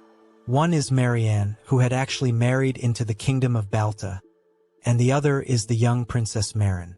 With all his babes, Bro is not sure if he can handle another one, let alone 2, so he mentions how Marin was supposed to be married off to Zeact once he slays the Demon King. Zanmark clarifies that the princess who will be offered to Ceres if he performs well will be Marianne. This is because the kingdom of Balta has been destroyed, and the king also knows that Ceres is not like Drake because he prefers older women. This all makes sense now because Marianne was also present in the carriage. Ceres is worried that if he does perform well, then he will actually become royalty. This is bad for him because he will never have a peaceful life again, but he was living in literal heaven up until now, so it's fine. Zanmark now says that he still has to mention his favor, and reveals that there is a creature similar to a dragon, which is living near Kohani. It's a resort, so the king does not want to bring much attention to it, which is why he wants Ceres to slay it. Our hero knows that if it's a dragon, then he can just talk the creature into leaving, so he says yes. Later, Ceres and his mommy harem are ready for the mission, but he is upset because the honeymoon has been ruined. He tells the others that they did not need to come here, but they are not going to leave their lover boy alone.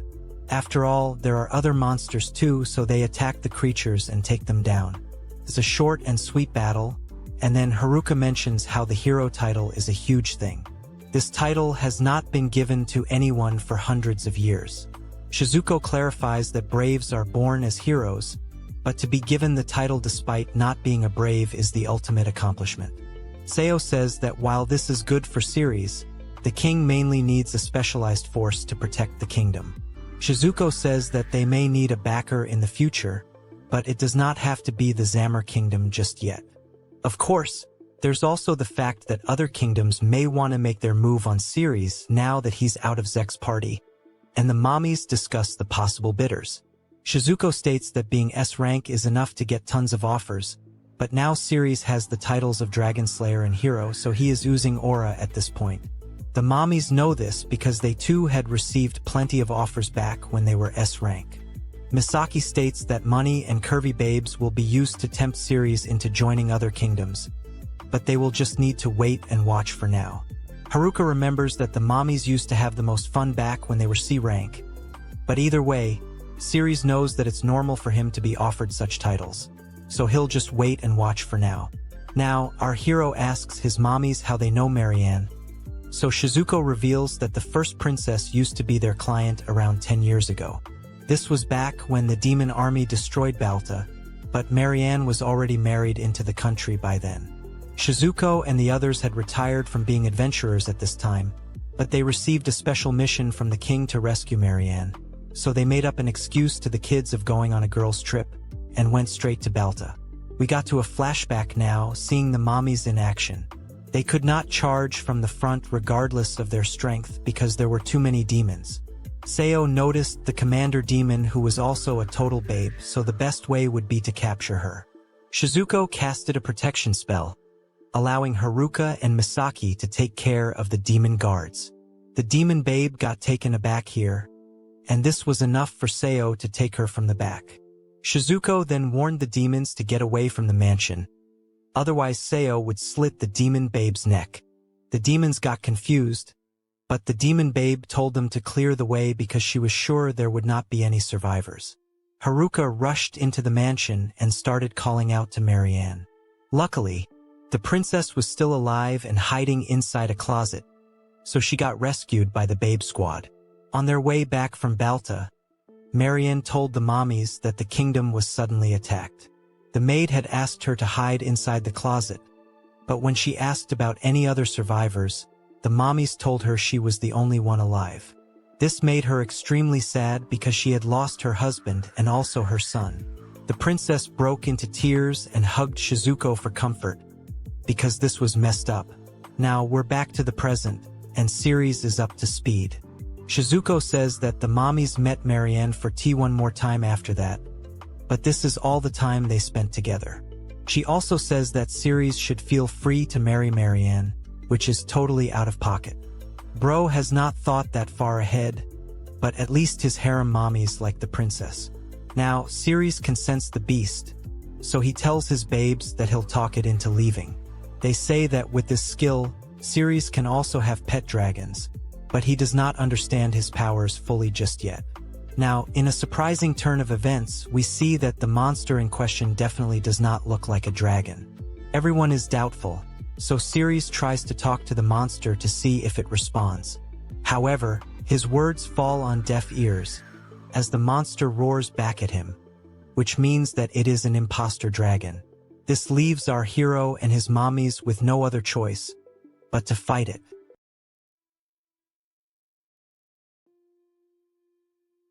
The giant monster takes its position, and so does Ceres, along with his mommy harem.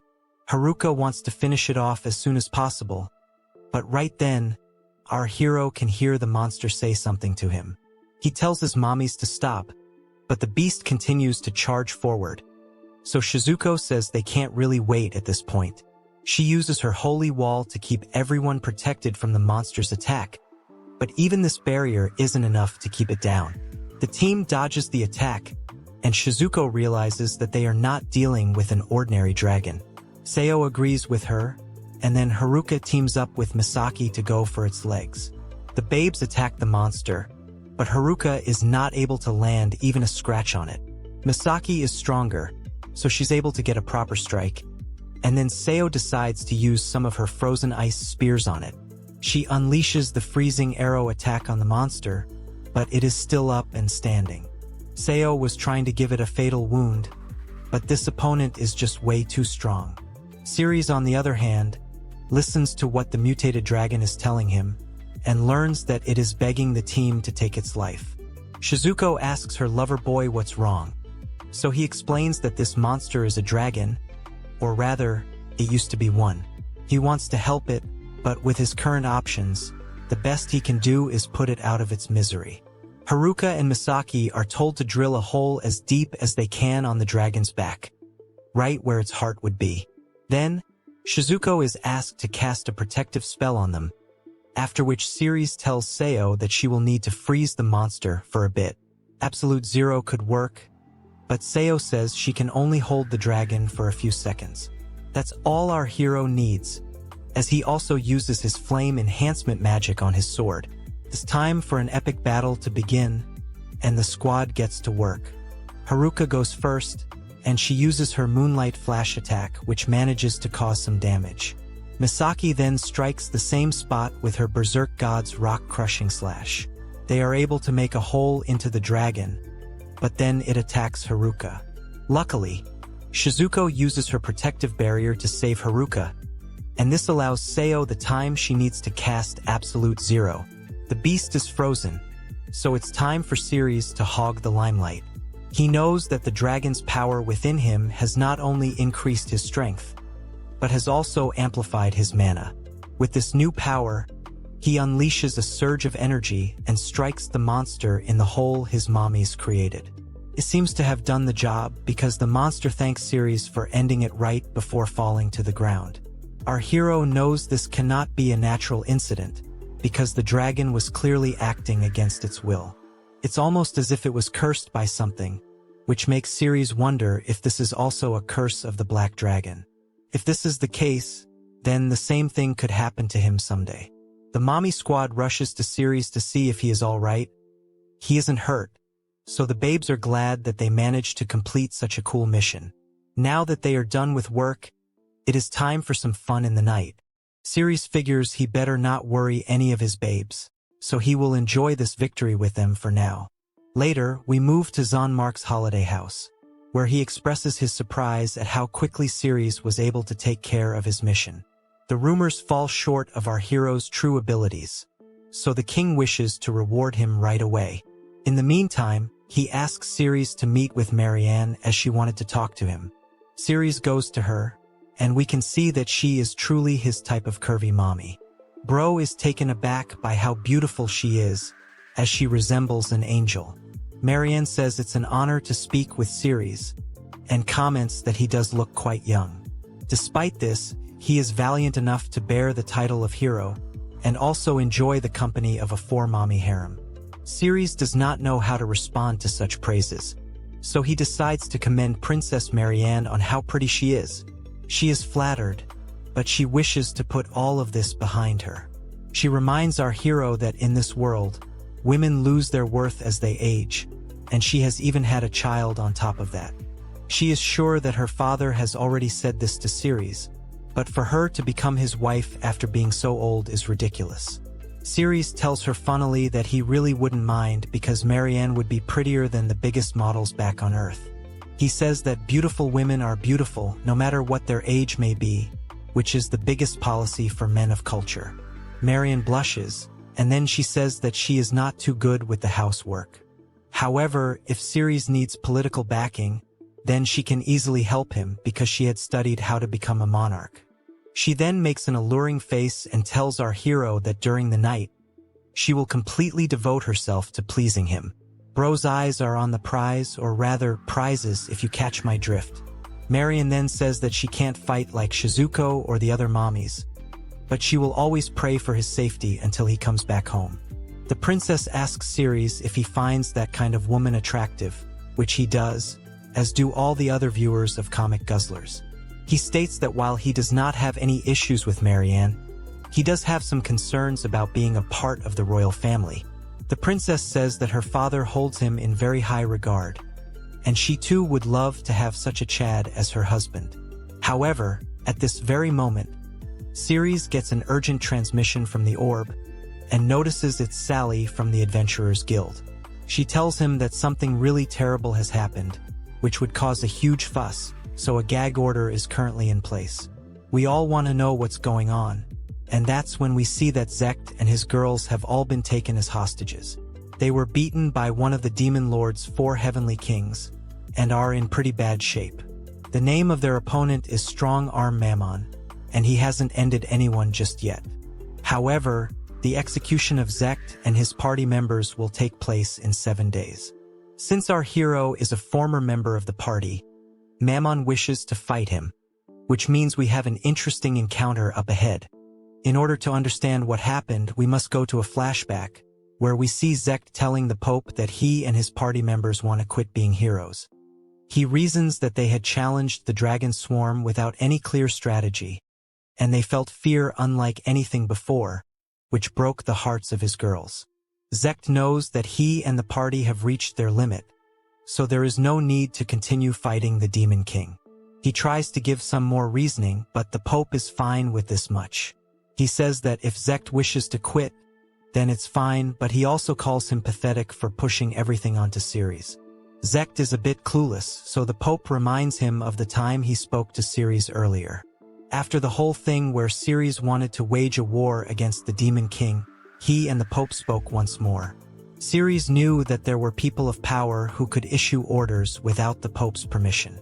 This is covered in the Brave Protection Law, which states that braves can freely procure forces when fighting against the demons. So, Ceres told the Pope that if he didn't allow Zeact and the others to quit, then he would use that very same law to wage war against the Demon King. He was ready to sacrifice tons of people, because he would much rather help his childhood friends than people he doesn't know. Zeact feels even worse about himself, and then he learns that Ceres has been granted the title of hero. After all, if someone runs away from their responsibilities, it means that someone else has to take them up. Thus, Zeact and his babes are dismissed from being braves, so they must return the Holy Sword and the other holy times to the church as soon as possible. The Pope thanks Zeact and his party for all the work they've done so far, but Zeact wants to know exactly who Ceres is. After all, it's not so easy to speak to the Pope like that, and Zeact also realizes that he is not cut out to be a hero. Now, he asks the girls what they plan to do, and pretty much all of them are of the opinion that they should go back to the countryside, meaning Himena village. Zeact also believes that they should go back to the village and reflect on their future, especially now that his brave privileges are gone. This means Zeact can no longer have multiple wives, and the general opinion is that he should be with Maria. However, she says that they are better off being just friends, which must have caused some emotional damage. Zeact is surprisingly fine with that, because now they can all explore the world freely as S-rank adventurers. However, before they can head back, Zeact is told that the town is under attack by a demon, so he must stop it. He is surprised to learn that there is only one humanoid demon wreaking havoc, but rank adventurers and above receive penalties if they reject a quest. So the team figures they'll start their new life with an easy win. They rush to the scene and confront their target, who is seen with a pretty muscular body. He's not even flexing, so Zeact tells the girls victory will go to whoever strikes first. We kick things off with explosive flames, and then Lita follows it up with her iron cutter technique. Zeact moves in closer for the decisive strike, but he is taken by the neck in an instant. The demon asks if this is indeed the brave known as Zeact and then states himself as Mammon, one of the 4 heavenly kings. He is not too impressed by the Braves party, as he knocks down Lita with a single blow. Maria is also taken down without much effort, as he calls everyone over here weak. Zeact tries to attack Mammon when he's not looking, but his sword breaks upon contact, as it is not the holy sword. Zeact is smacked away, and then Mammon asks if there is anyone stronger. Zeact says that he is humanity's strongest brave, because he does not want to bring Ceres into this. However, it's of no use as a little kid gets angry with Mammon and says that our hero is going to deal with him. This sucks for Zeact, as the kid goes on to tell Mammon how the Brave Party originally had 5 members. Mammon then tells the kid to bring Ceres to him, as he will execute all the members of the Brave Party 7 days from now. Nobody is in any condition to fight anymore, so Zeact hopes that Ceres doesn't risk his life to come and save them. However, Bro is a Giga Chad Ultra Pro Max, so when we go back to the present, he tells Princess Marianne that they will need to talk about their marriage some other day. She is worried for him, though, because Strong Arm Mammon is said to surpass even the Demon King himself when it comes to brute strength. He is easily the most powerful in the demon army, so it's pretty much impossible. Siri still feels that Mammon will be weaker than the Black Dragon, but even so, he is not sure if he can win with his current strength. He also doesn't want to be pushed to his limits because his dragon powers could turn him into a monster like the one he faced earlier. Regardless, he wants to save his childhood friends, so he will take that risk. Marion asks him to promise her that he will return, and he says yes. When he comes back, they can get married and play elephants and kitties. Now, Ceres asks the holy churches of the Galvan and Gondal empires for healers and knights in order to keep the civilians safe. Since he has been given the title of hero, this is a lot easier to accomplish now. He also asks Zanmark to hold off Shizuko and his other mommy wives, so that they can be safe. His harem will surely come after him, but Mammon will be strong, so he doesn't want them to fight him. Now, the mommies are given a task which cannot be given to men, so they assume it's being Marianne's bodyguard. Due to this, they might get separated from Ceres for a while. He's fine with that, and then he embarks on a mission that perhaps even Tom Cruise would find impossible. Our hero feels this could be the end of the road for him, so he apologizes to his mommies in advance. He then summons a wyvern called Gianta and gets it to fly him to the city of Dominica. Ceres tells us that since he married Shizuko and the other mommies, he is essentially the stepfather to Zeact and the other girls. It's no Alabama vibe, but still weird. Ceres also realizes that he was actually watching over them back when he was in the party too, just like a father figure. They may have been brats, but they're still kids, so Ceres asks them to wait for him, so that he can fulfill his duties as a father.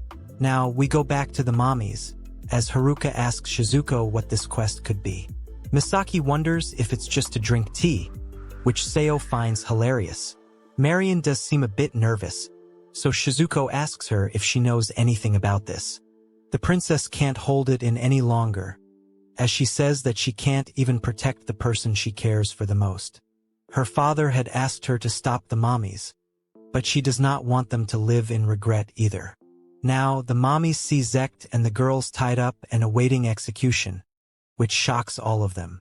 Marion reveals that the execution will be in 7 days, and Shizuko figures that something like this was always going to happen, considering the party had set out to take down the Demon King.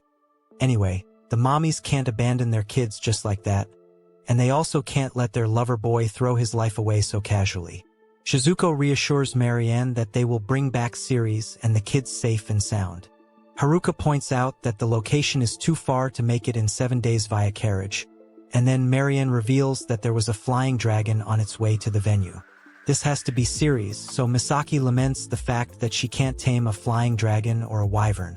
Seo can fly with her magic, but she'll run out of mana by the time she gets there. Princess Marianne has a solution, which is to use the royal griffin. She arranges everything without telling her father, and then we see the graceful beasts ready for flight. Marianne prays for everyone's safety, and then the mommies set off on their journey. Before we move forward, the author gives us a bonus chapter where Misaki and Shizuko talk about Zeact and Maria. Misaki feels that with the way things are going, it looks like Maria is going to become Zeact's legal wife. She wonders if that's not a bad thing, and asks Shizuko if they might just work out well together. However, Shizuko says there's no chance of that at all because Zeact is way too similar to his father Zector. She then asks Misaki if Maria can cook, but she says that her daughter knows nothing about it. There was this one time when she did try to cook, but she almost burnt the whole house down because of it. Both Zeact and Maria are incapable of taking care of each other, but this leads Shizuko to state that this could actually make things work out for them. There's a brief moment of belief, but it doesn't stay for long, as both mommies know that this would be impossible. And with that, we conclude our bonus chapter. Back to the present, we see Ceres arriving at the location on his wyvern, and Mammon seems to be expecting him. Zeact and the others are shocked to see him again after all this time, but Bro is just a chill guy as he gets off his wyvern and pats it on the head. Zeact scolds him for coming here, especially after all the awful things he and the girls did to him, but our hero has something he needs to tell them first. This is when he reveals he has married Shizuko, Haruka, Seo, and Misaki. Naturally, this is completely out of pocket, and we can see it from the looks on everyone's faces. They definitely didn't expect to hear that the guy they kicked out of their party has gone on to marry their moms, and they wonder if they are now NTR characters. Nobody can believe any of this, so Siri's reveals that he bought Shizuko when she was being sold as a slave. He then spoke to the other 3 mommies and convinced them to leave their husbands for him. It's a weird way to reveal your Riz, and the hostages ask what's wrong with Siri's as his mommies are twice his age. It's like reverse Drake behavior, but Siri's is different because he is ready to take responsibility for them. Our hero declares that he is going to be everyone's daddy, and there is no father in the world who would abandon his kids, although he can't speak for Zector. Bro may have caught a stray, but our main focus now is on Siri's and his battle with Mammon. The Heavenly King asks our hero if he is done saying his goodbyes, because it's time for a real rumble. Siri steps into action by activating his flame sword, and he attacks Mammon with a direct hit. However, Mammon is able to block it with ease, so Siri's uses a spell bomb to distract him. He tells us that his attacks were just feints because he knows there's no way he's going to win against Mammon in a fair fight. He brings out something from his inventory and goes for the demon's horn, because that is the source of his power. We learn that Siri's borrowed the hammer that forged the holy sword from the Pope on his way here, so he should be able to take it down. He lands a strong blow onto Mammon's horn, but to everyone's surprise, it does 0 damage. Siri's can't believe how tough Mammon is, and now he gets caught by his opponent. Mammon laughs at Siri's and rips his arm off as he gives him the bad news that such tactics won't work on him. Zeact and the girls scream in shock as they watch their friend struggling, but they're helpless too. Siri's is in big trouble, so Zeact and the girls tell him to run away while he still can, but Mammon isn't going to let him escape. He is disappointed though, because this was all Siri's had in store for him. He says that he had high hopes, but Siri's just turned out to be a weakling like the others. Luckily, there's something known as plot armor, so the mommy wives show up at this exact moment. Shizuko tells Seo and Misaki to buy a little time for them, and Haruka is told to get the kids. Misaki unleashes her Berserk God's rock-crushing slash, and Seo follows it up with an icicle wave to hold Mammon back. Shizuko tends to Siri's, and Haruka frees the kids from their chains. Lita is glad to see her mom, and she directs her to the keys to their handcuffs. However, Haruka is still upset with the party members for abandoning her lover boy, so she says that they are going to have a chat after this. This is scary stuff, as Lita has never seen her mom so angry before. Meanwhile, Shizuko tends to our hero's wound and wraps up his arm, or rather, the lack of it. Siri's feels ashamed that he has to be rescued by his mommies, but before he can explain himself, Shizuko says that she knows he didn't want any of the girls to be put under any threats. Even so, she calls him a big dummy, and it's an emotional moment between them. There's no time for romance though, as we now move to Mammon being attacked by Misaki, Seo, and Haruka. Despite their S-rank skills, nothing seems to be working on the hefty demon, and he keeps telling them that small fries won't do any damage to him. He then unleashes a surge of massive power as if he's Goku, and this sends everyone back. The mommies state that this is the true strength of the strongest demon, and there is no way they will be able to take him down at this rate. Siri's gets back up, and we can see that the communication orb is broadcasting everything live. Back at Zonmark, everyone witnesses the damage that Mammon is causing, and it particularly affects Marianne, because this is a repeat of what happened to her the last time as well. She does not want to lose those close to her once more, and now we move back to the battle zone. Mammon is impressed to see that our hero has gotten up again, so he has some respect for him. He is ready to fight him one-on-one, but only after he gets rid of the mommies who are getting in his way. He makes his way towards them, and Siri screams at Mammon to stop. He has finally found happiness after so long, and he is not going to lose it right now. Something seems to be happening to Siri's as he tells Mammon once again to stop it, and it looks like his dragon powers are taking over. Suddenly, Siri's bites Mammon's arm, which surprises everyone in attendance. Even the muscle bro demon is surprised by this, but what follows is truly shocking. Ceres is able to rip off Mammon's skin with his teeth, which should not be possible at all. Mammon is lost for words, as he asks Ceres what is up with him, and then the mommies notice that his arm has also grown back, although it looks like a dragon arm now. Clearly, our hero has awakened beast mode, with said beast being a dragon. Ceres does come back to his senses, but he notices that there is an insane amount of strength that is surging within him. More importantly, his body does not hurt at all, so it's time for the real fight to begin. Mammon is not too pleased to see this new development, so he charges at Ceres with all his power. This makes no difference at all, as Ceres is able to pierce his chest with ease, using nothing more than his dragon arm.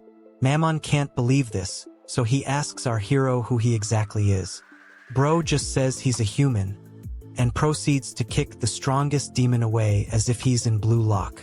This is insane strength, but that's not all, as Ceres is able to reach the top of Mammon in the sky, taking him by complete surprise. Bro smacks him down as if he is now in Haikyuu, so Mammon has to ask again if he is a regular human. The muscle bro demon gets smashed to the ground, and he is clearly feeling the pain now. He scolds Ceres, but our hero tells him not to get too ahead of himself, just because he is a demon. With that, he unleashes a fire blast onto Mammon, so he is farming aura just like Sung Jin Woo from Solo Leveling. The flames do burn Mammon a bit, but they're not enough to take him down. He does seem to realize something though, which is that he will not be able to defeat Ceres unless he goes full power. He takes off his horns, which seemingly allows him to use a technique he can only execute once every few decades. It will make him several times stronger, so this is all or nothing now. Ceres is not bothered at all, as he summons his dragon wings, and looks super cool in his new form. There is a proper face-off now, but the mommies are worried for their lover boy, and whether he will actually be able to win this battle. 27. Mammon charges up his ultimate punch and attacks Ceres, but he dodges the attack with relative ease. Our hero goes in for a strike of his own, and lands a kick onto Mammon's arm. However, the muscle bro demon flexes all his strength and deflects the move, which surprises Ceres.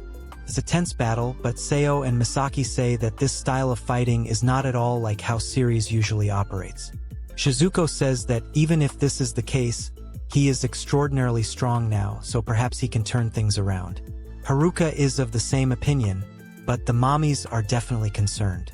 Now, Ceres gets on top of Mammon using his flight mode, and launches a claw attack right on him. This is not the final blow either, as he goes on to land multiple strikes, which means Mammon can only stand there and defend himself. Despite his difficulties, Mammon is happy to be fighting our hero, as he says that this is how peak characters should be facing off against each other.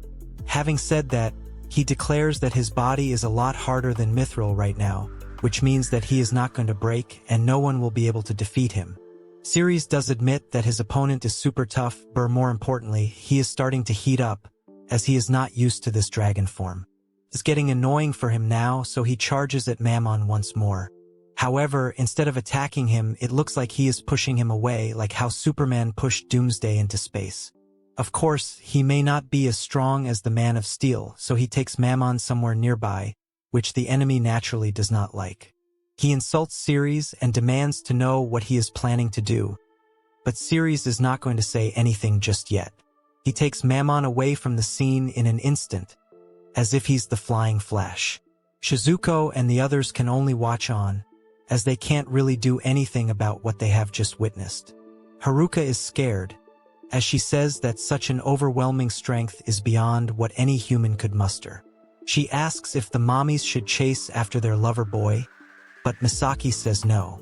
It may be painful to admit, but the mommies will just get in our hero's way at this point. Shizuko seems to be quite calm, as she says that Ceres will definitely defeat Mammon and come back in his usual form. She seems like just a chill guy, and Seo even adds that his dragon form is pretty attractive too. Shizuko agrees with her, and now it's Zeact's turn to say hi to his mom after all this time. He says that there's a lot he wants to say to her, and so do the others, but the problem is that everyone is pretty badly injured. Maria is in so much pain that she can't even use healing magic. But the point is that Zeact wants to thank the mommies for saving them all. He asks Shizuko if she would be kind enough to heal him and his party, but instead of being a loving mother, she straight up punches her son in the face. This is totally out of pocket, and we see Zeact flying away, meaning Shizuko must have put a lot of effort into her punch. Misaki gives Maria a potion, but she says that it won't be enough to heal her wounds. However, Misaki says that at least she won't die, so that should be fairly sufficient at this point. Seo and Haruka tell the others that a healing party will be coming later, so they should try to get themselves healed once they arrive. Once Ceres is back, the mommies intend to have a family meeting, and they look quite scary as they say this. Mel is already crying, but Seo shows no sympathy at all, even making fun of her for soiling herself in the process, which leads to her stinking. In the middle of all this emotional damage, Shizuko says that there must be more survivors left in the city, so they should do what they can to help them out. Now, we move to the Holy Kingdom of Gondal, where everyone is trying to understand the commotion that is happening. After all, they got a live broadcast of Ceres turning into Dragon Man and flying off with Mammon. Everyone wants answers, but they also fear Ceres now because they think he is not human anymore. However, the Pope tells them all to be quiet because Ceres is a real hero. This seems to interest an extremely curvy babe named Cecilia. She is a former saint, which must have been a huge waste, considering her body is meant for sin. She says that Ceres is worthy enough to be her master, and she is ready to serve him for the rest of her life. The Pope asks her why she is blushing after seeing our hero in his dragon form, but she does not care to answer the question. Since Ceres had requested for a healer squad, she says that she will take off with her own squad, because she is sure that Ceres is going to win with his divine powers.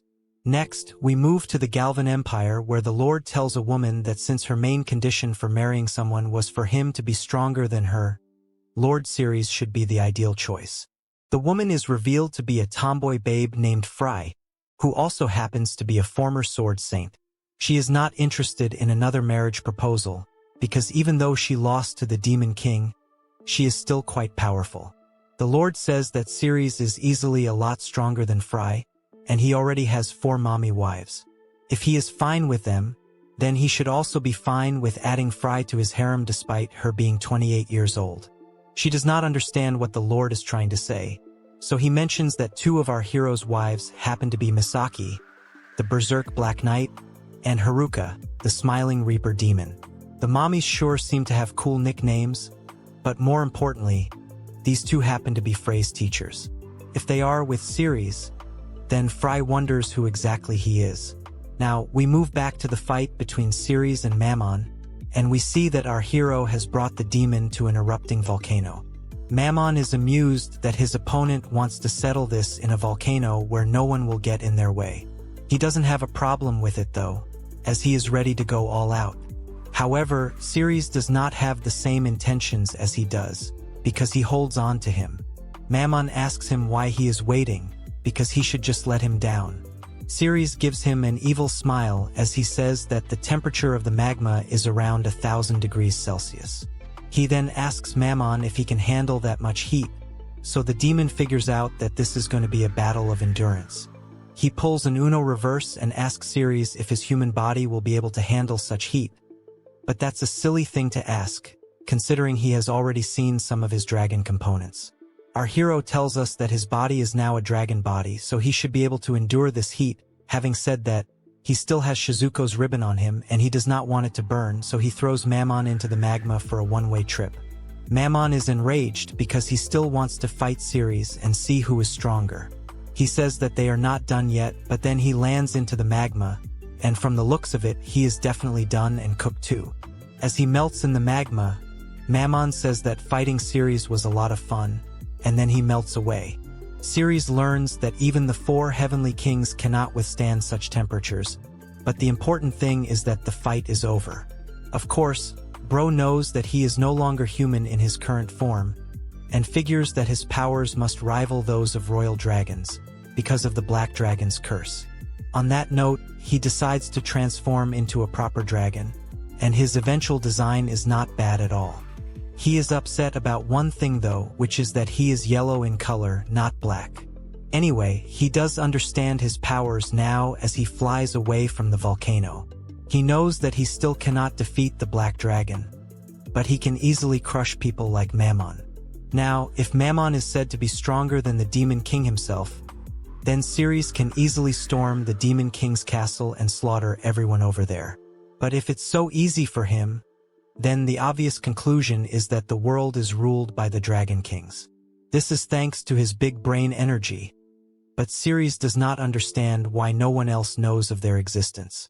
The Hades Dragon Bower and the Dragon Kings are the only ones who can defeat Ceres now, so he turns back to his human form, and we can see that he is good as new.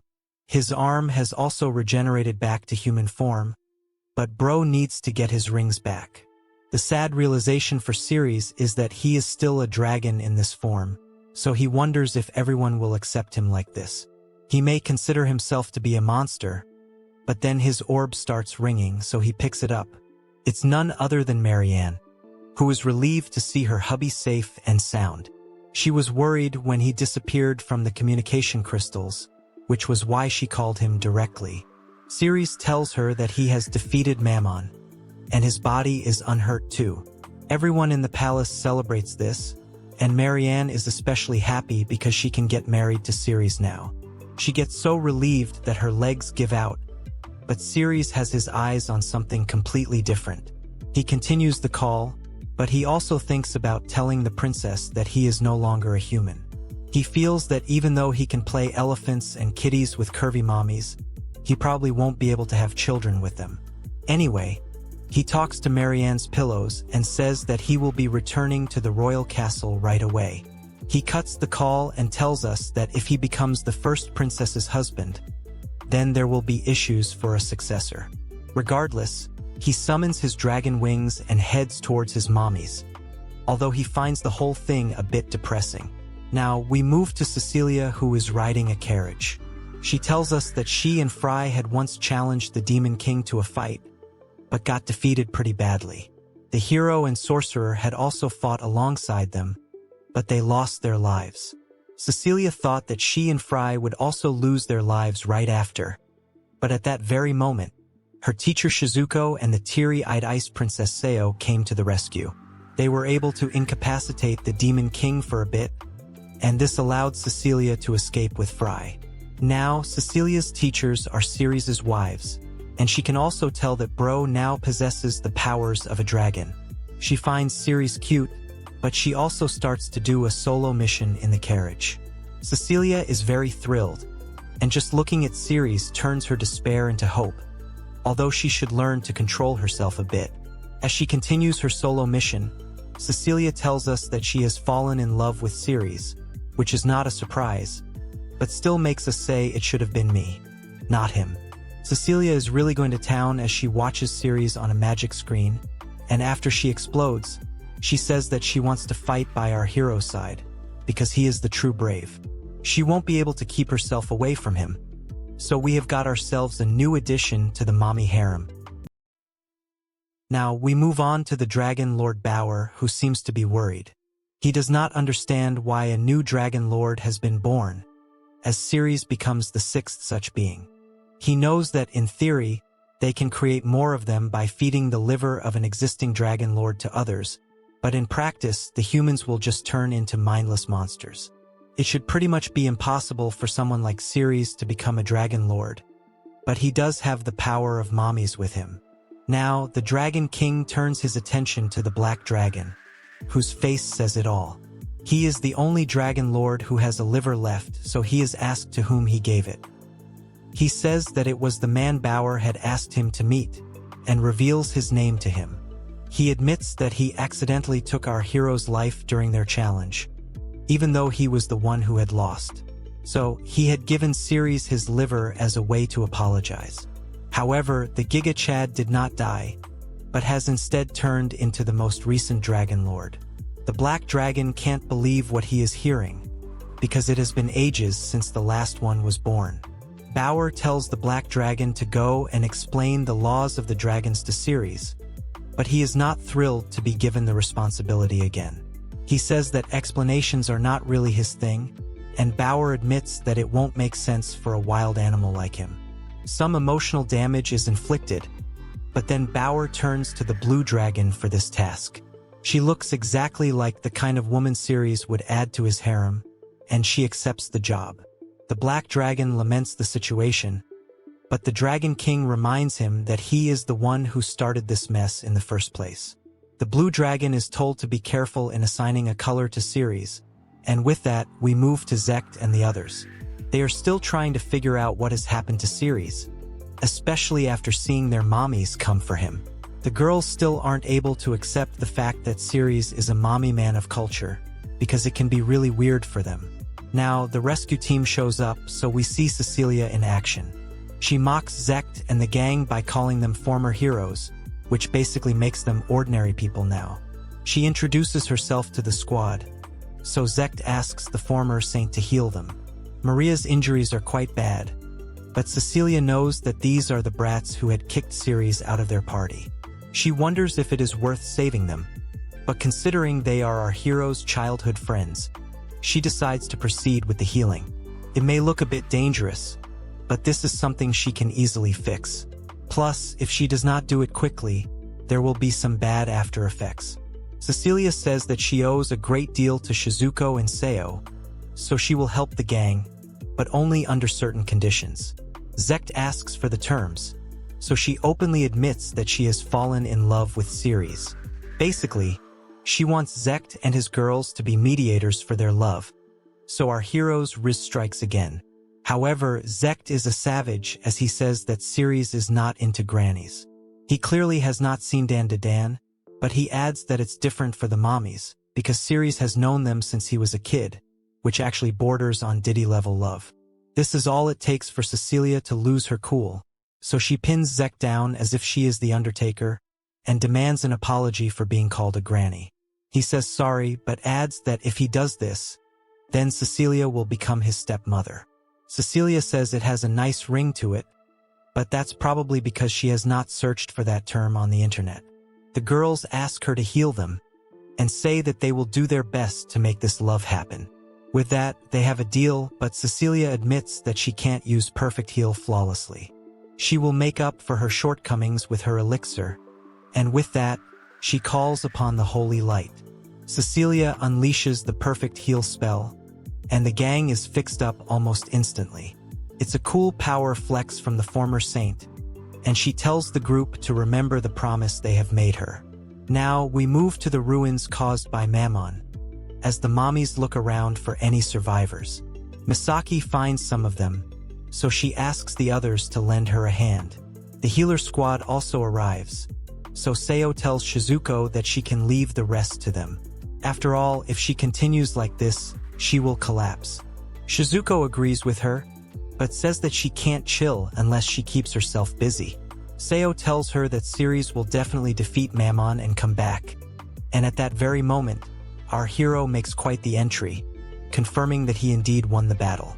The mommies are shocked to see their lover boy back amongst them, and even Shizuko can't believe that he came so quickly, although that never happens in the bedroom.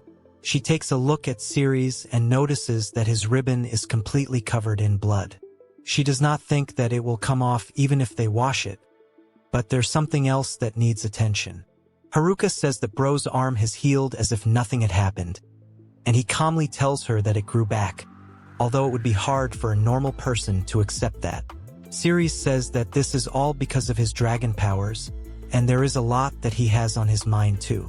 He will talk about it with his babes, but they need to take a breather after all that has happened. The mommies are just glad that their lover boy is back, so they welcome him with open arms and probably legs too later in the night. Ceres is also happy that he has come back home to where he belongs, and he tells the others that they should regroup with Zeact and the gang before heading back to the royal capital. The squad meets with the disgraced hero party, and Zeact nervously refers to Ceres as his stepdad. This naturally draws an awkward glance from our hero, and then Zeact asks him to join their party once more. The girls joke around by asking if they can call him Papa, but we are sure he would prefer the term Daddy. Anyway, Zeact asks if Ceres accepts this offer, but he finds this very cringy, so he tells them to call him Ceres. He does not want to suffer from cringe, and Zeact agrees with him. On that note, he wants to introduce Ceres to someone, and it happens to be Cecilia. She strikes a flirty pose and presents herself as a former saint to him. Ceres seems to remember that Cecilia was a part of the last hero party which got defeated by the Demon King. The saint and the sword had survived that encounter, but once again this is as per whatever he has heard from people. He tells Cecilia that she is known by a lot of folks, and then the former saint meets her former mistresses in Shizuko and Seo. The pleasantries are exchanged, but then Cecilia tells Zeact to act on the promise he made her. He awkwardly tells Ceres that Cecilia is the one who healed his party's injuries, and even the girls very oddly say that she is a very nice woman. They even add that she has massive pillows, but this would sound a bit too suspicious to anyone. Cecilia can't believe that she trusted these people to help her love life, because they are quite useless. She decides to take matters into her own hands and do it herself. She gets straight to the point with Ceres and asks him if he would like to take her as his fifth wife. She acts all cute and sweet, after which she asks our hero what he has to say on the matter. Ceres does not know exactly how he should respond to such a situation, because he does not know anything about Cecilia as a person. On top of that, he already has a fifth wife waiting for him in Princess Marianne. Plus, he has his other 4 mommy wives, so this is not going to be an easy task for him. Cecilia says that it won't be a problem, which surprises our hero. Cecilia reveals to him that Shizuko and Seo used to be her masters, so they were pretty much like sisters. She knows Misaki and Haruka as well, and they seem to have gotten along just fine. Zeact did not expect to hear this, because even though he's aware that his mom was an adventurer, she sure seems to know a lot of people. Ceres is worried, because this is all so sudden, and he has only just met the curvy saint girl. Cecilia says that she was watching the fight between Ceres and Mammon through the magic crystal, and the power our hero had shown far surpassed anything humans are capable of in this world. She is sure that the reason she was born was to meet our hero and serve him, so it's time for the customary, "It should have been me, not him." This is quite a lot for Ceres to take in, but Cecilia says that she has gotten permission from the Pope to marry him. She also has a message for him from the Pope to be shared if he had defeated Mammon. Our hero did exactly that, and Cecilia did not doubt him even for a second. With that, she brings out the magic crystal and plays the message. The Pope spreads his arms open to Ceres and calls him the true hero of this world. He is the most exalted and holy person right now, so he will be given the Kohani castle as well as its surrounding territories. On top of this, Ceres can choose a team of peers to support him on top of being given Cecilia's hand in marriage. Basically, bro is finally in the big leagues, and he can have whatever he wants. He is surprised by this because he had thought he would be treated as a monster by the humans. Even so, with the kind of power he wields, it's going to be a bumpy ride ahead, and not just in the bedroom if you catch my drift. Anyway, Ceres decides to accept the reward, but adds that he will only do so on the condition that all his mommy wives are okay with it. Cecilia thinks that's fair, and Shizuko comments on how she hasn't changed one bit. Seo says she is the same troublemaker as usual, and Haruka adds that she always takes everyone for a ride. Misaki says that the family meeting will have to wait until they get to the royal capital, because there's lots to unpack. Shizuko confirms with Cecilia that she is acting as per her own free will and not the church, and then she tells Ceres that all the wives approve of him marrying the former saint. However, they state that it's not just Cecilia he has to marry, but also the royal Princess Marianne and the imperial Princess Fry. Shizuko says that our hero must marry all 3 of these total babes, and she says it with such a happy face, as if this is something to celebrate for the women. Men of culture at Comic Guzzlers would be stomping the ground out of jealousy right now, but Cecilia asks Shizuko why she has come up with such a condition. Ceres is already under a lot of stress, but then Shizuko says that it's quite simple. If Ceres only marries Cecilia, then he will be playing right into the church's hands. But if he marries all three women, then things will remain the same, as no other country will hold more power over Ceres. The theocracy, the kingdom, and the empire are the superpowers of this world, so it's important for them to remain in balance. The rest is up to Ceres. So Cecilia makes a naughty face and says that her love for him is true, even without the politics. Bro is living the dream life, but he also has to consider a lot of other factors. He says that he will just postpone the weddings because he will need to discuss them with the three countries before moving ahead. On that note, he takes off and unleashes his dragon wings, striking a pose as if he's Superman. Bro has run away, much to the surprise of his harem, but such is life when you are suffering from success. How will Ceres treat these new developments? Is he actually going to have a total of 7 wives now? And what about the blue dragon? How is that conversation going to play out? We'd love to continue the story, but sadly, this was the last of the translated chapters available at the time of writing this script. Like, share, and subscribe if you are happy to see new series content and want more parts. I know how much you guys love this series, but this was the last of the available online chapters even without translations. So I'll keep checking for updates till the story is completely covered. Till then, please keep supporting Comic Guzzlers, because we really need your help to get back on track. Love to the mommy gang as always. Shizuko, Haruka, Seo, and Misaki are the MVPs. But let me know if you think Marianne and Cecilia are also total knockouts. Okay then, I'll see you in the next one.